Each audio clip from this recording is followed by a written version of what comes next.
Hey everypony, today I'm reading the webcomic Housepets. Before we dive in, I want to set the stage with my personal history, first impressions, because this is a beast of a webcomic with a huge fan base, and I don't want any Housepets fans disappointed, because I'm going to say this right now, I'm not expecting to have a good time here. um, I'm going to have an open mind. I hope that this will be good, but I've reviewed two of Rick Griffin's works before. I've reviewed um, the A&H Club and Pit Fighters. Those really were not for me. I did not like those. But who knows? Because I think with Rick Griffin's work, they had glimmers of good ideas hidden in there. Like specifically I'm going to give some spoilers for those. But it was like it's like the last chapter, last few pages in those works, there was something interesting where like with Pit Fighters, the main character is just stomping around and really not happy about this situation that he's got himself in, rightfully so. But he's just very pouty and, oh, I don't want to do this, and just not having any fun, and just kind of tossed around, and where and the plot of Pit Fighters. Yeah, we're gonna start this House Pets review with a Pit Fighters review, but TLDR of Pit Fighters is there's this MMA sport and the main character signs up for it, but it's actually like really dark and scary and he can't escape, and they don't treat their fighters well when you're a lower ranking fighter. So now he's basically in indentured servitude and he can't escape, and it is freaking dark.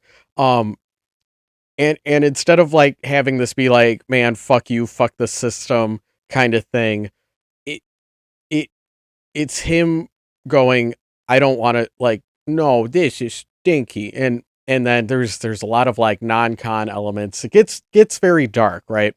But there are ways to do a dark story and still have an active protagonist. And I think that was what was missing for Pit Fighters for me. And towards the end of Pit Fighters, oh yeah, because he joined the Pit Fighters because he had a crush on a kangaroo, or I think that was why, or maybe it was like to earn money. But so protagonist Kun is holding out like, oh, if I'm if I maybe I can I could play this right, and then I can join. Oh yeah, there's like a lot of gay sex in Pit Fighters. Yeah, I'm like speed running this to demonetization. Right. Um.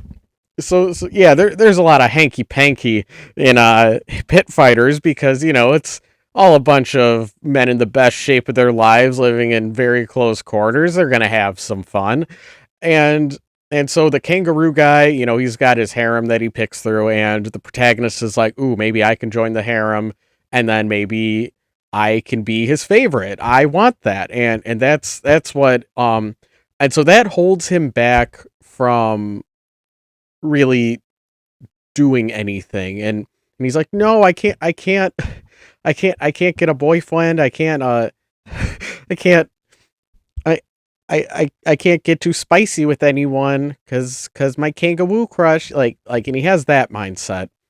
And towards the end, um like one of his, I forgot if it's like a roommate, coworker, like one of his buddies, um this possum femboy says to him, what was the line? It was very profound for a a gay furry fighting novel. It was like, throw away don't throw away a don't throw away a couple of months. Oh my God, what was that? No, I gotta, because I'm like, oh damn, that's beautiful. Like what they said, and it was like, and it was this like, hey, don't get caught up on this fantasy. You should have fun now. And then it leads to like the protagonist hooking up with the possum and his, I think it was like his goofy deer friend, and the three of them have a fun time. And it was like, wow, that is like very sweet. That's very touching. And it was a very satisfying resolution. Um and like in a way to see the protagonist like get over this emotional hang up. The thing is though, he was just such a freaking bummer the whole time. And and I was like, "Oh god, this guy sucks." And it was just like just one um here I'm opening the my Calibre um book ebook reader off slightly off screen. Let's see. Don't waste. Type it. Don't. Uh. It was towards the end. It was. There it is. All right. So Kenny the Possum. That was who it was. Um. So let me read you the last because this was good. I really liked this. This was like a very nice surprise in Pit Fighters because like I said, I was just like this story sucks. I hate this. This protagonist isn't having fun.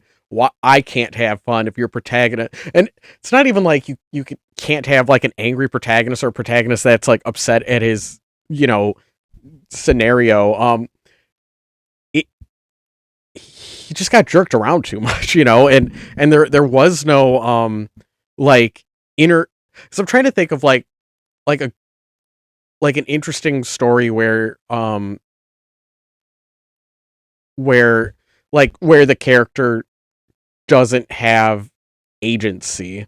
And I think it's like I don't know, there's like military stories where you know, a character joins and it fucking sucks.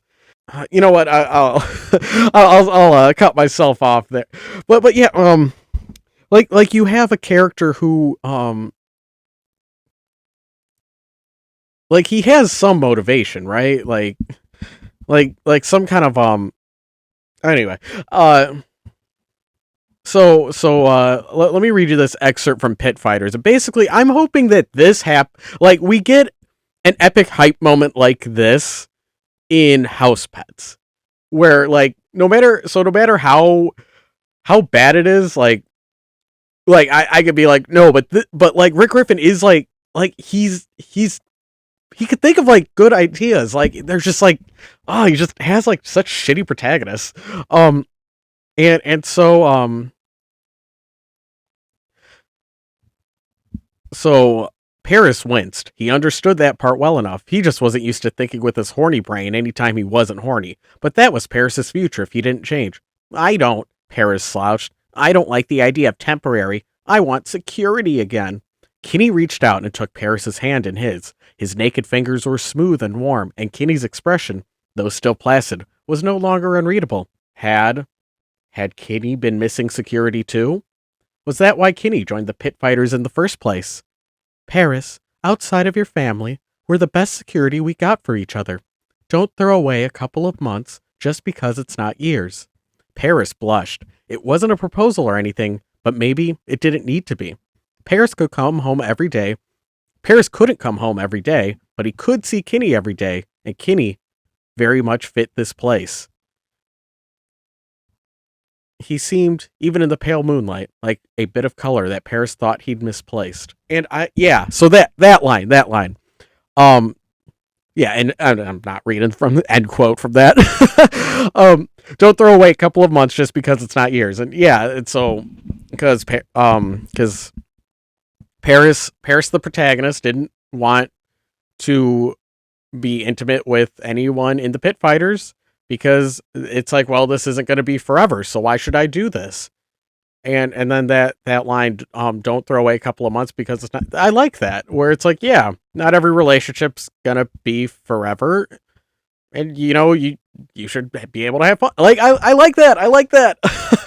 I forgot what was my big hang up with the A&H Club, because I remember I really did not like that one either. The other Rick Griffin manga that I reviewed. Um cuz like I remember that like the ending of that one was also pretty interesting, where um like cuz the A&H Club, it's about um a, a single mom with a baby, and she goes to live, due to like bullshit from the landlord. She goes to live with her friend who is a lesbian. Or, or no, she was bisexual. My bad. I no bisexual erasure around these parts. So we get so it becomes like a will they or won't they, and they're roommates, and the two of them are secretly in love with each other, kind of story, which is, it's pretty straightforward, Yuri story. And with the A&H Club, yeah, the end, what was their something in Hilda? What the hell was their name? Um, eh, what? Okay, so the maybe, I'm like already on a Rick Griffin page. Like maybe he's got a link to archive forum, Twitter, merchandise. Let's see. Eight, eight, whatever. Adria and Hilda. I think that. Which one was the non-mom one? Which one was like the one with the with the danger hair? Wait, they both had danger hair. Fuck. The gray one that didn't that like that was being like, sure, you could be roommates with me. It's not like I like you or anything. Like um God, that the and she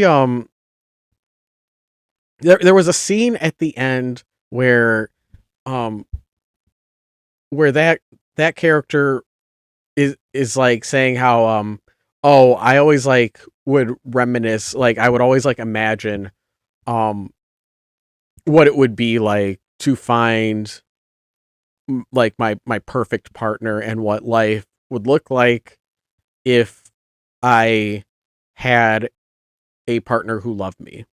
And she was saying, and like, and she goes on this whole speech about how like, oh, but then I realized that I was only attracted to women, um and and because of that, it made the fantasy harder, and I was like, oh man, is this ever going to happen? But then I found you, and it was one of those.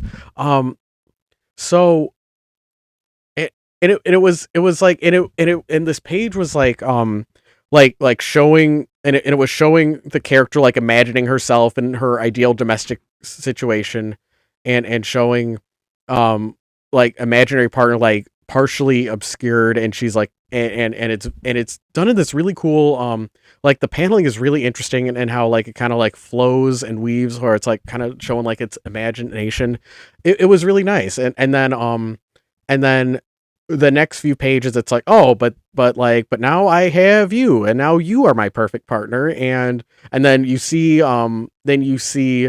Adria and Hilda recreating the imagination sequence that she admitted to. And it was very sweet, it was very touching, and I think it was interesting seeing the character talk about like, oh, yeah, being gay, kind of like, sorry, now I'm like, now I'm what, because like, now I'm wondering like, what, at least one of them's bisexual.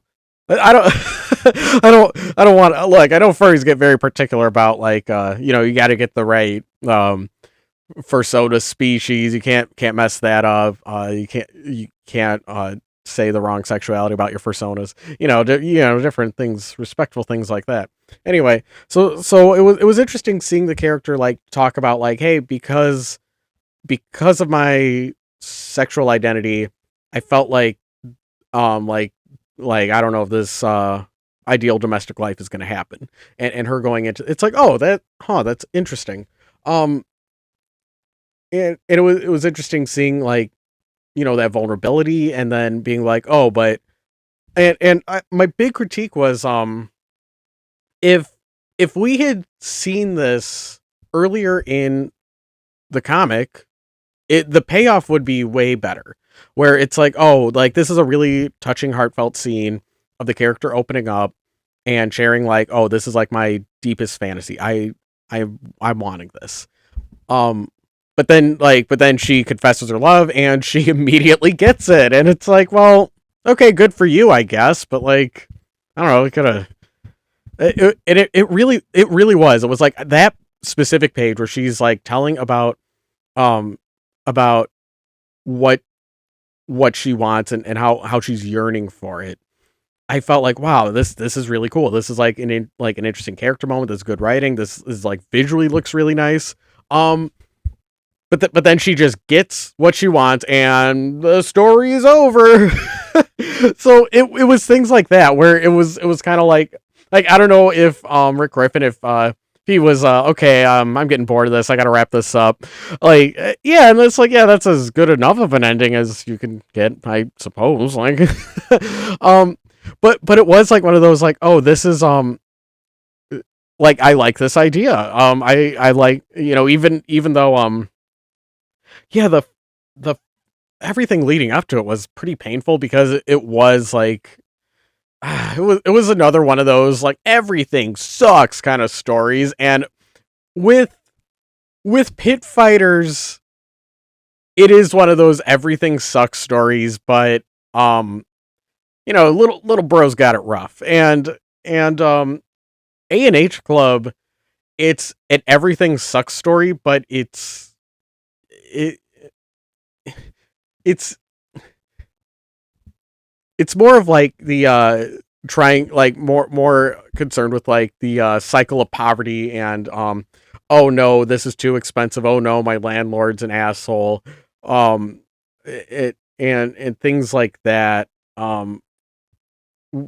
where it's like, and so in that case it's like I could see that like A&H Club being more relatable and like I could see someone being really into A&H Club, even though I'm like, yuck, that's not for me. Because like, you know, cause sometimes just seeing somebody express a frustration, like, you know, it's like, oh, what if I had bills, but in the furry world, like, so I could see more of an appeal in the A&H Club. Oh yeah, there was also like this weird kind of like anti, I'm gonna try to like remember, but it was like it's kind of like an anti-Christian kind of feeling to it, and I don't want to like pearl clutch too hard over that, but it was like it it just it felt it just felt very bitter and very like cuz there was a scene where that was why I was like, okay, is this character lesbian or bisexual, cuz they go to the Grey Wolf's ex-boyfriend and he's like a bear, but he's like super Christian now. And it's like the most like tired Reddit atheist jokes imaginable. and it was so bad. Oh my god. It where it's like, yeah, if you're gonna like if you're gonna like critique religion, it's like you gotta like, it's like I want something with a little more bite, you know. It's not even like, oh, don't do that. It's like, I mean, yeah, like, like, I mean, if anyone who takes themselves too seriously, they need to be made fun of. Like, um, and so yeah, there was that. Yeah, I think my YouTube thumbnail or video title for that one was "Smug Furry Atheism," the webcomic. It was something like that because it's like, oh my god, this is bad.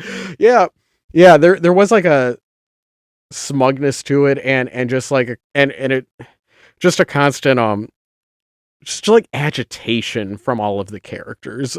But like I said, like that last scene actually pretty cool, and it was like, wow, you know, if this came in Act 1, this really would have turned the comic around.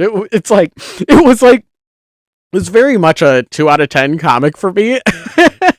and and then you know, and then like that one page I'll bump it up. I'll bump up the score for that one page.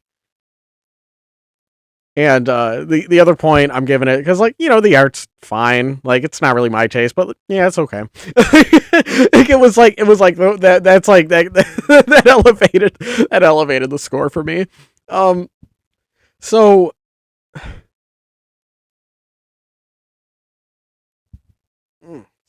let's see. So that's what I'm hoping with House Pets. I'm not expecting to be razzled and dazzled by this. Um, but maybe there will be some maybe it will leave me pleasantly surprised because I've I've only heard bad things about house pets from my friends. And my usually my taste in media, as with most people, I'm sure, like, it's like, if my friends like something, I'm gonna like it too. Um I I that um but with house pets, it's like what I've consistently heard is there's something about there's like a transformation story in this. And I have not heard anything good about the TF element in house pets. Um I'm interested in how they pull it off because I only have like the vaguest recollection of my furry friend ranting to me about how much they flubbed it up. I've heard that same friend. They told me that like because as he was ranting and raving about it, I flipped through a couple of the comic strips and I'm like, oh, this is yeesh. This looks a little stinky and my friend explained to me like I was like how is this like the biggest furry webcomic? I don't get it. That's another thing. While I'm reading this, I'll try not to critique the humor too much. It's like this. It's like it's old. Like let's take a look. Let's take a look at the archives. Yeah, yeah, 2000. Yeah, like the humor's not gonna age well. Like there's very few comedy things from that long ago there it's like yeah you're still hitting it still knocking it out of the park like um so so I had that friend explain to me that house pets is popular because it was the first furry webcomic that consistently updated that that and that's it. It's not that it was maybe it was good for the time, but I've heard that was a huge component to its success. Now, as you can see, the House Pets Omnibus is available now. So, and just to cover my ass, I yeah like yeah um let's click it. Oh, I can't click it. Why can't I click it? You hear me clicking, right? Well, I'll just say this is the worst way to consume any media is through watching somebody else read.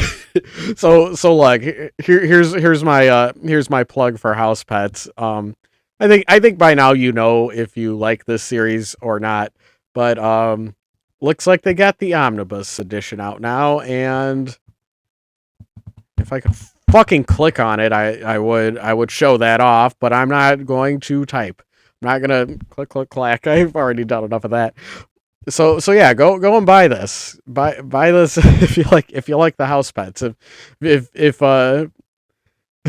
my yapping is my yapping does not replace the original. This is what you want. If you want the actual house pets experience. All right, let's crack this open.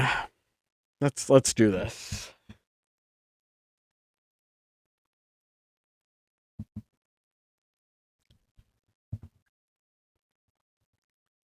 Oh boy.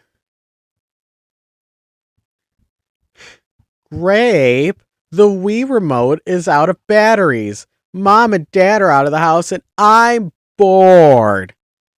So that's what the little doggy's saying. Yeah, I'll try to do my audio narration for the blind as I go through these. And so that's what a doggy is saying, and the doggy has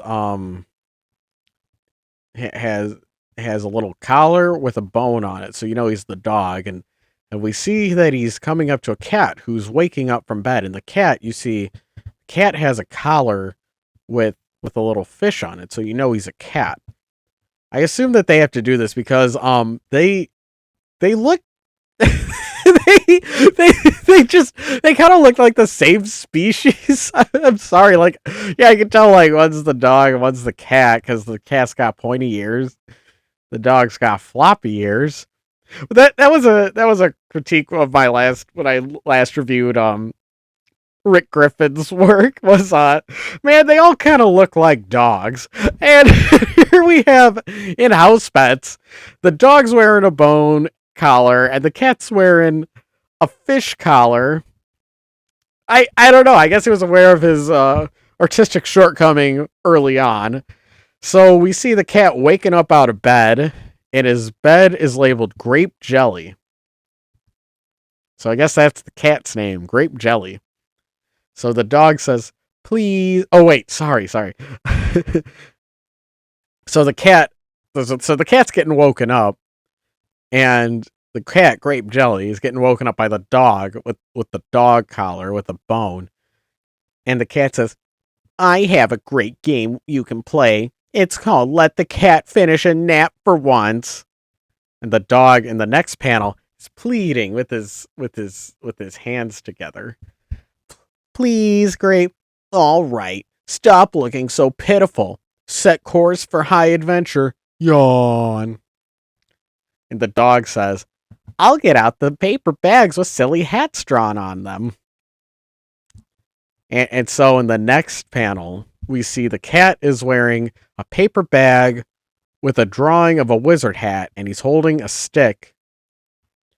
And the cat says, "I am the weather wizard, ruler of this land." Wait, what voice was I doing for the dog? Crap, I already lost. "Hail to the reigning king." And then he's holding back the giggles because they're having such a silly time with wearing their fanciful paper bags with the hats drawn on them. But then in the last panel, he's wearing a bag. The cat put Did the cat put the bag on the head? I think it was. Sorry, I'm already lost in this rich narrative. So the cat doesn't want to be woken up, but the dog is bored. So then they play the game with the hats, and then the paper bags over the dog. Um, um, this is a very mild start to a webcomic. Um,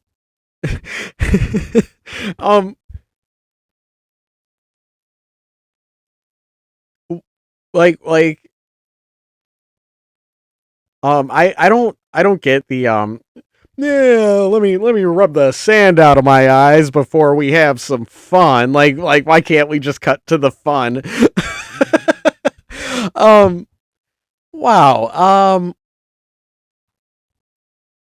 I feel like I'm looking at a high IQ New Yorker cartoon that I don't quite understand. um what's what's is the joke that the cat like he's forcefully put the bag over the dog's head because the dog is annoying. I think that's that because the cat didn't want to be woken up. And so or is the joke the dog is so silly that he's going to put the bag on his head? Well, let us soldier on to the next.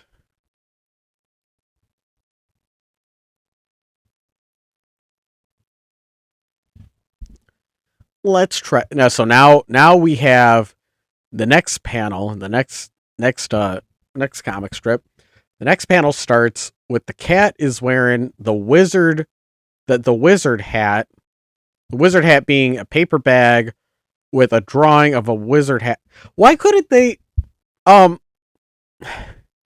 why couldn't they like fold the paper bag to be a wizard hat? I don't get that. Like I'm gonna try to do a better cat voice, a better unimpressed cat voice. Let's try this again. I am the wizard. I am the weather wizard, ruler of this land. Sire, the peasants are revolting. And then the next panel, we see that both of them are wearing half paper bags with like over the eyes, and then big paper bags on like covering their whole body.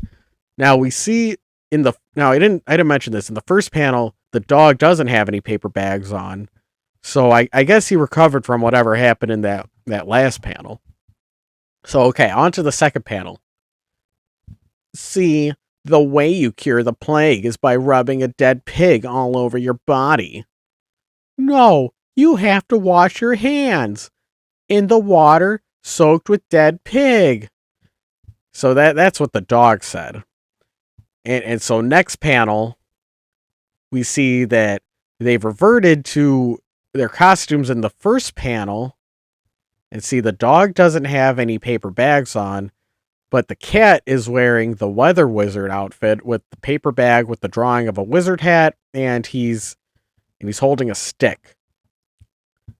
And so the dog says, "What shall we do, sire?" "Let there be ... rain." And so then the dog is holding the cat up on his shoulders, and then the cat has a bucket of water, and they're gonna it looks like, and you see there's a big fan on the ceiling, so looks like the cat's gonna throw the water onto in the direction of the fan, of the ceiling fan, because if he does that, then there'll be rain. Okay. Well, let's see where that goes, because that's going to make a big mess.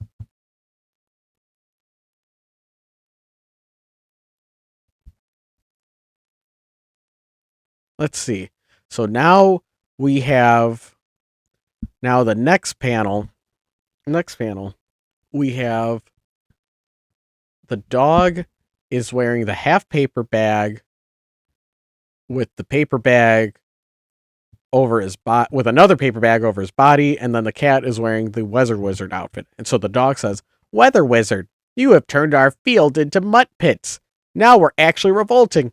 Oh, please. You were all going to die of the plague anyway. Best just to start over."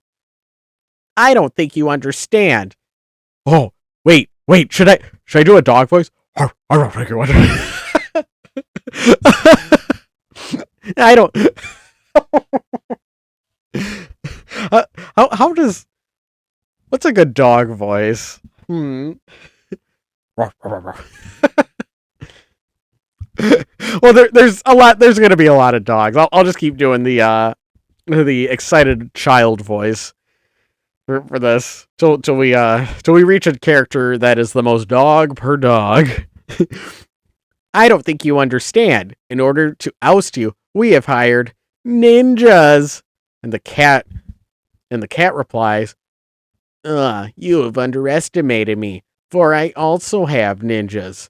And then the third panel, we see the two of them dressed up as ninjas, and they're fighting each other. And then we cut back to them wearing the outfit in the first panel. And look, and they're looking at the ninja fight. And the dog says, "Huh, they both impaled themselves on their own swords. That's what you get for shopping at Discount Ninja Barn. Wanna get lunch?" So they're the ninjas. You see, they're This is a very fanciful world of pretend that they're playing in. Let's see. Let's go on to the next next next comic strip. All right, and we see the two of them are now sitting at a table, and the dog has a bowl that's labeled peanut, and the cat has a bowl that's labeled grape. The dog is wearing the paper bag that goes up to his eyes with the paper bag t-shirt, and we see the cat is taking off his wizard hat. So the dog says, "Look, all I'm saying is that you should give the newly emerging demographic of plague zombies a chance. Hold on a second. Delegations? This is getting dull." In the next panel, we see the dog taking off his paper mask, and he says, "You're right. We need to spice this up. Delegations, dot, dot, dot, with pirates, question mark." And the cat replies, and he looks a little annoyed. "You know, we can't keep spicing it up with stock references." And the dog in the third panel says, "You're right. We need something new and original." And the cat says, "Something unique and entirely our own." And so the two of them are thinking, what could they possibly do that's something unique and entirely our own? So the last panel is the cat wearing a strainer and a blanket, and he says, "We are the mashed potato men from Mars, and we are here to conquer." And the dog says, "Maybe too original." Um,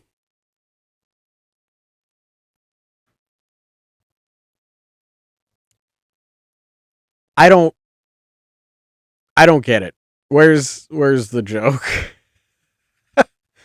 um, you see, he went too far. That was the joke. Um, let's. I'm withholding judgment. I'm withholding judgment. Let's see.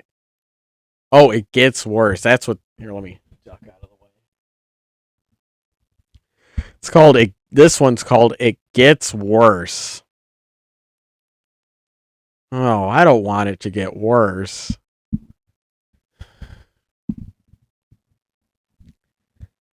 So we see the dog is back in his paper bag outfit, and the cat has a new paper bag outfit, where the it's goes up to about his waist, like waist down. He has a paper bag. Let's see, and so he's sitting in a big cardboard box with a mop standing up in the big box.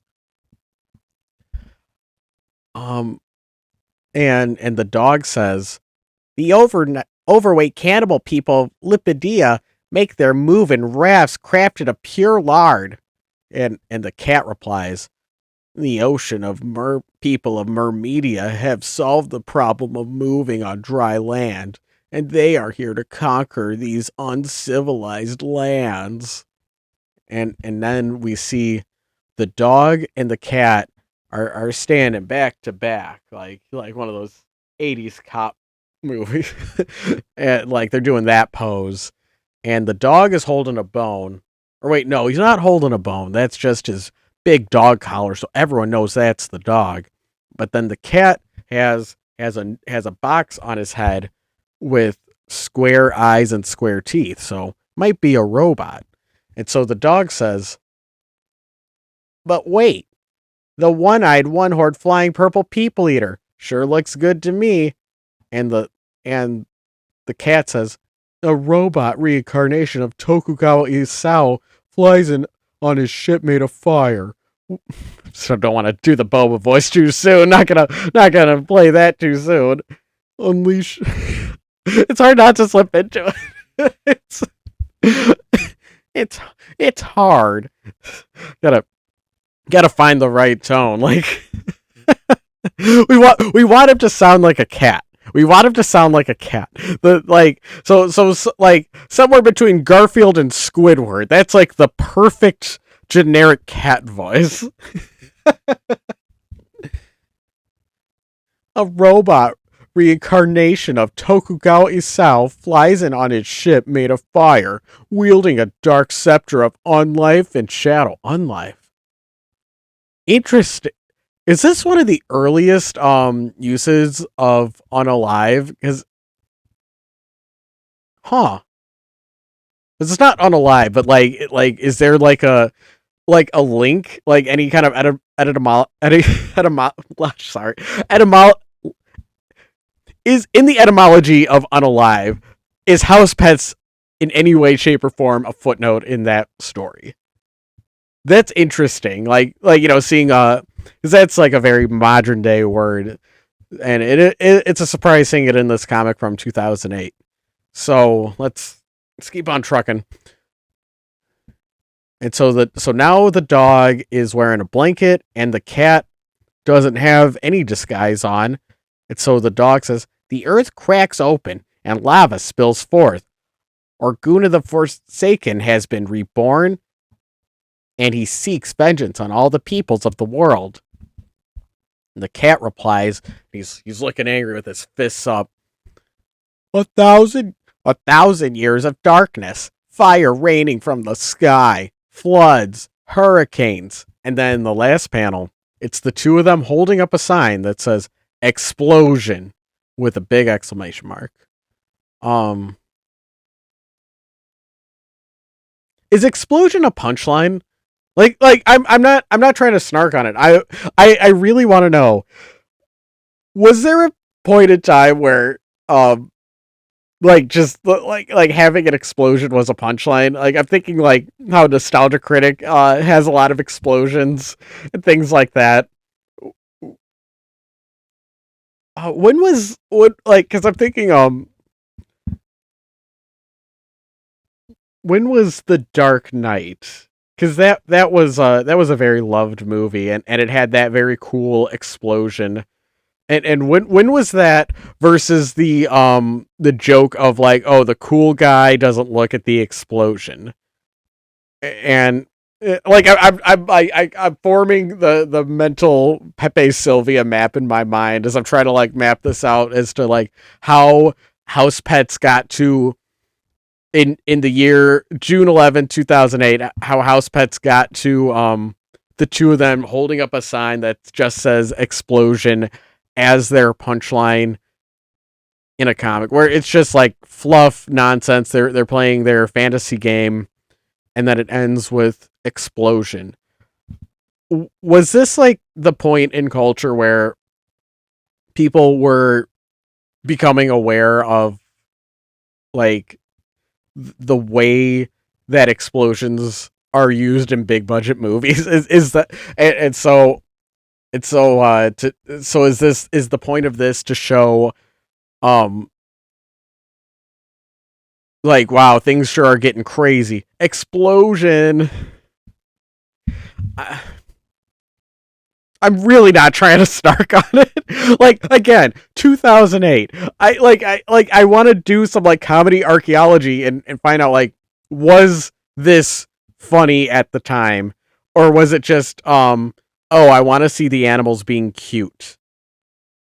Um let's rewind a little, cuz my I think we've read enough. Let me say my critique, cuz yeah, like having your character start with like, oh, I don't want to do this, but I guess. But then he gets back at the dog by putting the bag over his, like, yeah, it's that like, who's driving the ship? Is your Do you have an active protagonist? Um, that and like, I guess if the tone is going to be like the two of these being silly, I guess like, we're gonna ease you into playtime by having one of the main characters wake up from a nap, and that's supposed to be the tone. Um, we don't see any consequences for this action, so I guess that um I guess that was just the joke. Was we're gonna make a big mess. And yeah, that's good.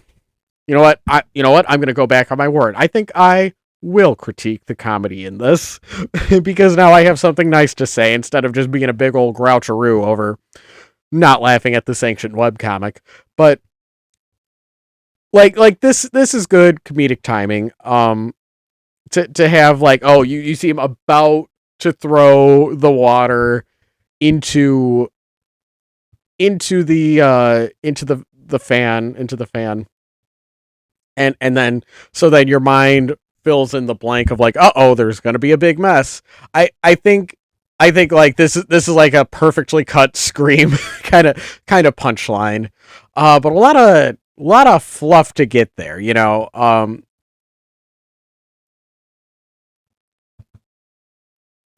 Let's see, and then more. Yeah, it's just them being silly, and ninjas was a punchline, right? Like pirates versus ninjas, like that started around that like right, like ninjas are awesome, like that that kind of sentimentality. um so we can't keep spicing it up with stock references. So pirates are a stock reference because we had ninjas in the last one. We pirate, yeah, okay. And now, and so the punchline here is Grape Coon is getting too silly with him being the mashed potato man from Mars. Yeah, that's some lol so random. Tip Penguin of Doom holds up Spork kind of humor. All right, explosion outlets. It always comes to an end. That's the next one. Oh man, I should have waited. I didn't realize that was the imagine. Uh, does it have trying to see, like, will it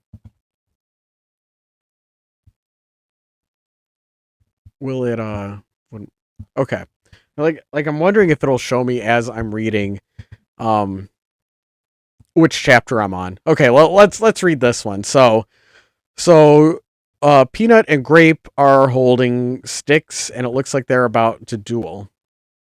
And so the Grape the cat says, "Okay, this battle will determine the fate of the universe." "I'm ready. Are you?" replies the dog. And the cat says, "I'm ready." And they both say, "Let's go." And then a slam sound effect interrupts them, and we see a woman walking into the scene. And and she says, "Hey, we're back." Oh, sorry, that's not a right voice for a lady. Hey, we're sorry. God, I made the same mistake same mistake twice. She says, "Hey, for look, I'm not trying to, I don't want to start any rumors about but like I got to do some voice training so I can do a good girl voice. Hey, we're back. Oh, Peanut, I got your batteries for you. I got you batteries for your Nintendo like you asked. Here you go." And she's holding him batteries, and so we see Grape and Peanut looking at their batteries, and Grape says, "Huh," and the dog says, "Well, sorry, God damn it. Well, I guess I'll get back to Mario Kart." And the cat replies, "Yep." And then the mom yells from off screen, "Who dumped water all over the living room?" That okay. Yeah, so we get some payoff for the for the joke with them heaving the water up. Wow, that yeah. Uh let's go on to the next chapter. Um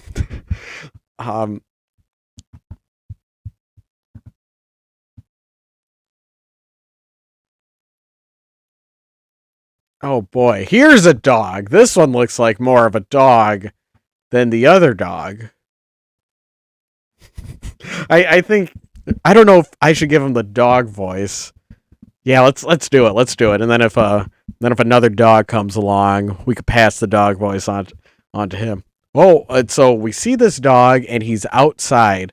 And this dog has even floppier ears than Peanut and a tag that says B. So he's outside in what looks to be the backyard of a house. What's I'm gonna it's simplified art, but I'm gonna guess this is like a suburban area. Oh, whoa, it's a baby. wait, fuck, that's not a good dog voice. Woof, woof, woof. Get a character for the dog.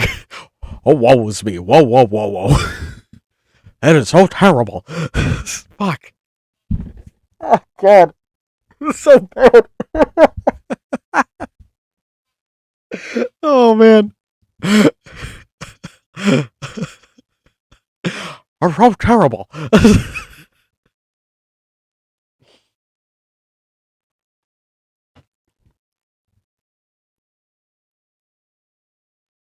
had that moment where I look at my soundboard. The soundboard's out of focus. The camera goes into focus, and I go out of focus. And then in focus on the soundboard, and then back to me in focus. You know, I could adjust the soundboard. I could adjust how I sound through the soundboard. Just change my voice. But that's risky. That's risky because it took a while to adjust it so that I sound decent, so that it picks up my beautiful nasally taper voice. And I'd have to readjust it. God, it's calling to me. If I get good at it, make the silly sounds a lot easier.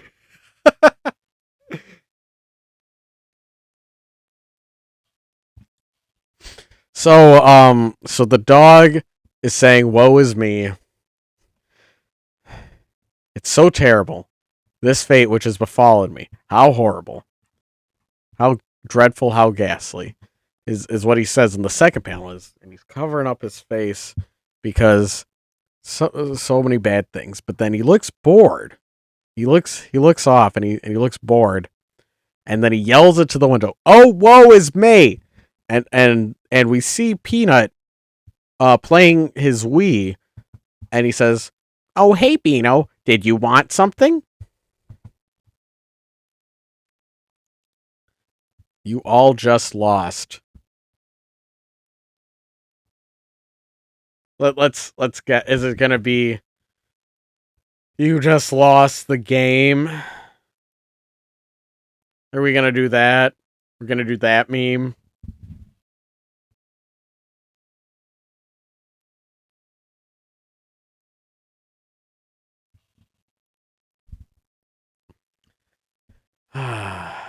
Oh, yep. Here we go. Here we go. So, Beano is standing outside the window and he's crying, while Peanut leans over the window to talk to him. And Beano says, "Oh, Peanut, it is terrible, for I have lost the game." And Peanut replies, "The game? What game?"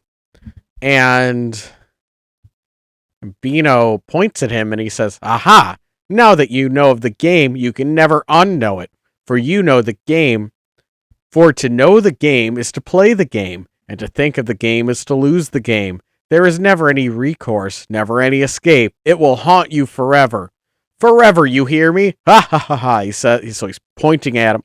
He's no longer crying in this panel. Now he's looking dastardly.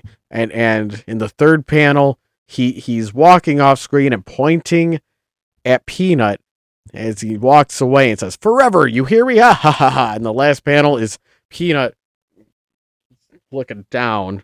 He looks very defeated.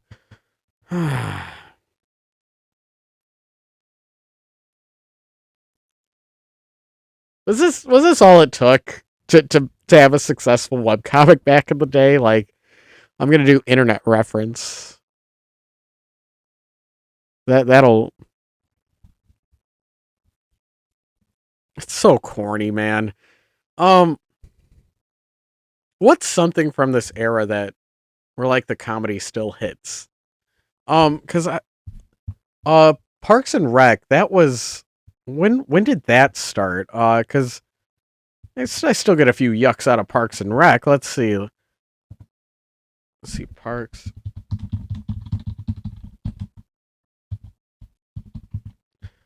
Let's see. 2009. Okay, that's when it started. We all know the season 1 wasn't really their finest endeavor. Um I remember, I think it was there was a showrunner for Parks and Rec, and he said how he wanted Parks and Rec to deliberately have a like he wanted it to age better than other comedies, and he was looking at how The Office did it, and how The Office has like how they don't make too many pop culture references with The Office, and and and and how kept it that's kept it from aging as fast as some other shows. Um, but so the Parks and Rec showrunner, he was saying how he was going to do that, but then Aziz Ansari kept like improvising these jokes about Fast and Furious, and he would say like, "This is hilarious. We need to keep this in." And so he was saying how because of his killer improv, that the show did have that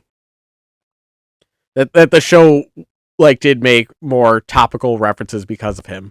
Um and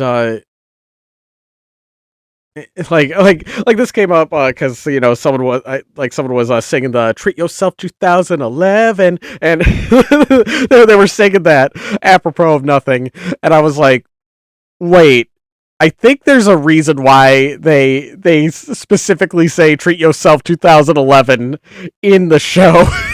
And specifically date it like that. Maybe it's not fair to compare House Pets to, because House Pets is a self-made webcomic, and comparing it with a comedy show like that might not be fair. I'm trying to think, like, what, like, is it more fair to compare House Pets to a manga? Because I was reading Lucky Star the other day, and that was, when did the Lucky Star, because like, yeah, that was cute, I like that. And Lucky Star, yeah, 2003, so it's even older.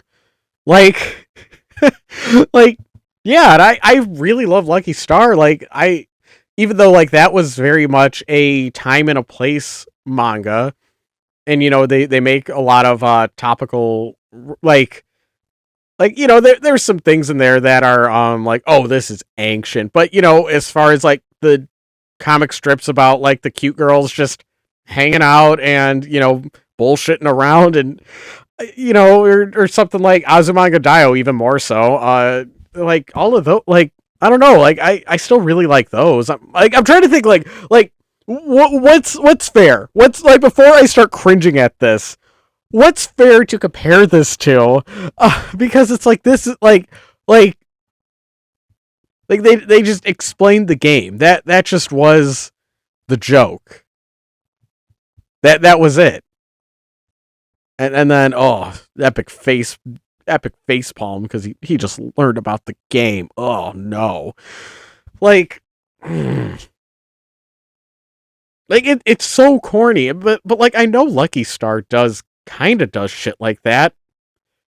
Like where they'll talk about the minutia of being an otaku in the year 2003, but like I don't know, like, for whatever reason, like, I'm okay with Lucky Star doing that, and I don't know if it's because they space it out with the characters interacting, which gives it more of a timeless feel to it, or is it like or like where like when Konata talks about her different otaku happenings, she's got like the other non-otakus to bounce it off of. So when she does that, you could soy jack point at it and be like, "Oh, I also like whoa, buying 3 manga. I know about that." Like, you know, god, I like that that's my that cuz okay, so in Lucky Star they have this like Konata talks about how like with buying manga, you have one to loan out, one you can read, and then a third that you keep in storage. And I'm like, God, man, what?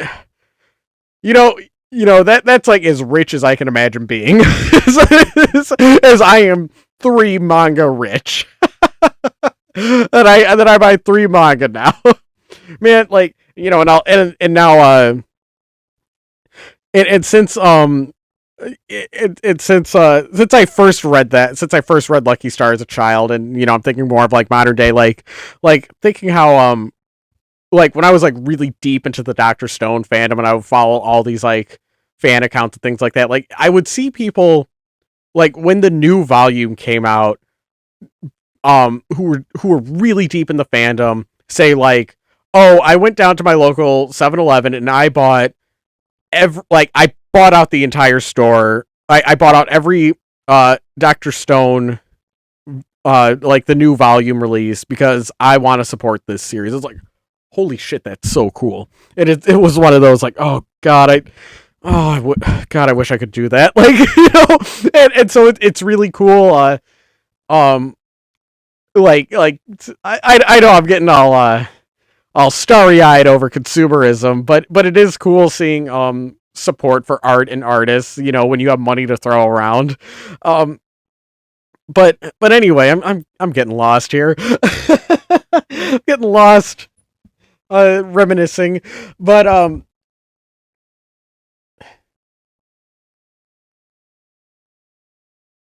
I I don't get this. I don't get this. Well, we see that Peanut Butter is a bit of an otaku himself because he's playing the Nintendo Wii. We established this, but then he gets lip pranked by Beano.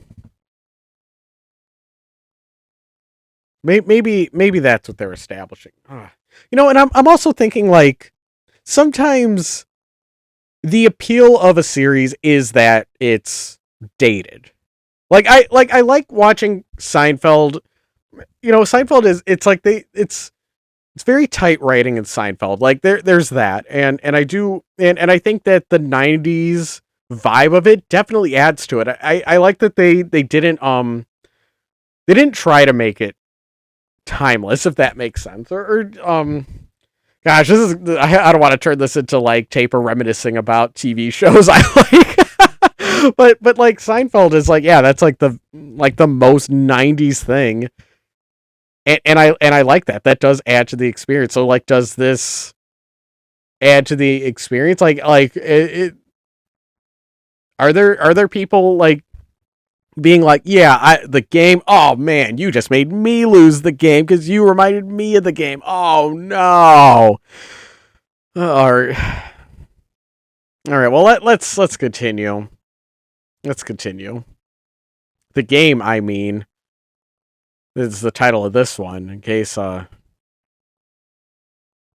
weren't clear from that last panel, what he meant.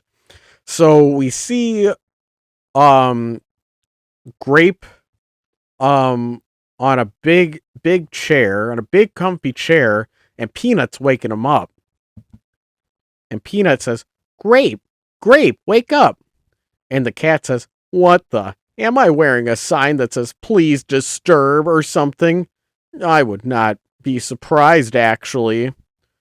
And so we see Grape. Oh, he's all groggy. He's waking up, and in the next that's in the next panel, and then we see Peanut pleading, and he says, "It's important. Beano made me start playing the game."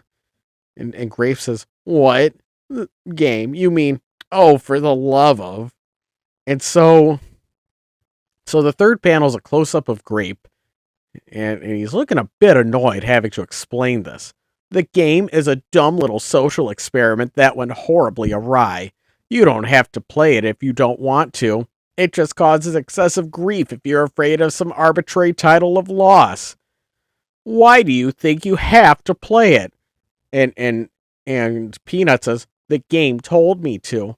And Grape replies, I would be more sympathetic, but you interrupted my nap. Okay, I get that he's a cat. I understand. And cats like to nap. Um um I'm curious if this if this writer, if does he have pet cats? Or is he just kind of going off the um like the common animal cliches? Um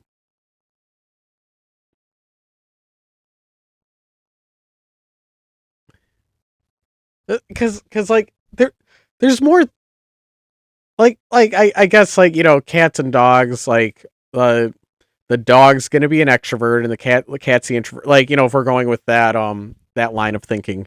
um Cats I'm trying to think of like what are all of the traits of a cat, because we've seen him play with the dog, play their little make believe game. um I hmm but like we've now established twice that that he's easily annoyed, because especially when you're waking him up from his nap. um hmm I'm just like, I'm trying to think like if I like this characterization or not, or if it's like, yeah, like we're gonna do the silly dog and the grumpy cat. That's it's pretty standard funny animal comic. And if this was like the first funny animal webcomic, I guess I can't be too harsh on them for being too derivative. I'm just thinking like, okay, but cats are also like, they're crafty. I'm thinking like general cat um perception, like perceptions in media, where like the cat is crafty, nine lives, acrobatic, like it's just like, so far the only cat cliche we've tapped into is he likes to nap. Are we gonna maybe likes, he's a good hunter? That's like another one. Okay, No Escape. That's the title of this one. So we see the two of them are still talking. We see that Peanut. So this is a new strip. Sorry for not clarifying. The So we see Peanut is looking worried with a little tear in his eye, while Grape has his hands out, like he's doing this gesture, like both with both uh palms are together, and he's laying it out forward.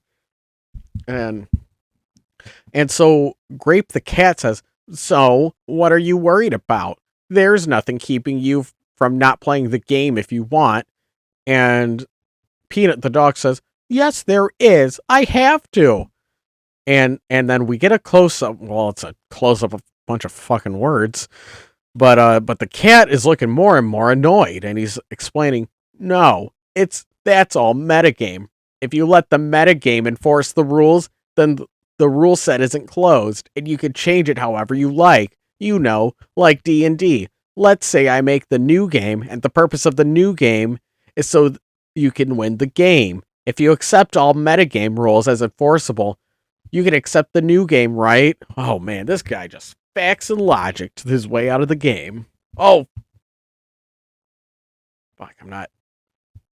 Oh man, let's tab back. Sorry, my accidentally clicked ahead. Ooh, we don't want any spoilers. So we get a panel of the cat being Ben Shapiro.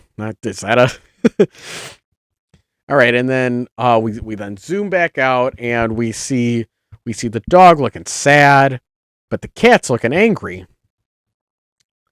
And so the dog says, in reply to all that facts and logic, he says, "No." And the cat replies, "Well, why not?" And the dog says, "'Cause that's not how the game is played." And but now the cat is face palming because it didn't work. And the cat replies, "So help me if this is any indication of how my day is going to go."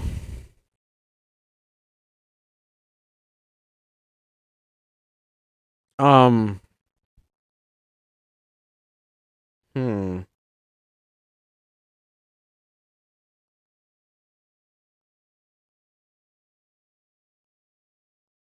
I think this was the author being sincere right here. That this was the author's statement to the world. He is using his platform for good. We are hearing the king's decree that this is how to win the game.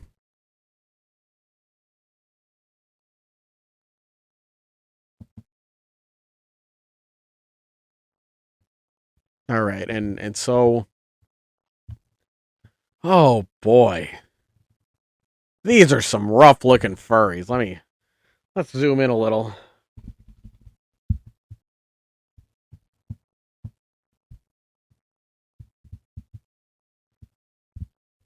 They all look like dogs. They are all dogs. The title of this one is "You Cannot Win."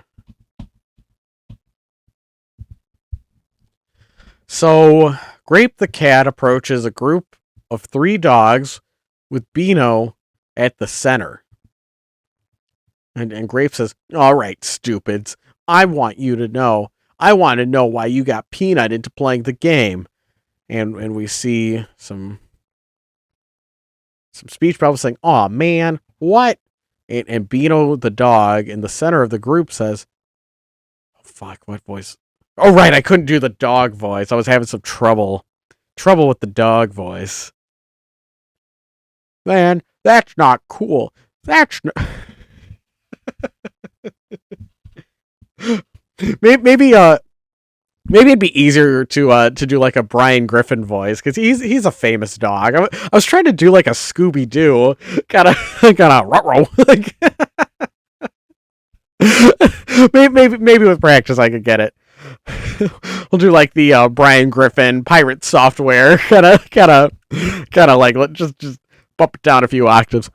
Man, that's not cool. Making us all lose like that. That's not a good Brian Griffin voice. Oh fuck. We'll figure it out as we go. There's a lot of these webcomics. We're gonna figure out our silly voices along the way. So the next panel, um, and so the next panel is the cat looking surprised and pointing, and he says, "Wait, well, you mean you are all actually playing?" And Beano the dog replies, "Well, duh. What, did you think we'd just cheat? If you don't play, that's the same as cheating." It's like newscaster voice, not Brian Griffin. Ah, fuck.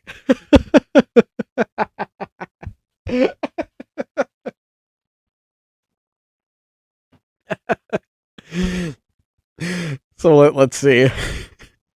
So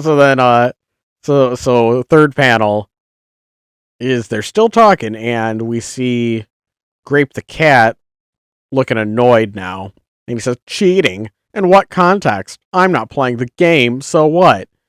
And so the three of them go. So Beano says, "You're not," and then a new dog appears from the side, and we see him wearing a big spiky collar. He looks kind of like the dog in Tom and Jerry, the big bulldog. And he says, "Who said they're not playing the game?" I think that's a good, if you're a big bulldog, I think that's a good voice for a big bulldog. "Who said they're not playing the game?" You get the slobber voice. You gotta have a slobbery character.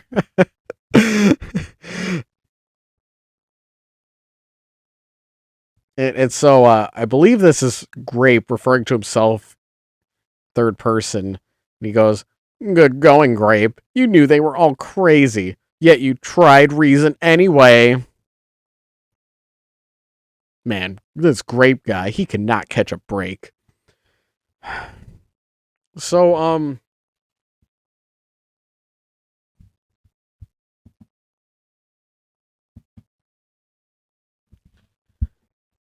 what, I'm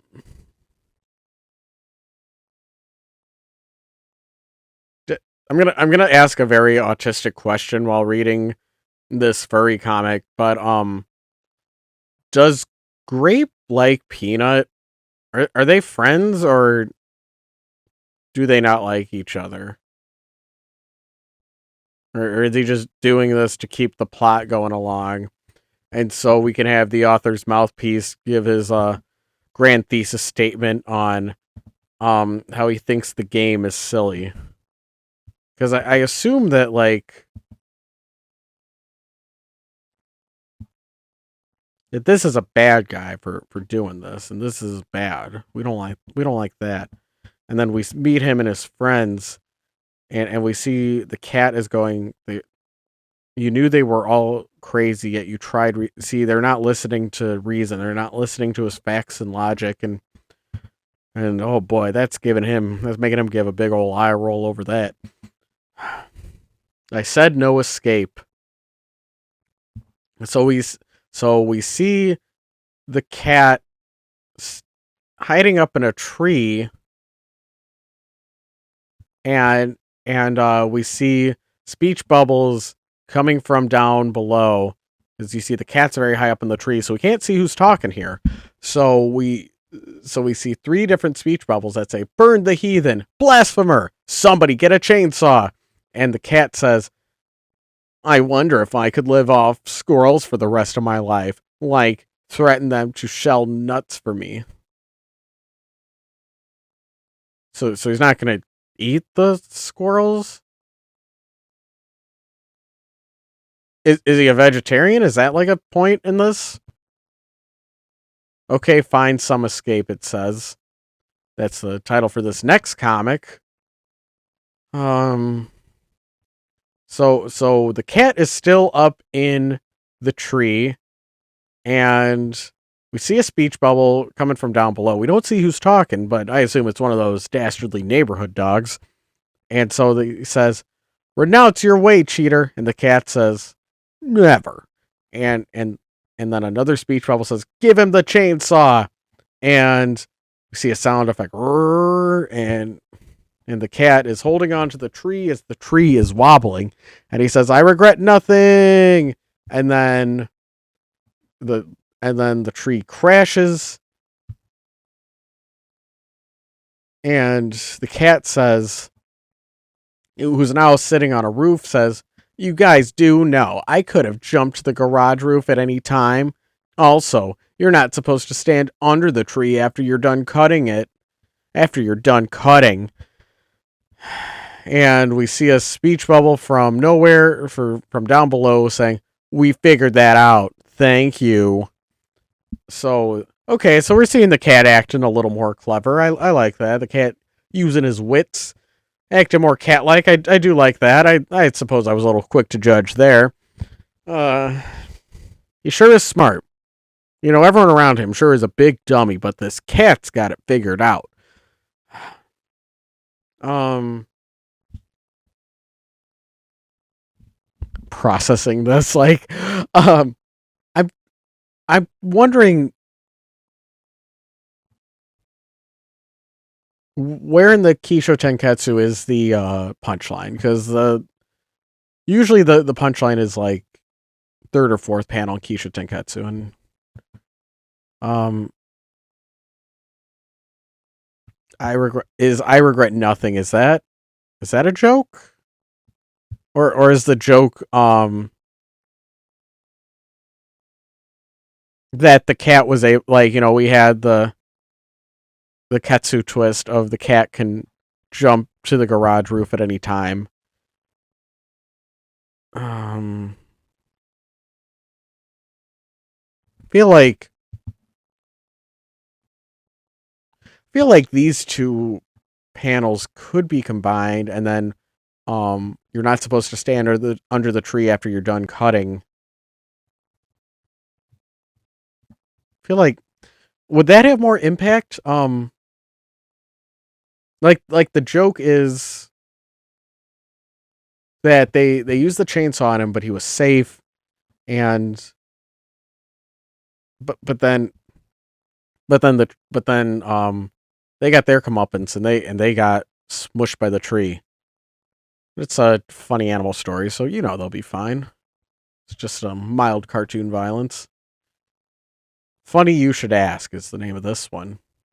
So we see Peanut with his nose in a book, and there's the sound effect slam, and we see a very grumpy Grape the cat walking in with a frustration cloud over his head, and we see Peanut looks up from the book. And third panel, Grape is Grape's his name. Grape's walking away, and that frustration scribble lingers on. We see a little of that. We see that in the panel, and we see Peanut is looking at Grape as he's sulking away. Fourth panel. So not looking. So fourth panel is Peanut saying, "So did it go okay?" And he's wagging his tail, looking happy. And the title of this is Funny You Should Ask. But the joke here is that it did not go okay. And we see that Grape is very visibly angry. But you see that he's a big stinky dog, so he doesn't realize these basic social cues. And that's funny. That's funny. That's the joke. So, man, they are really dragging this game nonsense on. All right, and so we see Peanut saying, "Aw, Grape, don't be sad. I'm okay with playing the game." And Grape is sitting down with his head in his hands while Peanut comforts him. And Grape says, "It's not you, it's them." And the second panel is Grape looking angry. And he says, "They don't understand that forcing yourself to be a conduit of the game is like voluntarily giving up your free will. It's like the opposite of Zen, making your life unnecessarily more complicated." And third panel is Grape saying, "Fools, in time this will destroy them." While Peanut looks upset. And fourth panel, it says 3 weeks later, and we see one of the neighborhood dogs talking to Beano, and he says, "Hey Beano, what were we not supposed to do in that game?" Beano says, "The what?" So we see Grape is getting really upset over the game because they're not understanding. He says, "It's not you, it's them. They don't understand." So he's getting all worked up while the neighborhood dogs have totally moved on and forgotten about it. Is maybe the cat isn't supposed to be like, okay, because look, I know when you write something, there's a little bit of you in all of the characters, even when you don't intend it. And there's a little of just everyone in your life when you write a story, and it's one of those where like people will, or I should say, I've heard of authors saying like, "Oh, I'd have people say like, oh, don't base any characters off me, ha ha ha." But like the comeback to that is when you write fiction, like you take in everything, and it's a reflection of your world and your life. So even if even if I was like I made like that comment, like, oh, is the cat supposed to be like the author self-insert? Maybe, maybe that's not the intent. Maybe the cat is supposed to be critiqued. Even then, you are still seeing some of the author's philosophy. Like you can't escape that. Like your worldview will shine through when you write. Um so I wonder, I don't know if I'm like taking this too seriously, because like the joke is the cat's getting mad, but they forgot about it. And the game is like voluntarily giving up free will. It's like the opposite of Zen, making your life unnecessarily more complicated. Well, wouldn't wouldn't the Zen thing be to just be like, I don't care. I'm just gonna roll right off my back. Who cares? And so, but then we see that they don't care. Like, I'm trying to understand, like, what is the author's worldview? Because I think that the punchline is that these two are dummies. But I don't know if there's any punchline in Grape getting so upset. Like is this line something that he believes? Because which I know that, and like that's the other, like that's where things get kind of sticky, is when it's like, I want to write a morally reprehensible character. I want to write about bad things. I want to write about a guy that commits crimes. Um, that doesn't necessarily mean that are that's something you want to do or you think about. Like, you want to be able to explore dark things in fiction and media, and you want, and it's nice that thought crime isn't a real crime yet. That that we can use fiction and play pretend to explore different ideas. Um, but then there are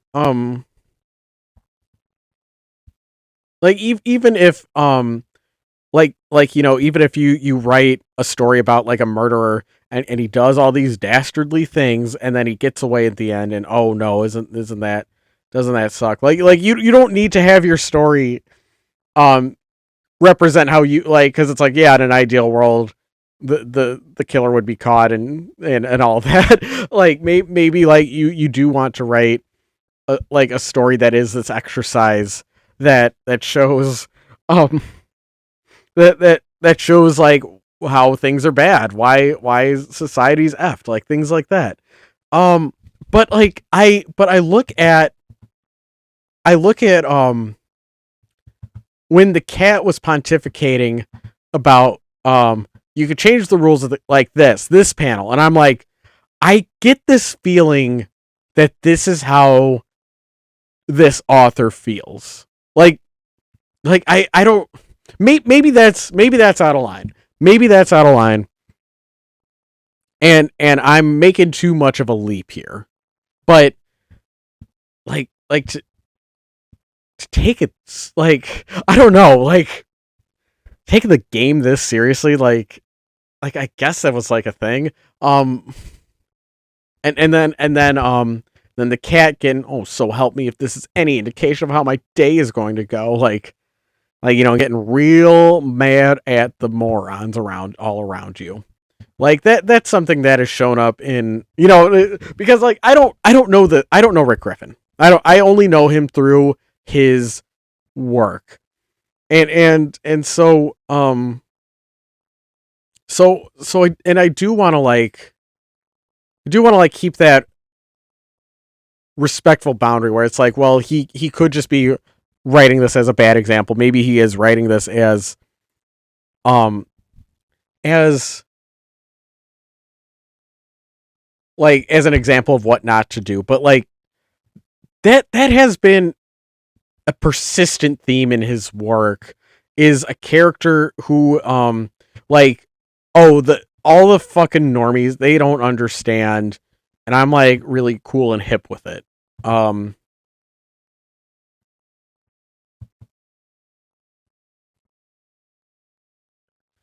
so so this panel, they don't understand that forcing yourself to be a conduit of the game is like voluntarily giving up free will. It's like the opposite of Zen, making your life unnecessarily more complicated. And um like he's very upset at this game because they won't listen. Because these fucking rubes, they just won't listen. Um and so I wonder, like, is this meant to be taken seriously? And the joke is that these characters are, haha, they're so stupid that they don't realize the destruction, the mental anguish that they've caused. Or is the joke that the cat is getting so hung up on it, and he can't, like, it, and he's talking about Zen while getting this riled. Like, I really can't tell what is the intent here. Um, but given my readings of his previous works, there's been a lot of like eye rolling over people around you being stupid. So let us move on. I think that the game, because like as we see this next page, we're not talking about the game anymore. We've moved on to something else. So let me describe to you. It's a single panel, and it shows Peanut sitting in his room, or a living room, I think, and he says, "Isn't there anything to do around here?" And we see a big chest of plushies, a hockey stick, a mousetrap board game, Settlers of Catan, a Nintendo Wii, a baseball bat with a ball, roller skates, paddleball, a car, like all this toys and crap. And he says, "Isn't there anything to do around here?" And he's looking around at the big mess of toys. And the title of this one is Channeling You at age 8. Um, I can't relate. I'm sorry. I can't relate. Not even a little. Um, I guess that's the joke is oh, you got all these toys, but you're still bored. I'm not going to start trauma dumping, so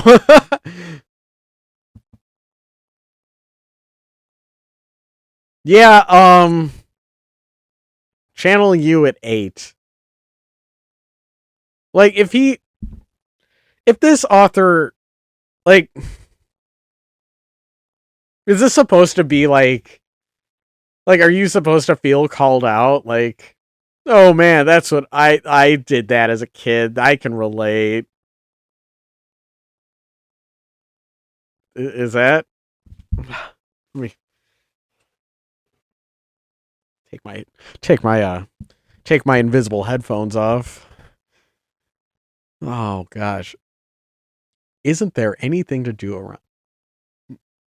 Oh yeah, and then there's a TV with, like, I assume is a bunch of games. Um if this author says channeling you at age 8, he's assuming that he's like, I know you did this at age 8, and I think that if he's assuming that, then this was also him at age 8, right? I, I guess.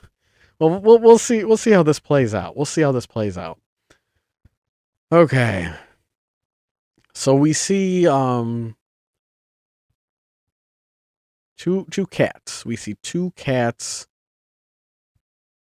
with collars. One of them is gray with white and darker gray spots, and the other one's a black cat with square eyes. And so cat 1 says, "Man, would you look at them indoor pets?" Cat 2 says, "Ch, yeah, I know." And it's the same. It's three panels. It's like just copy pasted art. It's the two of them leaning on a fence and looking in to a big house. So cat 1 says, "They don't even know what it's like to live like a real animal." Oh, sorry for clicking that. And so cat 2 replies, "They're just laying around doing nothing all day." Panel 3, cat 1 says, "Ha, yeah, nothing." Heh, replies cat 2. And then the fourth panel is them still looking at the house, but now it's dark out. All right, and this one's titled The Great Outdoors with Rick Griffin's signature in every fucking panel. Has he been that obnoxious with his signature in the past, or is he like, "Yep, new chapter, let's start signing these. Maybe I could sell prints." Man. Or wait, that's not his signature. That's like grass, I think. Whatever.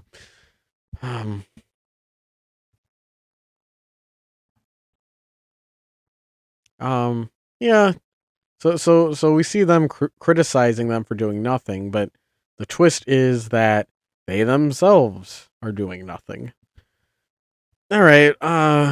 Should I start rating these as I go? Because it's like, yeah, it's stupid, but I get it. Like, like what's the you know what? Let's read a few more chapters before we establish a rating system, because I feel like that will be that will be where one of the tier list rankings for sure for this comic is yeah, that was like stupid newspaper comic boomer humor, but I at least I understood it. So I mean, I'm not like completely fucking baffled by what just happened, so there's a point. All right, next comic. So we see Peanut. Oh, see, instead of a bone collar, he's wearing a heart collar now. Ooh, character development. This one's called A Real Buzz, and Peanut the dog. Let's zoom in a little. You could see Peanut the dog is reading a book called A Game of Thrones. He's a real. He's an early adopter of A Game of Thrones, and so we see sound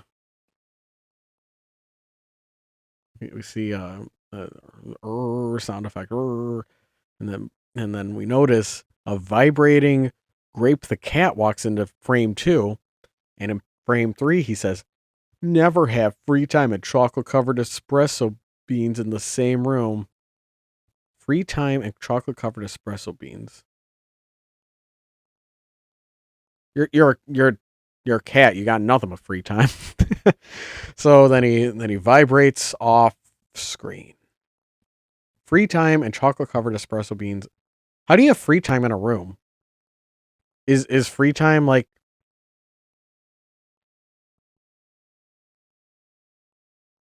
okay? I guess because he has free time, he ate all of the espresso beans. I think. Um, I almost understand it. I have some questions, but I think I get it. That is that the next tier list rank? So that's like a notch below the other one. Let's see. Misunderstood artist. Oh, just like me, for real, for real. Let's see.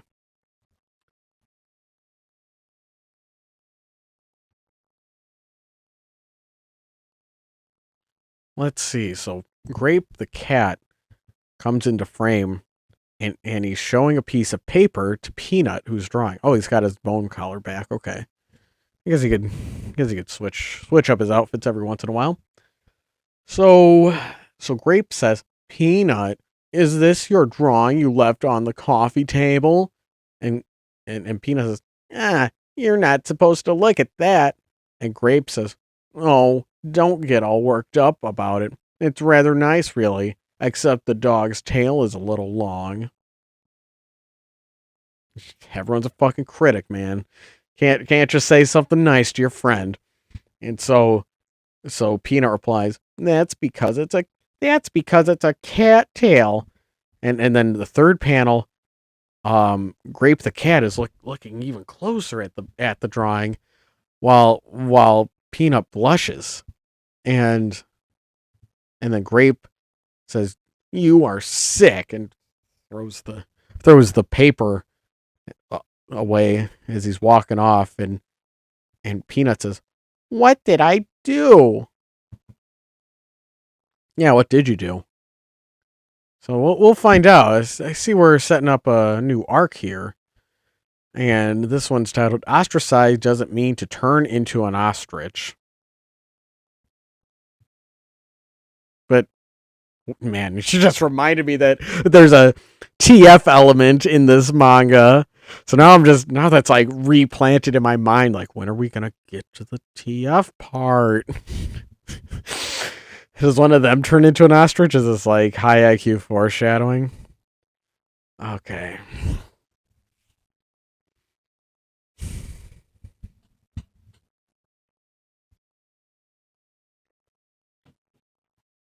So so Peanut is blushing and he's holding the paper and he's talking to an annoyed Grape in the first panel. So Peanut says, "Come on, Grape, you can't read that much into a picture, can you?" And Grape says, "It's rather clear what you were thinking when you drew that cattail." Second panel, they're still yapping. Not much has changed from the first, and Peanut says, "I think you're overreacting," and and Grape says, "Believe me, those aren't the kinds of ideas you should be sharing with other pets." And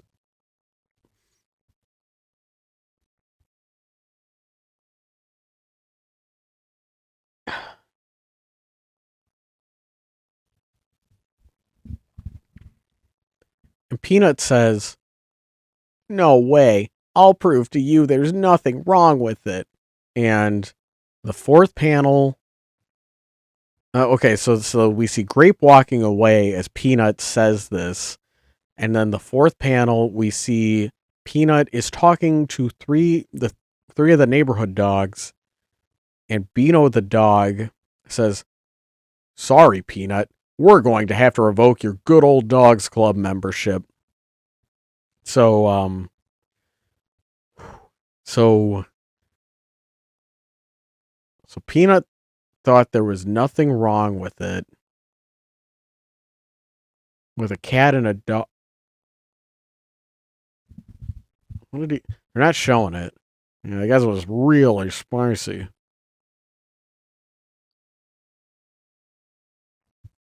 Except it's the dog's tail is a little long. So he drew some spicy art of a cat.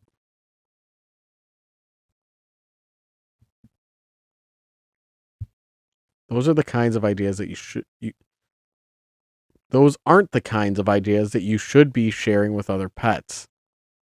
That could be okay. Well, I don't know. I don't know if that's worth nitpicking that sentence. But then he shows it to the other pets, and they're revoking his good old dogs club membership.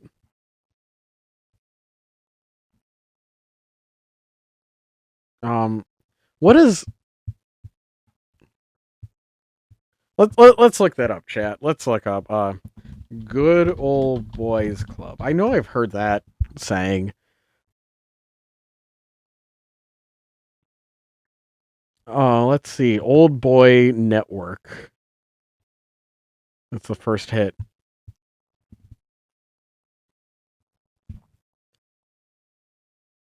So Wikipedia says an old boy network, also known as Old Boys Network, Old Boys Club, is an informal system in which wealthy men with similar social or economic backgrounds help each other in business or personal matters. Is that different from a good old boys club?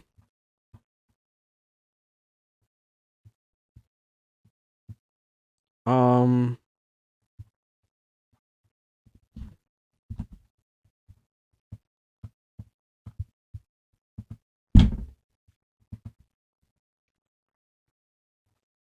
So it says the term in the Brave search result. It says the term "good old boys club" refers to an informal network within various environments, particularly workplaces, that upholds the dominance of a specific group, often white males, based on shared social characteristics like alma mater, fraternity membership, or personal connections, rather than merit or qualifications. Oh, good. And LinkedIn, good old boys club dismantling a toxic work culture. And Reddit, uh, Reddit's got some thoughts about that, and more LinkedIn. The need to eliminate the good old boys club. That's a LinkedIn post. Um, so good old boys club. There, yeah, doesn't sound doesn't sound doesn't sound good. And so they've revoked his membership to the good old dogs club membership. Um, is the joke that the good old boys club, how that it's used for business. It's like in fraternities and things like that, but they're dogs. So that's the joke. Is the joke that him saying there's nothing wrong with it, but then there is something wrong with it because the other neighborhood dogs, they don't like that. Um,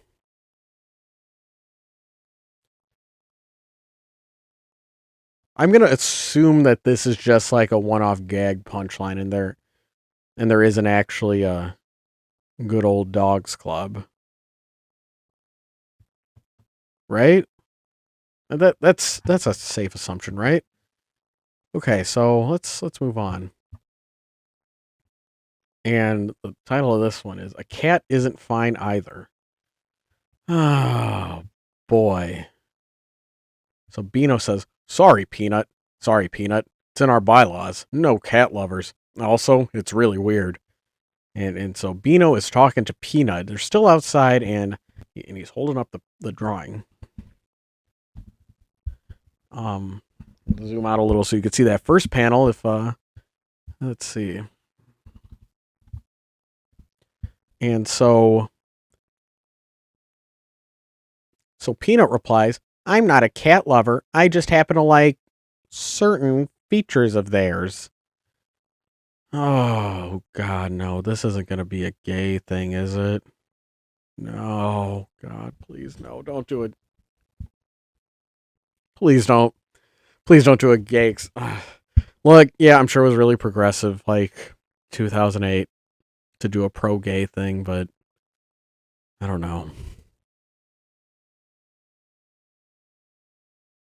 Well, let's keep reading. Let's keep reading before I get too defeated.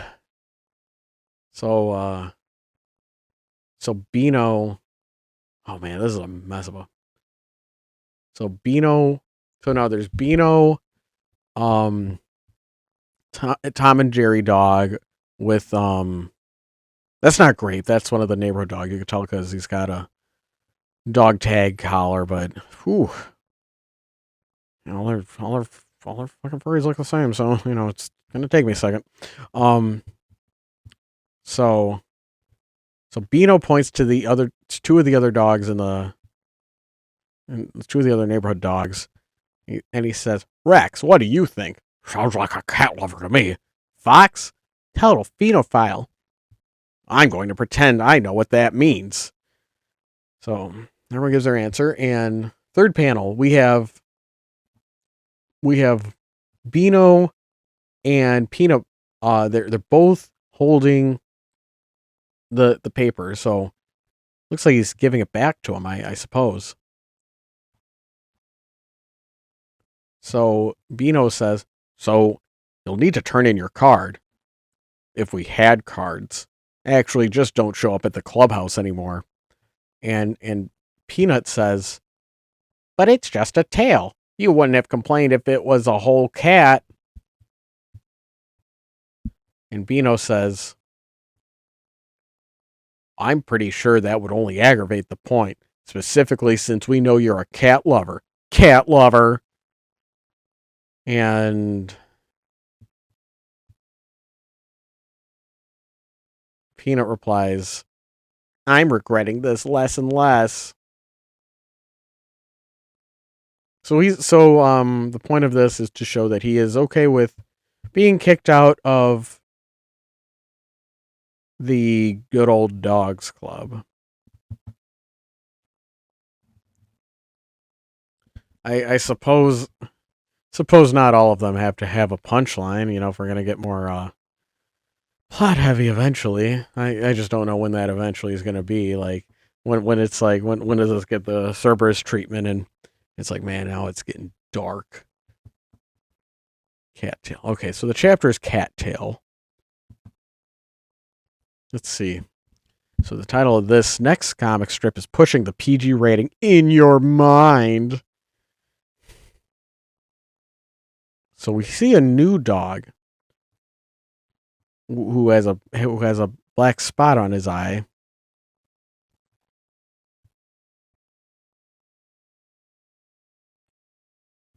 Oh man, this is fucking corny. Oh man, starting to feel the emotional wear and tear of this manga. So a new dog shows up, pleading, and he says, "Peanut, Peanut, can I have a look at your picture?" And Peanut says, "Joey, you're a cat lover? Well, I guess, but all this controversy is making me feel kind of weird about it." And the dog replies, the new dog replies, "She looks beautiful, Peanut. This is great. Really? It's nice to have a compliment on." And Joey cuts in and says, "I want to wear her skin." And then Joey's not in the last panel, and we just see Peanut looking stunned. Man.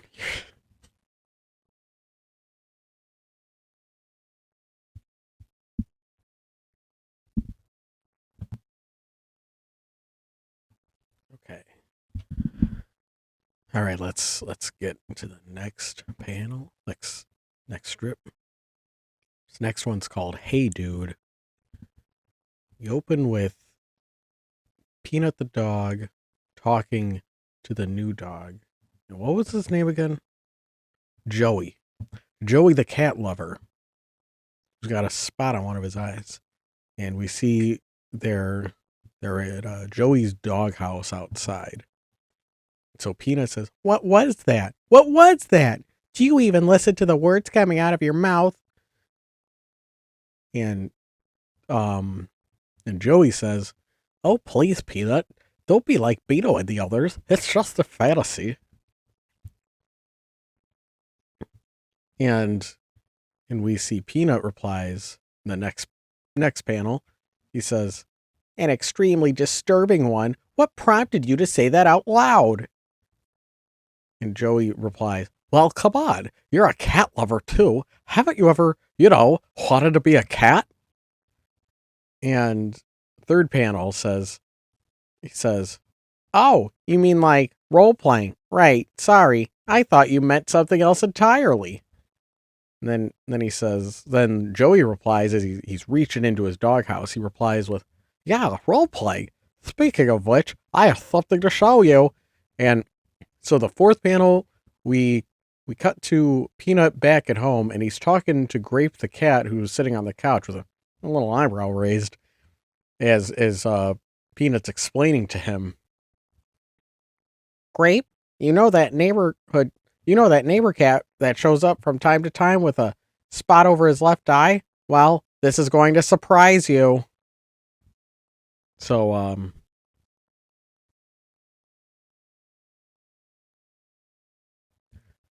So he dresses up as a cat.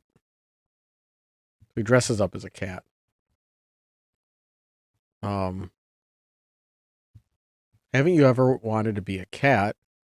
He said, "Oh, like role playing." W- Um, are we going to see um this is an interesting centrist take that they're having where the good old dogs club won't are exiling him for being a cat lover, and Grape the cat, he's not happy with the fact that Peanut is a cat lover. So that's I'm gonna say all three of these guys are one character at this point. So that's two against being a cat lover. But then we see a pro cat lover, but he takes it a little too far.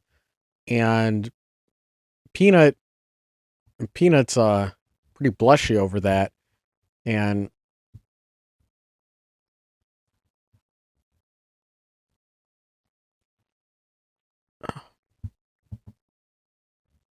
I'm not so so he says the I want to wear her skin as the punchline because he wants to be the cat.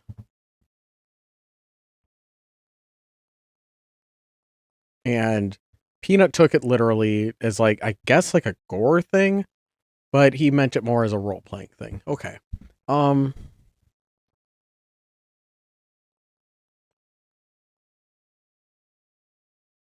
I will be interested if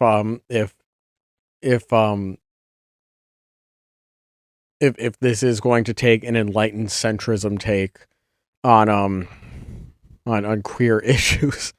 Oh boy, this is gonna make this comic rough. Like, especially if yeah, 2008. Like I because like I'm guessing that like using animal species, we're doing a queer analogy. Um, and I like that. Here, let me zoom out. I like that they tag it with the characters. So say if you're only here for just Joey, you can read all of the Joey comics. Oh geez, let's not get too spoiled. But so he says it's just a fantasy, but then it's just a fantasy that he wants to be a cat, but then he does dress up as a cat. Okay. Um I'm going to keep reading. I'm going to keep reading.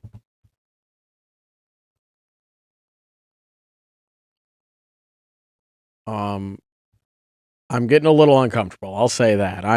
I'm not quite late triggered because it is not woke enough, but we are inching closer.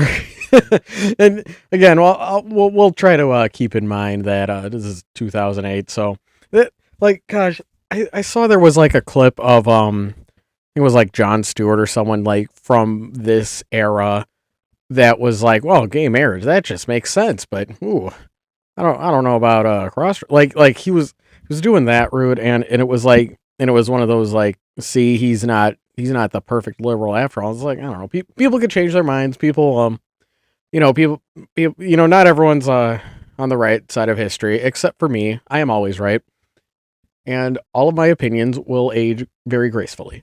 So let's see. Next comic strip is called Anise is like catnip but for dogs.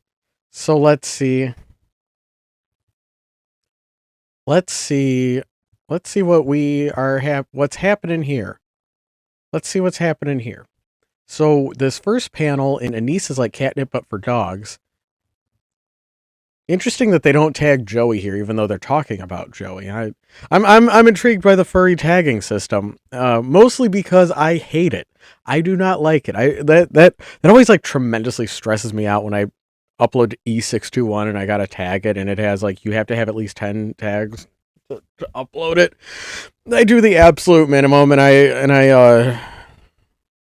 assume someone who cares more will update it. I'm very sorry I'm very sorry if that's triggering to hear, but like I get that sweat over like, am I tagging this right? Is this right?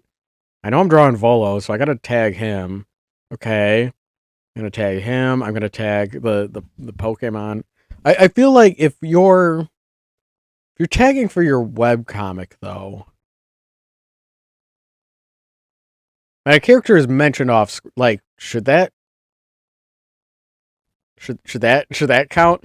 Anyway, let's get to read. So we see Peanut the dog is crying and Grape the cat is comforting him. And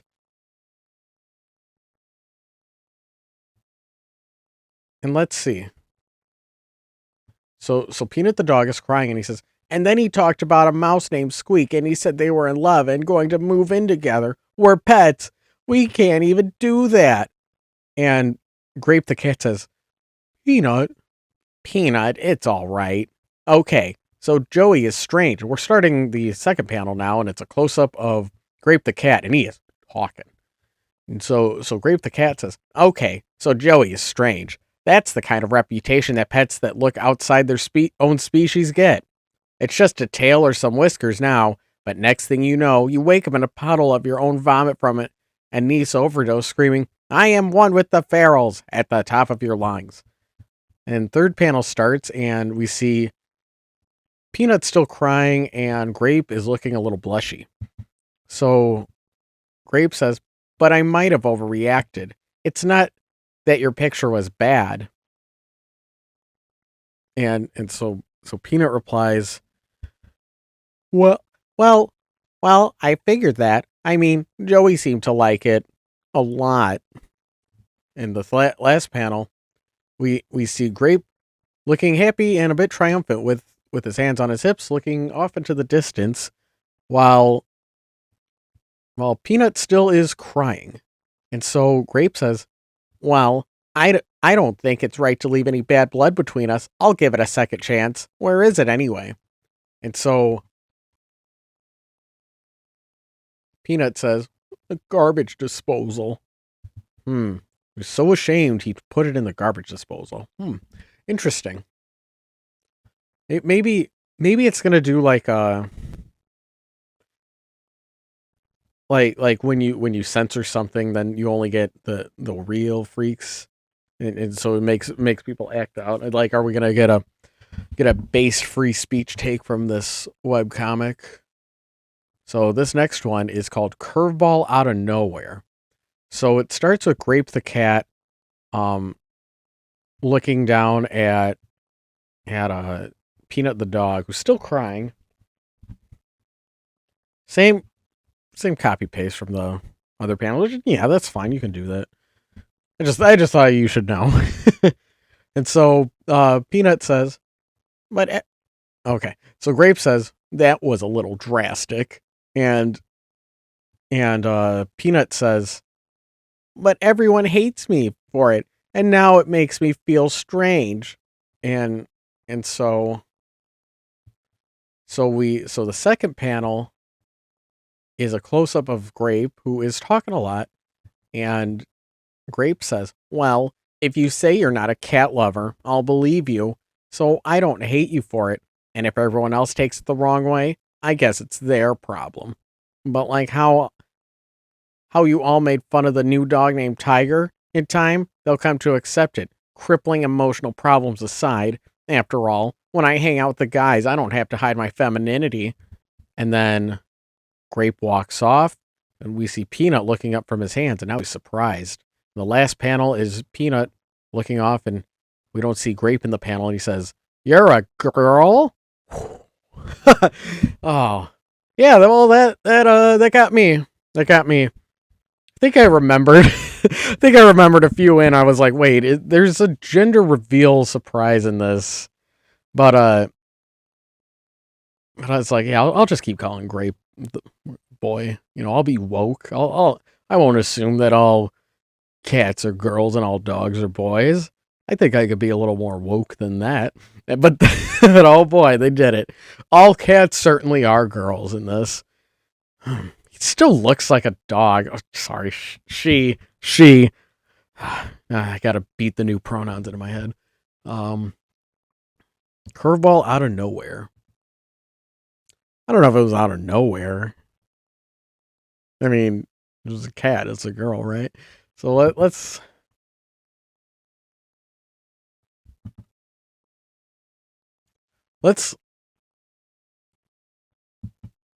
If you say you're not a cat lover, that was a little drastic, but everyone hates me for it, and now it makes me feel strange. Yeah, yeah. Or it's like, yeah, if you hate it, if you get hated on, then you feel shitty, and that's bad. Like I don't know. I like that zoomed out like where it's like yeah, there's some freaks, but like the mean streets made them that way.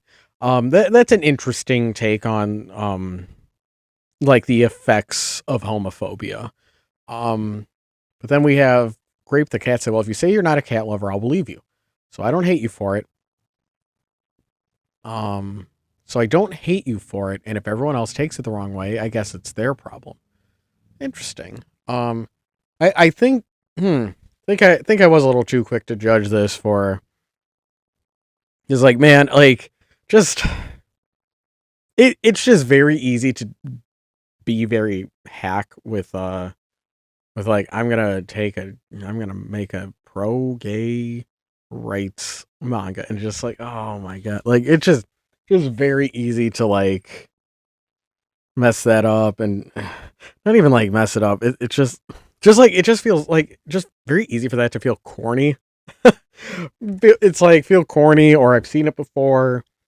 I think animals is like kind of the way to go with that. I think like Beasters was interesting. That's that's my very bold stance. Um because in Beasters world, um Legoshi and Haru, the main couple, they're the wolf and the bunny rabbit. They are a queer relationship even though it's a male and female. It's because they have because their society has this huge carnivore and herbivore divide that it makes them a queer relationship. And what's interesting about Beasters is there is no direct one-to-one comparison with anything in our world as they explore the intricacies of the carnivore and herbivores. Um and I like that where it is something interesting. Like so it's not just like a one to one like, oh no, we have forbidden love and making it all corny like that. I really like that where, you could say that in Beasters that you could draw analogies as like, oh, is it drawing analogies to queer relationships, interracial, the caste system, like just all of these different things, because there's nothing like it in our world. And I really like that. So I think as long as they as I'm being very hesitant here, but I think that as long as if they ramp up the furriness in this, so it doesn't come off as like a general like let's thinly disguised gay talk. I think that might possibly save it. I was really rolling my eyes mate like I don't know because like I do say like because like I don't we're like they're reassure I it's like they're reassuring the character like well I know you're not a cat lover so it's okay and it's like but like what if he was and maybe that is going to be the conflict that um and you don't expect someone to get over their homophobia overnight. So, well, we'll see where this goes. And so we have this. Whoa, Grape the cat is a girl. Oh my god. Oh,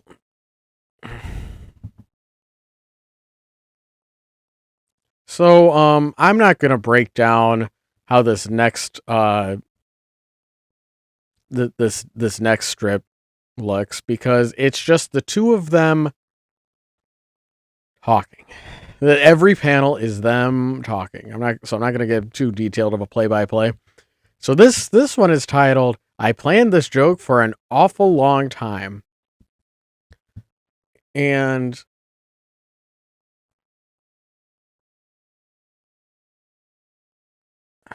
God, this is corny. Oh boy, oh boy. Let's let's get through this. All right. So Grape the cat says, "How could you not know I'm female?" I'm still gonna give her the Garfield Squidward cat voice. So she says, "How could you not know I'm female? We are naked all the time." Oh, that was the name of the first book. They did the title drop. And so Peanut replies, "Regardless, it's impolite to ask, and you don't even act female. You play video games with me. We talk candidly about all kinds of stuff. When we were doing Shakespeare, you made me play Juliet. That what?" And Grape replies, "That does that doesn't mean I have to be male. I thought we were dropping our preconceived ideas." And to which Peanut replies, sorry, but you have to admit you're something of a tomboy." Tom Cat is how Grape Jan corrects him. And the last panel is Peanut pointing and saying, that would mean you're a boy." And so then we have Grape grabbing her, face palming in frustration, saying, "I know what I said." So this is the joke that Rick Griffin planned for an awful long time. That tomboy, you're a tomboy. You're a you're a tomboy. And then the Grape says Tomcat. Tomcat is a reply to tomboy, but then that would mean you're a boy. Tomcat. Yeah, this is going in the I get it, but I'm not laughing. It's some wordplay, you see. Well,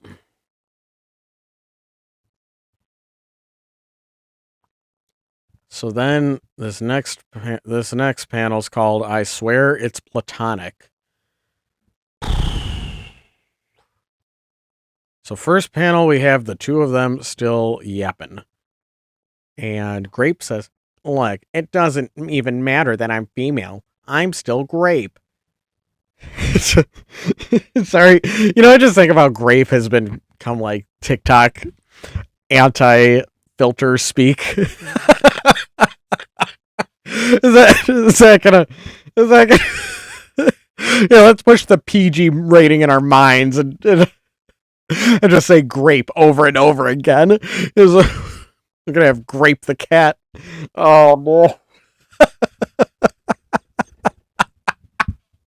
Oh. Has anyone in E6 drawn that? Like a funny pun of no, you know what? No. I'm gonna stop there. I'm not so Grape the cat's look, it doesn't even matter that I'm still female. I'm still Grape. And to pull a neat little parallel, she's gonna pull a neat little parallel. She's gonna pull a neat little parallel. And to pull a neat little parallel, it doesn't matter if you like cats, but not in that way. If you like cats, but not in that way, you're still Peanut. What? And second panel starts, and she puts her big meaty claw on Peanut's shoulder, and she says, "What matters is that you don't care what the guys think about it, because you and I both know you're not really a cat lover." Oh, but it looks like he is a cat lover. Ooh. So The third panel is Grape Chan is walking away, and she says, "Now come on, stop frying your brain over it, and let's make ourselves some root beer floats. Plus, put all this crazy cat lover nonsense behind us." In the third panel, Grape is completely walked off screen. Oh, and we see that Peanut Coon has a little heart and blush lines over that. Oh my goodness. Looks like our boy is smitten. Didn't Grape walk off okay. Trying to get a sense of scene directing. Where the characters are. Because, we got... Where the fuck are they? They're in the void. This is where we're having our gender reveal party. The fucking void. Now I want it to be gayer.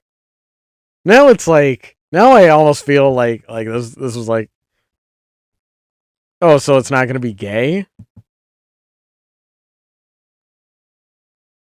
So they can have a heterosexual, I don't know. I just said how Beasters was like so fucking cool, even though it's like about a straight pairing. So I don't know. Maybe I'll withhold that rant till a little later.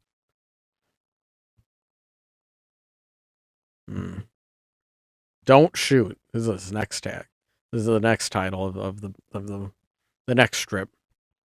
So the first three panels, it's all black with a window, and there's speech bubbles. Who, I don't know who's talking, but let's read them. So it says, "Forget about the pantry. That's all junk. There's food in here. There is. Well, I've never seen any. I heard you need a thing called a can opener. Can opener? Something like that. Those crazy rumors again. That's too much trouble. Waiting for trash day is too much trouble too, I take it. Hey, I'm hungry. While you're at it, see if there's any cat food. Watch out. Crash. Quick, let's get out of..." And click the light open. They click the light on, and we see Peanut is looking at two raccoons. The raccoons. Okay, we are on chapter 4. Holy moly, there's a lot.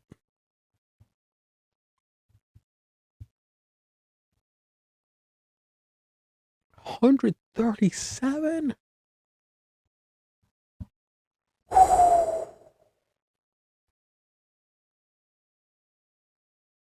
All right, buckle up, kids.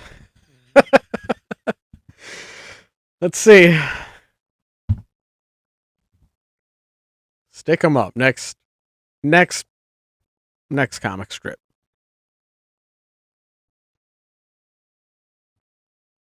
Oh, sorry. I had my I thought to zoom out. I thought this was Peanut, but oh no, it's actually Grape.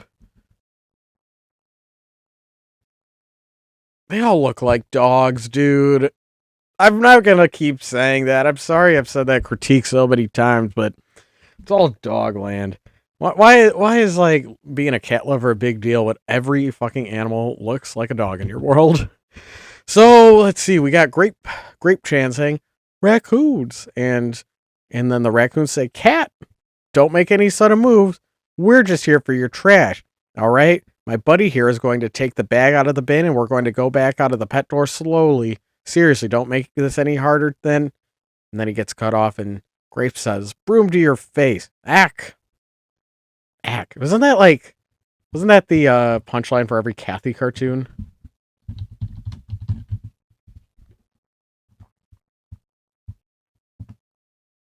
The Kathy Ack.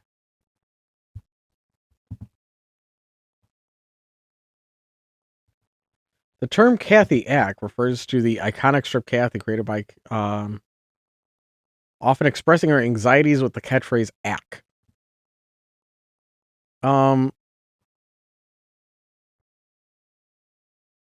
Bluetooth disconnect. Bluetooth connected. And that was known as like a hack comic when this was made, right? Like your punchline just can't be Ack, or is the punchline broom to your face? or like they think they're gonna be all smart and walk away slowly and take the trash, but ooh, big broom to your face. Um, Stand your ground, I guess. That's oh God. All right, next panel, a minor flaw, and we have that's grape, right? And he's looking into a door, and he says, or she says, "Mom, Dad, Guh, grape, what was all that racket? I caught some raccoons messing with our garbage. My garbages. Oh no, they got inside? Don't worry. I got rid of them and cleaned up, but I'm pretty sure they'll be back. Oh, thank you, Grape. But why do you think that? First of all, the pet doors you installed are plastic flaps. Don't they have any with, like, locks? We have thumbs, you know. And the salesman was either very good or very bad at his job.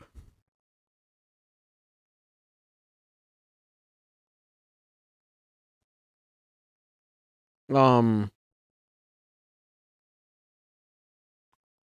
Interesting world building implications here. Um, don't they have any with like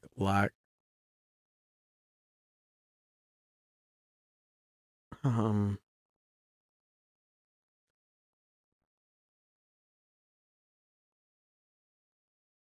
I I think I'm putting in this in the I think I get it, but I'm not laughing. I think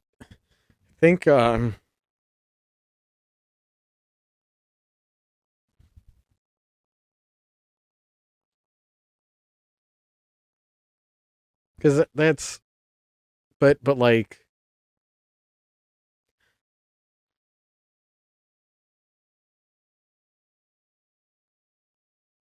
because the joke is the salesman was either very good or very bad at his job, right? Unless unless they're doing like a meta joke about them being anthro.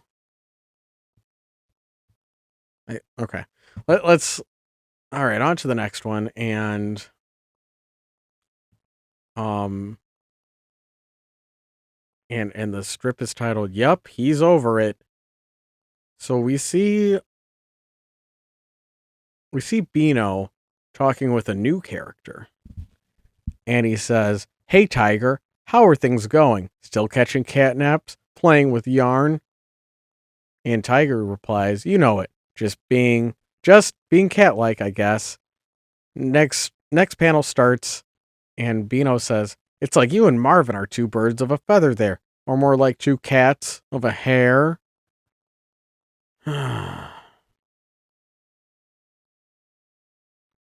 Tiger replies, "Ha, I never get tired of how you and the other dogs point out that my name is in fact that of a large cat, and that I hang out with a cat." Third panel is ha ha ha ha ha ha ha. And the two of them are laughing. And fourth panel is Tiger saying, "I will kill you. I will kill your whole family." And then a cat told him back, "No, Tiger, back down." And he's going after Beano. So the joke is Tiger Tiger says, "I never get tired of how you and the other dogs point out that my name is in fact that of a large cat." So he says, "I never get tired of this thing that you just did." And then he laughs, with Beano. But even though he's laughing, he's actually not happy because the fourth one he says, "I will kill you. I will kill your whole family." Um that's the joke. That's the joke here is that even though he said it was okay, it actually wasn't. Yeah, putting this in the I get it, but not funny. That's that's the rating for that one. If anyone's keeping score at home.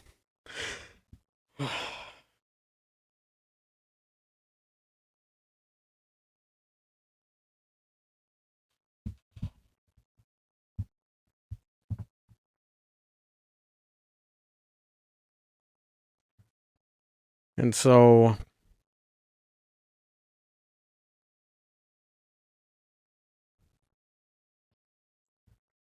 this one's titled I Have Decided to Start a New Comic. We see this new one we see on this panel. It's the first panel um is on lined paper, and it looks like a sketchier art style than the usual art style. But it's still definitely a dog, so don't worry there. And so it says the Adventures of Spot, Super Dog, and it's pointing to a cape because the dog's wearing a cape. We got to know it's a cape. I wouldn't know that's a cape if it didn't point to cape. So, second panel, one day at the bank is the establishing text. We see a Dalmatian, the robber mask holding up 2 burlap sacks of money. It's pointing to the counter saying bank. And the robber says stealing all this money is easy. Third panel. But then and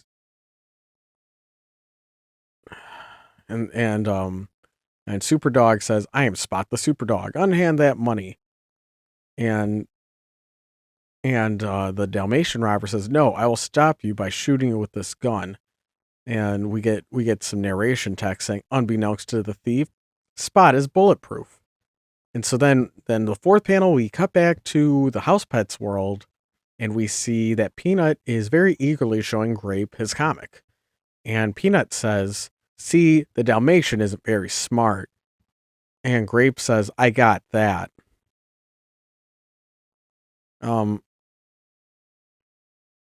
But like that's been the intended that's like been the joke for like isn't this the same joke as like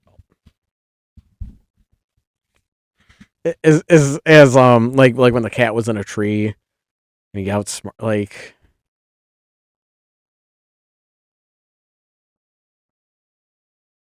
it's like wow, it's like the joke here is Spot is making this kind of shitty ham-fisted comic that spells things out too obviously, right? And the joke here in Housepets in this comic is Peanut explaining his joke to Grape, and Grape saying, "I got that."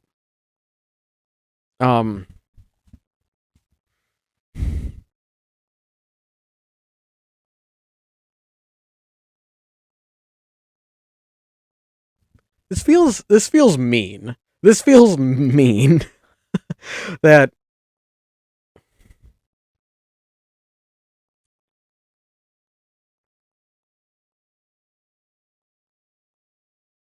like oh like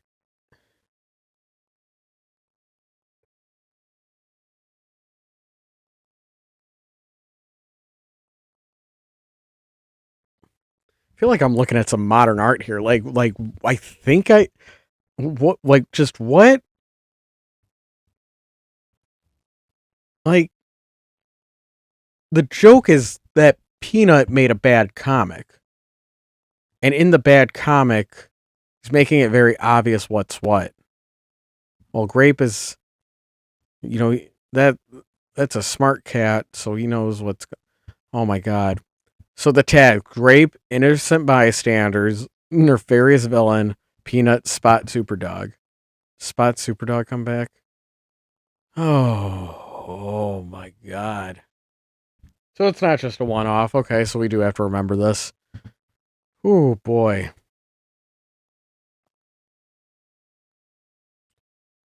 And so, this next one, it's called "Whoops, My Freudian Slipped." You know the I don't like how much this looks like the Housepets art style. I'll say that. Um, before I get to critiquing, I feel like that's something cool you could have done is just make it look really different. Um, this just looks like your art but shittier. um, like you couldn't like give them like anime eyes or something to like distinguish that this is something different. So let's see. This strip opens up the first panel. We have we got we got Super Dog, and he's looking heroic. We don't have to label that that he's wearing a cape anymore. We figured that one out. So yeah, good on you. You're getting stronger with your art skills. So the narration in Peanuts comic says the adventures of Spot. Spot is the bravest of all the dogs. It is more powerful than it and is more powerful than even the humans. The next panel shows Spot doing a bunch of cool action things fitting for a superhero, like punching a wall, flying, and breathing fire. So the narration text says nothing is too hard for Spot. He can fly, punch through walls, and breathe fire, and that's only the beginning. Third panel. Everyone loves Spot. They love him because he rescues children and stops bad guys in their tracks. And we see Spot at an autograph signing, and it says "Meet Spot," and there's a big line for his autographs. It says all the ladies love Spot too. And fourth panel, we see the continuing narration from Peanuts comic, but we see some eraser marks over the last line. So it says especially his girlfriend Stripe, who has a cat. We see he's erased that part, and we see in real life that he's blushing profusely. And if we zoom in, it's a secret, secret, secret as the sound effect as he's scrubbing away.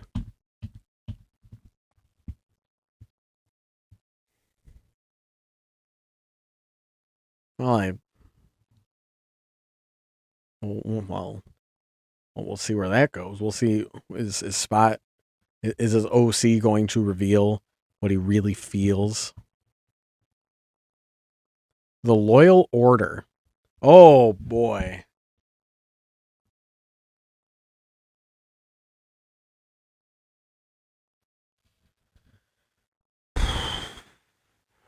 Okay, so we have the Loyal Order, and we see the Good Dogs Club.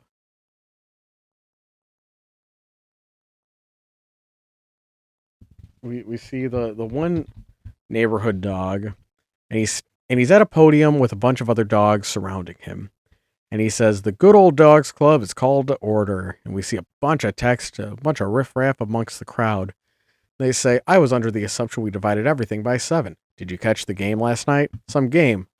Some game. I like the old meeting place better. There was toilet access. Now you made me thirsty. See that's a dog joke. See toilet access, but now you made me thirsty because dogs drink out of the toilet. So the dog at the podium continues, I know it's been 3 weeks since we last had a gathering, but I'd like everyone to settle down. And the crowd continues their riffraff.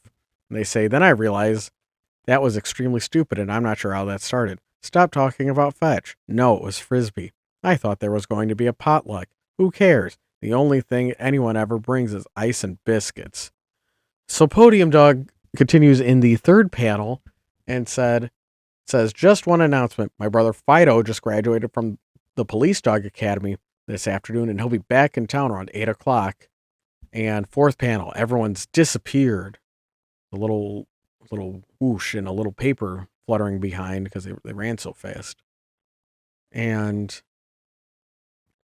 Podium Dog says in the fourth panel, our first order of business. These meetings seem to be getting cut shorter and shorter. So I guess the joke was police dog. Nobody wants to get caught by a police dog, so they all run away, and so cuts the meeting short. And we get this bonus joke about the toilet, the toilet water. this a new chapter?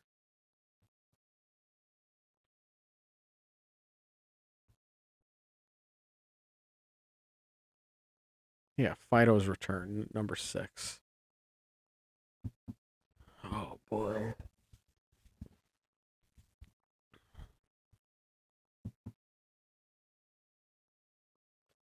All right, next panel it says it's a dog thing.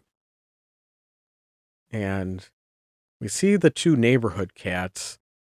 They're outside and they're looking in. And one cat says, "Can you see anything?" The second cat replies, "I think they're talking about zoning." And in next panel, first cat says, "Zoning?" And second cat says, "Yeah, dog stuff. Whose tree is what and when they peed on it, that sort of thing." Then we see a big stampede of dogs running out and in the last panel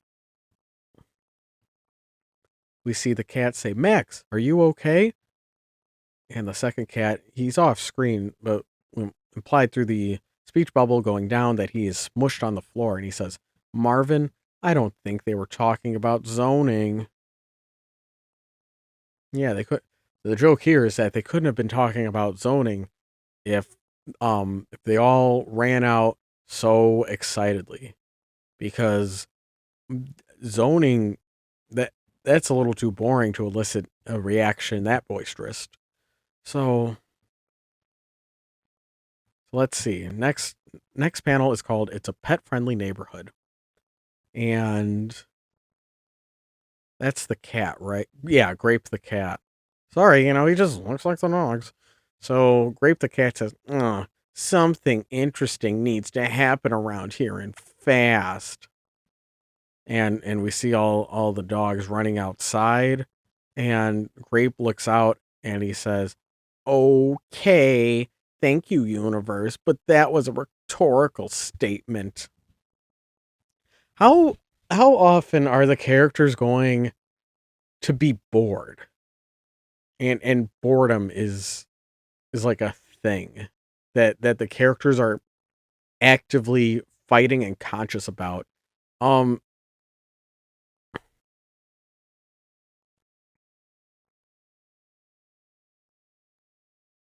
like I get, again, we're going to put this in the I get the joke, I just don't think it's funny.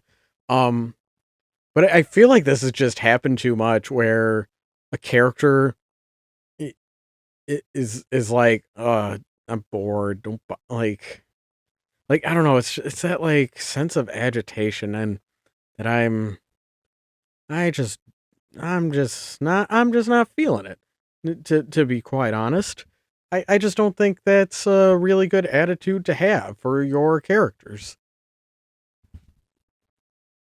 Like, if you're gonna do a character like that, you got to make him like Eeyore, like make him like just just so over the top, such a downer, that that's just his personality. Instead, it's like everyone's just like a little bit of a downer, where it's just like it just doesn't go nutty enough, it doesn't go extreme enough. Um, when is the cat bored? It because we see the cat. I feel like the dog is bored more than the cat, and that makes sense. Like, the dog's got his doggy energy, and whereas like the cat just wants to chill. Um, Again, it's like, does the author of this manga, like, do they know how to chill? Is what I wonder. Um, like I don't think I really I don't feel like I have a good sense of like their worldview or interests. Um, well, let's keep reading.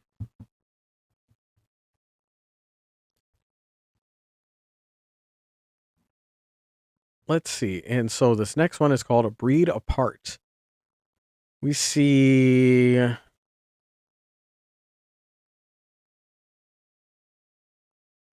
I'm wondering if this one's a cat or a dog now.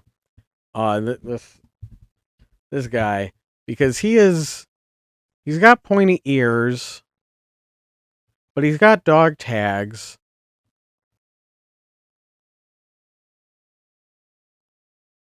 I think that's a dog, but he's talking to the cat. Well, let's just read it. Let's see.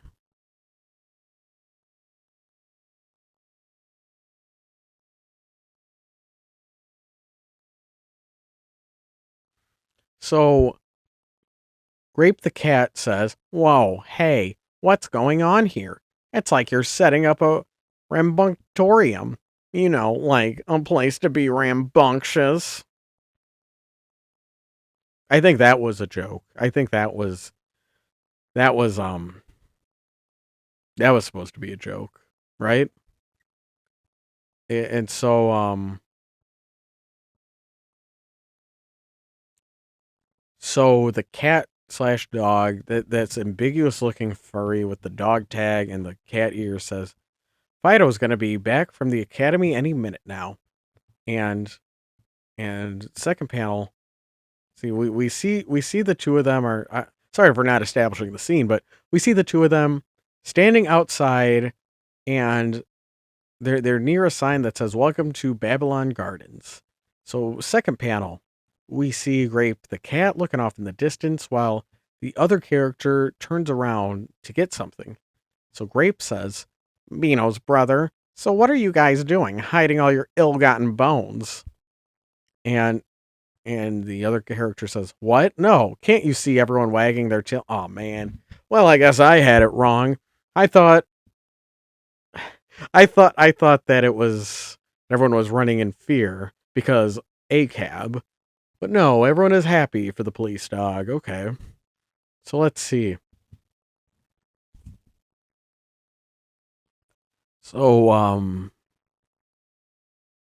third panel, we have Grape the cat saying, "Well, I know you guys talked about him in glowing terms, but was he really that special?"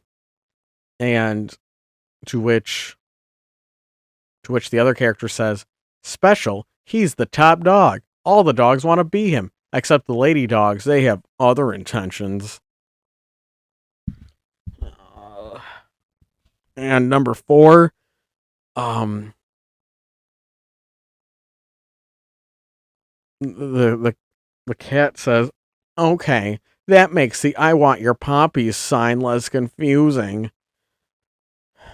And the other character is yelling out, and he says, "Puppies, Sasha. Puppies is spelled with a U. No, the second letter." Oh. Is the joke,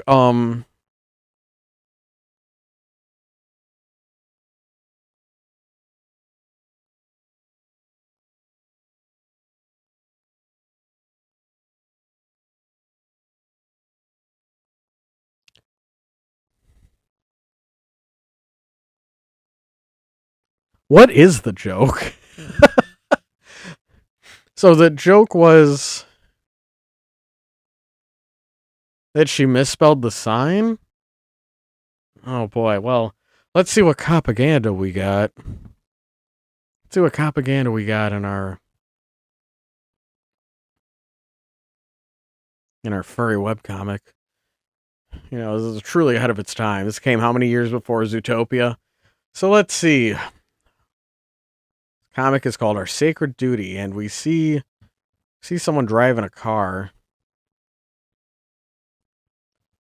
and I think that's I'm gonna guess that's Peanut's dad. Or no, sorry, I guess it's another it's the other character's dad. So the human who's driving the car says, "This is our exit. Are you excited to be back home?" And then off screen we hear, "I could use the rest. Hunting squeaky toys and attacking people with thick clothing, it's tiring work." Second panel, it's all kind of the fucking same. For the first 3, it's just the human driving and then off screen dialogue. And the human says, "I bet your brothers will be happy to see you." Next dialogue bubble says, "Joey, yes. Beano, dot, dot, dot." And then human says, "Beano is the one Jake owns, right? Is there a problem between you and him? And the off-screen dialogue bubble says, not per se. And in the next one, we have a narration overlay with a dog chewing on a canine vest outside. And it says, but he was kicked out of the academy for being undisciplined. And an off-screen dialogue bubble says, Beano, stop chewing on your uniform. And Beano says, but it smells like mailman. I think the joke here is the dog's chewing dogs like mailmen? Is that it? Is that the joke? We're making dogs like mailmen jokes? Is that it? Am I missing something? Is this really what fucking passed for humor in 2008? Oh my god.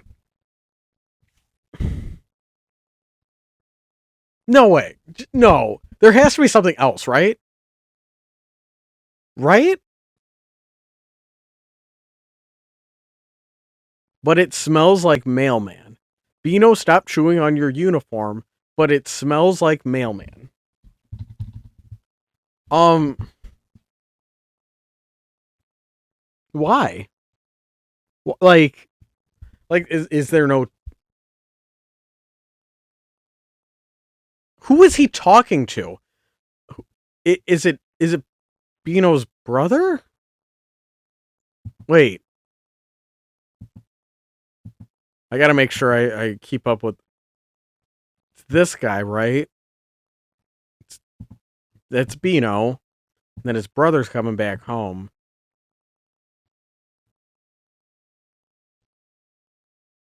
Yeah, they're building up the reveal of Cop Dog. Uh,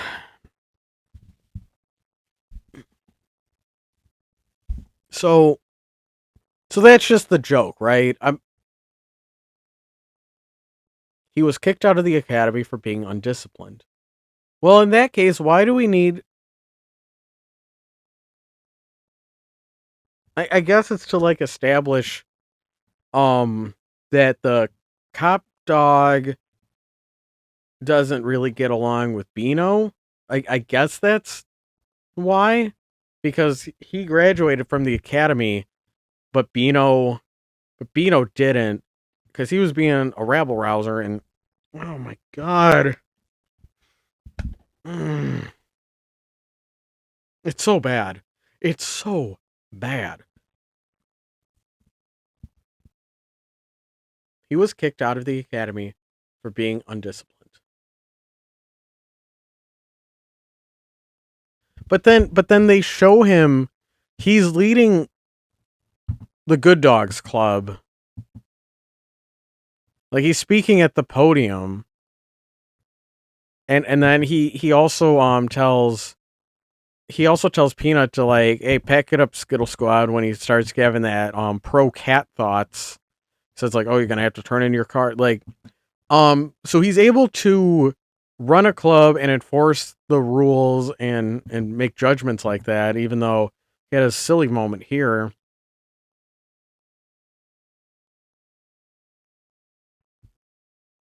What the? Um, maybe this is his character development, like to show, like, oh, he used to be really silly, and he got kicked out of the academy for being undisciplined, and then that sent him on the trajectory to be um more on the straight and narrow, and then run the Good Dog Club. Like,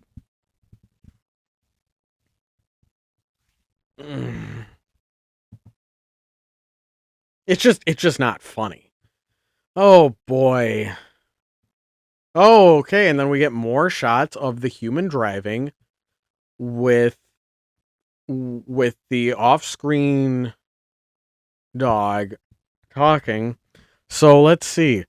Off-screen dialogue balloon says, and then there was his rampant zoning issues, and the human says, I get the picture. I'm just wondering why Jake never brought it up. And off-screen bubble says, relentless shame. And human says, I don't know.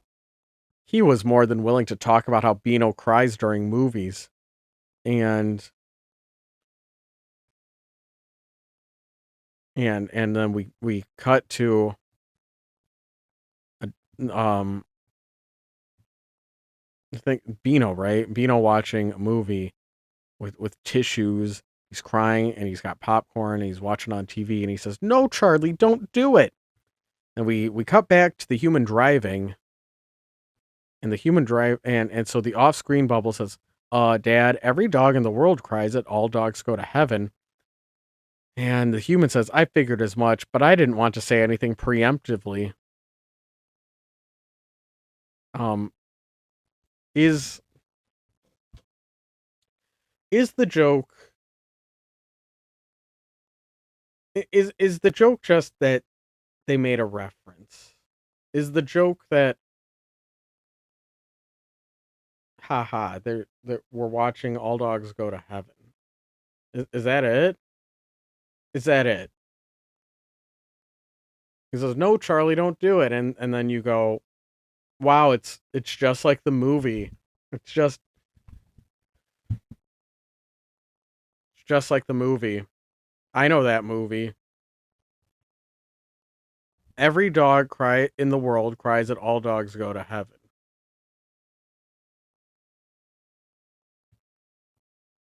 Um, and they're crying because it's a dog movie.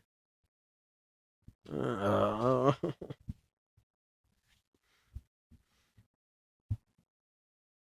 this one was called The Universal Constant. Um,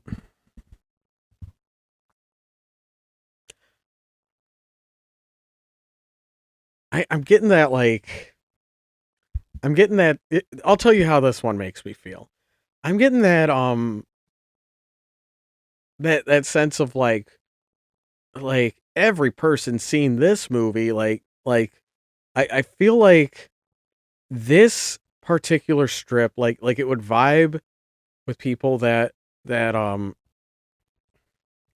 that um oh, these are the essential 90s movies that you have to see. Everybody's seen these movies and this I'm participating in culture and everyone else is like I feel like that's who would repost that, right? Where it's like, "Oh man, I remember that movie. That sure was sad." I'm He was more than willing to talk about how Beano cries during movies. I'm just picturing I'm wondering why Jake never brought it up. Who's Jake? Who's Jake the dog?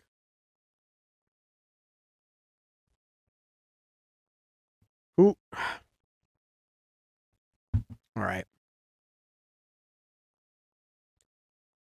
Let's see. Next one's called She's Not the Best One to Ask. Oh boy. So let's see. We got two characters. I think they're both dogs. We got Beano on the right side and a new dog on the other. It looks like that's a girl dog because there's eyelashes and got a heart collar. It's very girl coded. And so girl dog says, "Hey Beano, could you help us out here? I think we don't have enough paper ribbons yet." Beano says, hello. Weren't we doing a thing that's important?" And you see they're decorating. Looks like they're setting up for a party because I see some streamers and balloons and a table with a bunch of dog bowls. Oh, like a picnic table, I think. Table of dog bowls, because they're dogs. They're having a dog party, so I guess that'll be the snack bar. So girl dog in the second panel says, "This is important. This is Fido we're talking about." And Beano replies, "What about me, huh? I've been trying to get our act together for weeks now, and everyone blows me off at the mere mention of my brother returning. It's like I'm not even here." And girl dog then goes in for a hug and says, "Aw, don't be silly, Beano. Nobody thinks you're worthless." And Beano replies, "Thanks. I'm glad somebody still appreciates," but then he cuts off. And the fourth panel, we see the girl dog holding up a sign that says, "I want your puppies," but it's crossed out because she was having a little trouble spelling. And she says, "You know your brother better than anyone. Do you think he'd go for," and Beano cuts her off and says, "That's not what I meant." Hmm. I wonder if that's not what I meant. Like if that's going to be if that's like how many punchlines happen with "That's not what I meant," or or just like eye rolling, like just the general sense of like I'm eye rolling at this wackiness. Because I feel like that's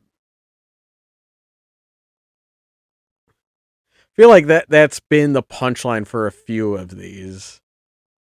Is that's not what I like. They're like, oh boy, we got some zaniness. Oh, I don't want none of this.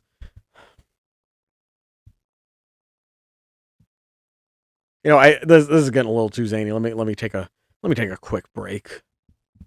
Hey chat, I'm back from taking a stretch, taking a walk, went down to the ocean, contemplated life, picked up Bochi the Rock volumes 2 and 3. They didn't have volume 1, but that's all right. I get the gist of it. She's a little anxious moe blob. That's the point of that story, right? I did read a few Bochi the Rocks online, and I really liked it. So I'm like, yeah, I'll pick up volume 1 when I see it, definitely. Um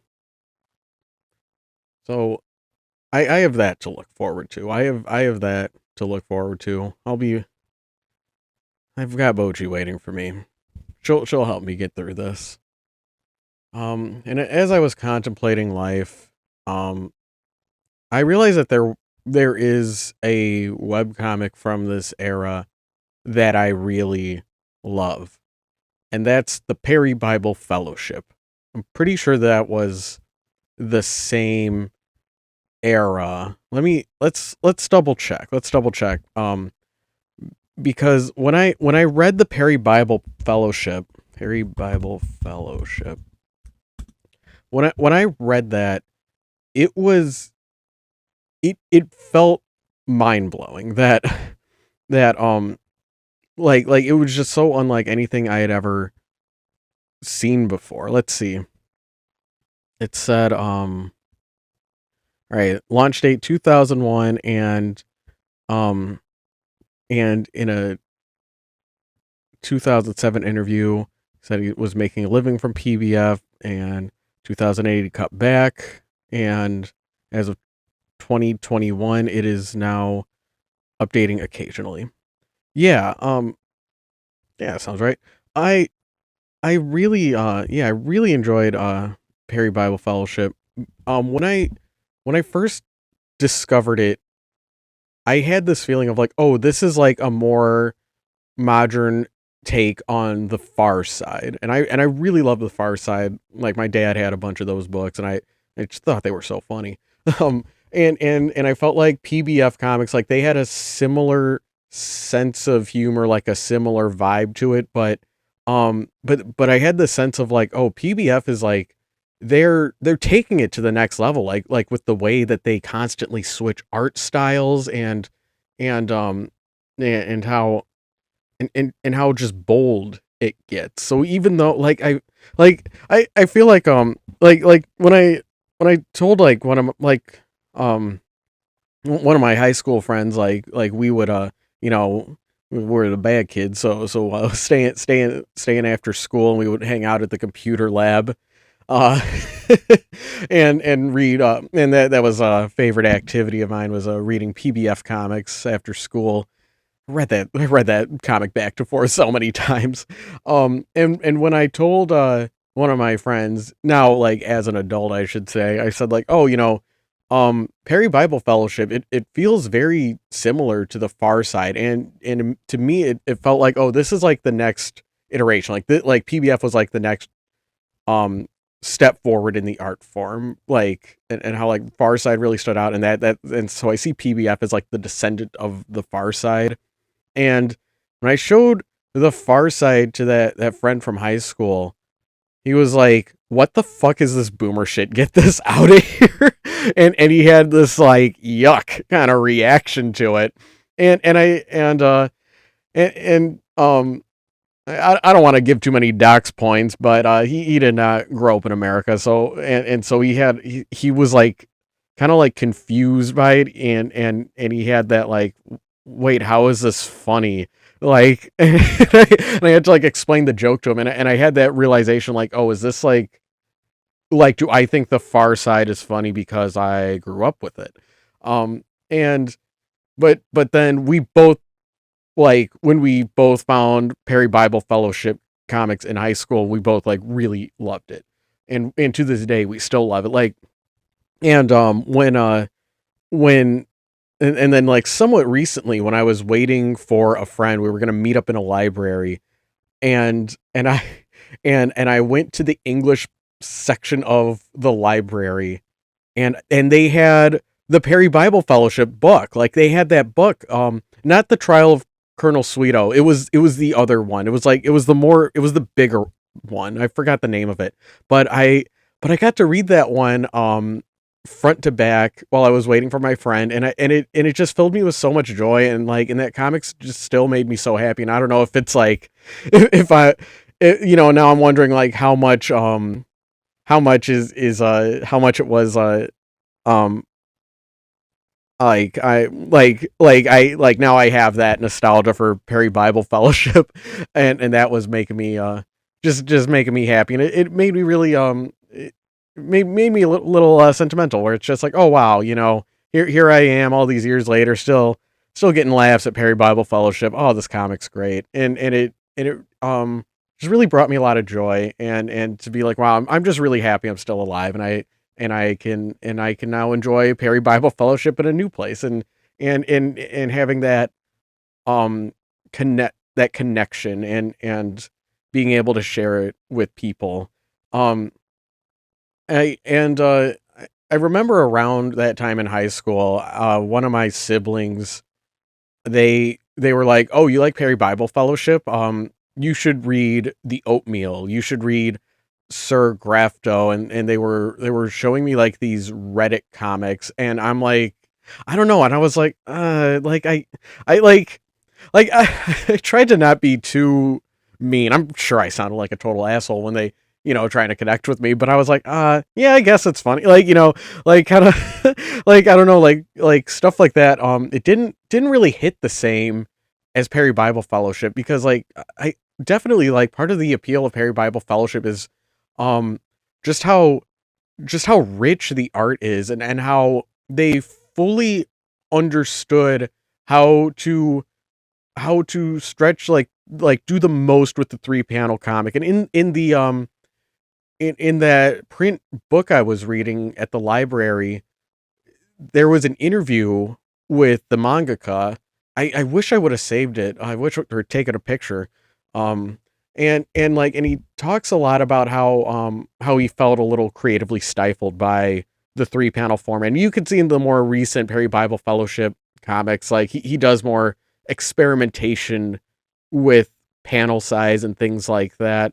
And I don't want to be like a total hipster, like, the old stuff from when I was a teenager. That was, but like the stuff I read as a teenager, that was when it was the best. Like, like I don't want to be that, because like I think that Perry Bible Fellowship shows like complete mastery, understanding of the newspaper style comic gag. So it does make sense that he reached a point where he was like, I feel trapped. I feel locked. Like, and yeah, he is the right person to say that, because it's like he kind of did the most you can with this format. Um, and like, so I kind of have that forgiveness, if that makes sense. I know that sounds very entitled, but that understanding, maybe that's a better word, for like the newer comics, and like some of them are some of them are still knocking it out of the park, like that the spelling bee comic. No spoilers, no spoilers. I'll just like Perry Bible Fellowship is like that's like the worst, literally the worst way to experience Perry Bible Fellowship is like if I like remember it and I like try to like recite it to you, recite to you the gag of it. um but yeah, the spelling bee comic, that was like a newer one that like still that like I will just think of and just get a good chuckle out of, and that one has had a more experimental panel format. Yeah, PBF. It's like I think now it's like because it updates so sporadically, I will just check in on it about every couple of months and be like, "Hey, you do anything new? No, all right," and like just check in every once and again. I remember there was a time where he tried to do animations, and I was like, it's not it's not really a strong suit, but it's good. It's good he's experimenting. I hope he's still making a living off of his art. That would be very, very sad if he's gotta go back to the salt mines. I, um anyway, so I go on that tangent where it's like, because I'm pretty baffled by the sense of humor in House Pets, and I don't even know if it's like if it's too online for me, like the jokes are just too much of the culture. um I gotta read Cyanide and Happiness again. Like I gotta flip through that because I feel like um that that comic, I do remember enjoying that one in like middle and high school. I remember that one was pretty funny. Like, would I still think it's funny today? Maybe that's the more appropriate thing to compare House Pets to. Um, 'Cause, yeah, this been pretty stinky so far. But let's go on. Now that I'm all recharged, let's keep on going. Well, let's see. We are the date for this one, that's September 8th. Let's um let's try to read. I don't I don't want to. Let's see. Last time, June to September, it was June or July. July, August. Yeah, we did 3 months. Okay, so it was about 3 hours for 3 months. Oh, I was gonna say let's just read to the end of the year. Well, I don't know how triggered I'm gonna get. I don't know how upset these little furries are gonna make me. So let's let's keep reading. Let's keep going on. All right, let's see. This next one's called An Understandable Mistake to Make. So we'd see two of the dogs still at the party as they were last time, and dog with the heart is looking concerned as Beano walks away. A heart dog says, "Beano, what are you doing? These dogs and that one cat are all here to see your brother. Don't ruin this for him." And Beano says, "Sorry, Sasha, someone has to put them in their place. Me. I have to put them in their place." And next panel, they're still talking. Heart Dog says, "Oh, Beano, at least drink something before you start off on another angry rant." And the dog says, "Well, thank you, Sasha. That's very sweet of you." The third panel, okay, so he's taking the cup in the second panel. In the third panel, he spits it out. Blech. And the dog says, "You call this junk toilet water? Where did you get it?" And Heart Dog says, "It was in this bottle from my dad's dresser. I think it was imported from France." Okay, so the joke here is that um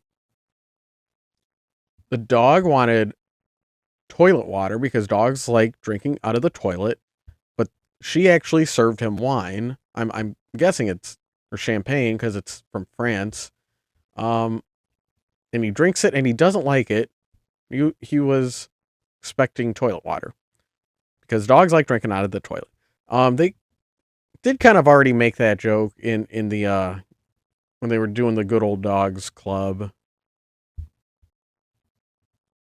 And I was like, "Oh, that's a nice little like little bit of flavor in the background." I don't think it was funny enough to blow up into a whole strip, but you know what? I'm ranking this as I understood it. I understood it. I understood the joke, but I'm not laughing. Oh, all right. Next panel. Next strip is called Foot Flavored Speech. Ooh, we got some foot stuff going on. So this is Beano, and he's speaking to a crowd and he's under a spotlight. And Beano says, "Everyone listen up. That means you and you. Grape, what are you even doing here?" And Grape says, "I like the taste of dog biscuits, so sue me." And that's Grape talking off panel. We don't see Grape eating the dog biscuits, but we know she's there.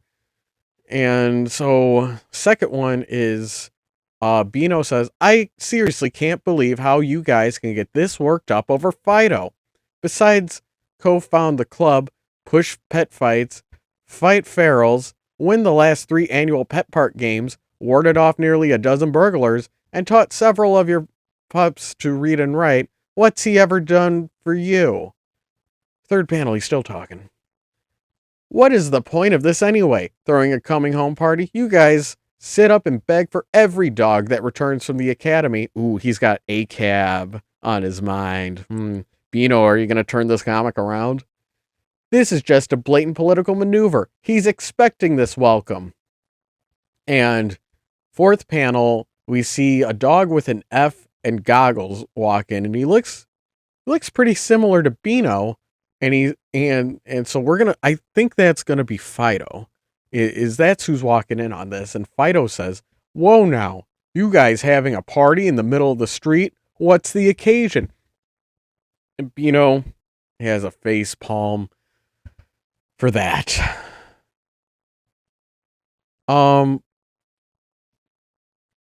I'm curious about the politics of the Good Old Dogs Club.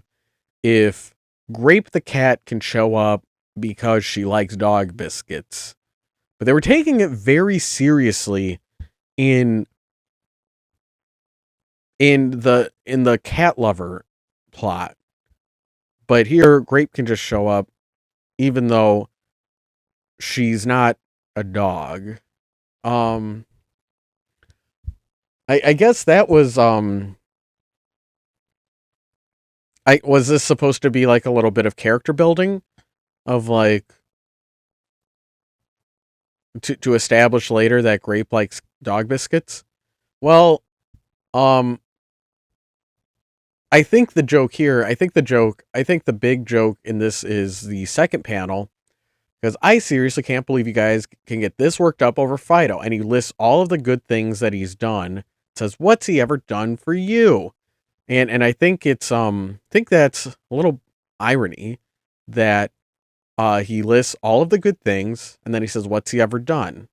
That's the joke. Besides doing all these good things, so I think that's the joke, but it keeps going and he keeps talking. It's like it's one of the like I understand this joke here. I as we're dissecting this frog, I understand this one here, but then we get more world building that um you guys sit up and beg for every dog that returns from the and I is that more world building that the police dogs are very loved? Like, is that going to be important to know? Um, but then fourth panel, it's to reveal that Fido is here. Okay. Um, I have to wonder how because Control Alt Delete that one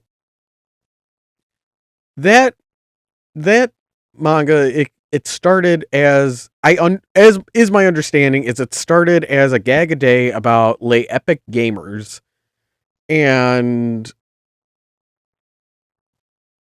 it started as that, but then it started getting more about the relationships, and then that's how we ended up with lost.jpg was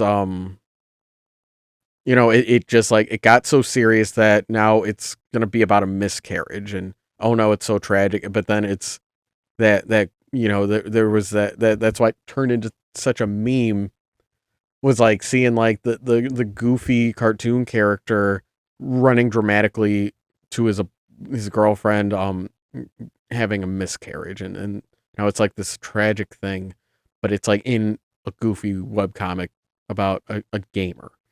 um I'm wondering, when is Housepets, like, when is their lost.jpg moment, and has it already happened? Because it's more and more exposition and how, and like character relations, and less jokes, where like chapter 1 was like, oh, we're being silly, we're like, that was chapter, yeah, Imaginate chapter 1. It's like, oh, we're being so silly. That that was chapter 1. And showing this fanciful world of pretend that the animals play. um Chapter 2, the game, that was like, I think that was the author's thinly disguised rant about the game, or meta commentary on the game.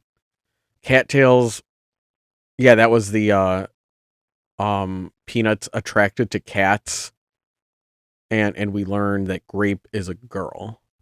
The raccoons, I what? Yeah, that was like a stand your ground, be armed, fuck you for stealing kind of chapter. Number 5, The Adventures of Spot, and that was more building on what we learned in Cattail, right? Now Fido's return. We're seeing a lot of Beano's frustration. Like, I'm not seeing a lot of jokes. Let's keep going on. So this one's called "Shut Up, We're Trying to Praise You," and we see. I think this is Fido because he's wearing glasses, right? Okay, so Fido is being carried by a group of dogs, and they say, "Fido, look at my sign." Whoa, okay, let's not get too excited, guys. I ack. He is how Fido is replying to all this riffraff, and and we see various speech bubbles saying, "It's Fido. I love you, Fido. Who did your head for, Fido?" And second panel, we see a girl dog approach Fido, and Fido leans over as he's being carried away, and she says, "Hi, I'm Daisy." And Fido says, "Hi, Daisy. Sorry, it appears I'm being dragged away by a fan mob. Rain check." And And third panel, we see more of people cheering for Fido, and Fido says, "Guys, seriously, I don't even need this kind of," and he gets cut off. "Hey, everyone, 3 cheers for Fido. Hip, hip, hooray, hip, hip, hooray." And third panel, Fido's now looking a little upset that everyone's giving him all this praise. Fido says, "Guys, would you stop?" But he's cut off. He's cut off by the crowd going, singing for "He's a good, jolly good fellow," and they're still cheering. Um, I think the joke here is that Fido's getting a lot of attention, and he doesn't like it. I think I think I think that's the joke, that they're really going over the top with all this attention and praise for Fido, but he's not totally on board. And because it's called "Shut Up, We're Trying to Praise You." Um is it, how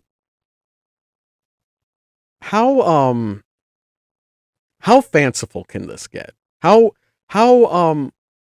rule, like, what are the rules of this universe? Because it, like, the few chapters of Bochi the Rock I read online, I I noticed that like an interesting thing that Bochi does is for the 10 panel, the third one, oftentimes it'll be Bochi imagining something. And I really like so like we'll have like a cutaway joke of Bochi imagining something, and then the conclusion is the cut back to reality. I took a few screenshots of that. Let me because I was like, wow, this is really interesting. And not to say that like Bochi's the first 4 panel manga to do this. They are not. Let's see.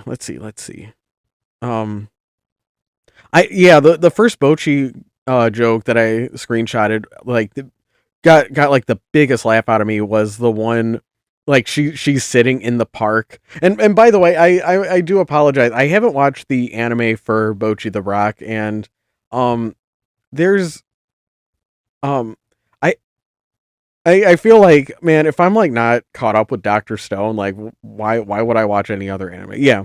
So it's a four it's a 4 panel yeah, of course it's 4 panel. It's Bochi sitting on a swing, and she says, "I don't want to go back to school. At least everyone here is lonely like me." And she in second panel she's looking off and she sees a salary man sitting alone on a bench. And she thinks, "I bet he's estranged from his family, dreading going home." Third panel is a wife and child approaches the salary man, and she says, "Sorry we're late, dear daddy." And the salary man says, "All right, who's ready to go eat?" And the fourth panel is Bochi looking a bit peeved that the salary man is actually not lonely like her. That's so good. That's so good. I love that twist. So oh, I was misremembering this one. It was the one where they talk about Bochi getting a job, and she's in third panel is she's thinking of herself at a 7-Eleven and asking, "Thanks for shopping. Want this reheated?" And the fourth panel is we cut to a courtroom, and and and and a lawyer says, for the crime of poor customer service, we seek the death penalty. And the judge bangs his gavel and says, "Guilty, put her to death." And Boji says, "No, no, no, no." Like it's that like it's such an exaggeration of like, "Oh no, I don't want to work a customer service job. I'm going to be bad at it." And then her anxiety takes it to such a place that she would be sentenced to death for poor customer service. Like it's where it's like that wouldn't happen in real life. Like but it's very relatable, that anxiety brain of, "Oh no, I'm going to be bad at this." But like it takes it a step further where it's like, are you actually going to be put on trial for your poor customer service? It's like, probably not, but like in Bochi's mind, it's like, no, I'm really gonna suck at this. Like, and it's funny. It's funny. And doing like those like quick cuts, to her anxiety imagination, like going to somewhere so fanciful. It makes it so it gives it this snappiness. It shows like it's a good way to convey how just how anxious she is, and that makes it interesting. That gives it and I think that's like why Bochi is such a relatable character to so many people, is that like it's not just like, oh, she has anxiety, because like Manga Time Kirara, I feel like I um I I I feel like a lot of their protagonists are kind of like Bochi. Like if you look at something like Comic Girls, it's a cute, shy girl who wants to draw manga and do her best. And like with Comic Girls predates Bochi by a decade, I think. Like it's way older. And you see like this is like a lot of their protagonists are kind of roughly Bochi shaped. And and it, and it's not just like, oh, how's the cute cinnamon roll moe blob, how's she gonna be a manga artist, how's she gonna like, and to plug in like different jobs for Bochi to do. I think with Bochi, it does like, it hits a lot different because of how her mind spirals, and so it's not just relatable in like, oh, I have anxiety, Bochi has anxiety. It's like, I think I think um I think it's I think it's I it's like I forgot the anime existed for a second. It's like, yeah, it's like that the anime was that was very loved. And but I was gonna say, like, I think it's not just oh, she's anxious. It's that her fantasies are able to sell the feeling of anxiety in a safe way, if that makes sense. That oh, like when I panic thinking of like, oh, this sucks, I don't want to go to work, or like, oh god, I'm gonna mess it up. My mind doesn't go to somewhere like I'm not gonna think of like,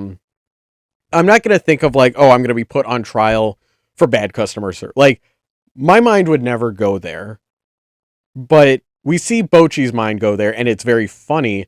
But also, it's like, oh, it's like a safe way to consume someone else's anxiety, and you can kind of have a chuckle like, oh, Bochi, they're not going to do that to you, but also you kind of relate to that, where it's just like, yeah, I my mind goes to like, oh, I know I'm being a silly Billy sometimes, and like, and it has like kind of that safe distance. Um, I bring all that up because I wonder like how, because like in Bochi, she's safe. Like, if that makes sense, like because of the genre in the magazine, that times are never gonna get too tough for Bochi. Like I was just reading another manga time Kirara for Coma, the Demon Girl Next Door. I just finished binge reading all of that. Really great, fun series. And like there's a subplot about a character's sister is missing. And because of the genre, it's like, because of the magazine it's running in, it's like, I know the sister's off having an adventure. I don't have to worry about her falling into really hard times. I don't gotta worry like, oh god, I hope the sister's got a bed at the homeless shelter. I'm never gonna have that thought about all of these manga characters. Like I know she's gonna be fine. It was that feeling like when an anime character's like, oh, she's out there somewhere. Like when a character says that in a cute girls doing cute things manga, you know it's gonna be fine. Um, and so I'm wondering, what's the rules? What's the rules? Can we do a cutaway gag in House Pets? Can we show the characters imagining some like where it's like, oh, they sure are getting carried away. They sure are going over the top praising him. Like, can they reference like like because I feel like it's kind of like conveying the same thing in every panel. And that's why I brought up the Bochi thing, where it's just like, oh, she imagines herself as like on trial for bad customer service. It it's like I understand like from this first panel that um okay, he's, and then like I already, so he says, well, okay, let's not get too excited, guys. And he keeps, guys, seriously, I don't even need this kind of praise, guys, would you stop, like, and he's like, we see him getting increasingly annoyed. But that's the thing, like I get that they all really like him, and I got that from them throwing the party. I got that from Bino going on this rant. So what is all of this for? Could you elevate this? Could you have something a little larger than life happen to Fido? Can we have Beano possibly imagine that, like, oh god, they're gonna put up a statue for him? Oh god, can we cut away to his imagination thinking of how far this is gonna go? Like, if we like, because Bocchi the Rock, it's like that one exists within the realm of possibility, if that makes sense. Like, even though it's a manga and everything's soft and safe, um, it's still that, like, it still has that realism to it where, like, um whereas, like, something, they don't do like the Family Guy cutaway gag, if that makes sense. Where like we could, like, something like Family Guy or American Dad, they have more surrealist jokes, and they more like bend reality for the sake of the joke. And so I'm wondering, where so this feels like it's, this there is like a logic to their world, right? And so we can't, like, we can't do a crazy cutaway gag Family Guy style, but with with this, it's like, I understand it. It, like, is this just part of the medium? Like, it's like, well, we gotta it's like, well, I gotta put out a strip, so I'll like, I gotta stretch this out. Like, but it's like, man, we like, your webcomic started a few months ago. Like, you can't already be bad for filler already. Well, let's see if they take it any farther. So this one's called the Nerve of Him. And so Fido starts the strip with him pushing his hands out, and there's the crowd of dogs all reacting and stunned. And Fido says, "Guys, seriously," is the first panel. Second panel, giving a little bit of a face palm, and he continues, "Are you all nuts? What did I do to deserve something like this? I joined the academy because helping people is what dogs are supposed to do. I shouldn't be praised for following my nature." And so, third panel, he's walking off annoyed, and he says, "I don't, dot, dot, dot. I don't mean to snap. You guys are great, but it's been a long day, and I just want to go to bed. You guys have fun, just not on my account, please." And third panel is Beano getting mad, and Grape the cat is like, getting a little smarm brow there. And Beano says, "Look at him, sucking up all the glory, like some kind of glory sponge. A glorified glory sponge." And Jelly is like,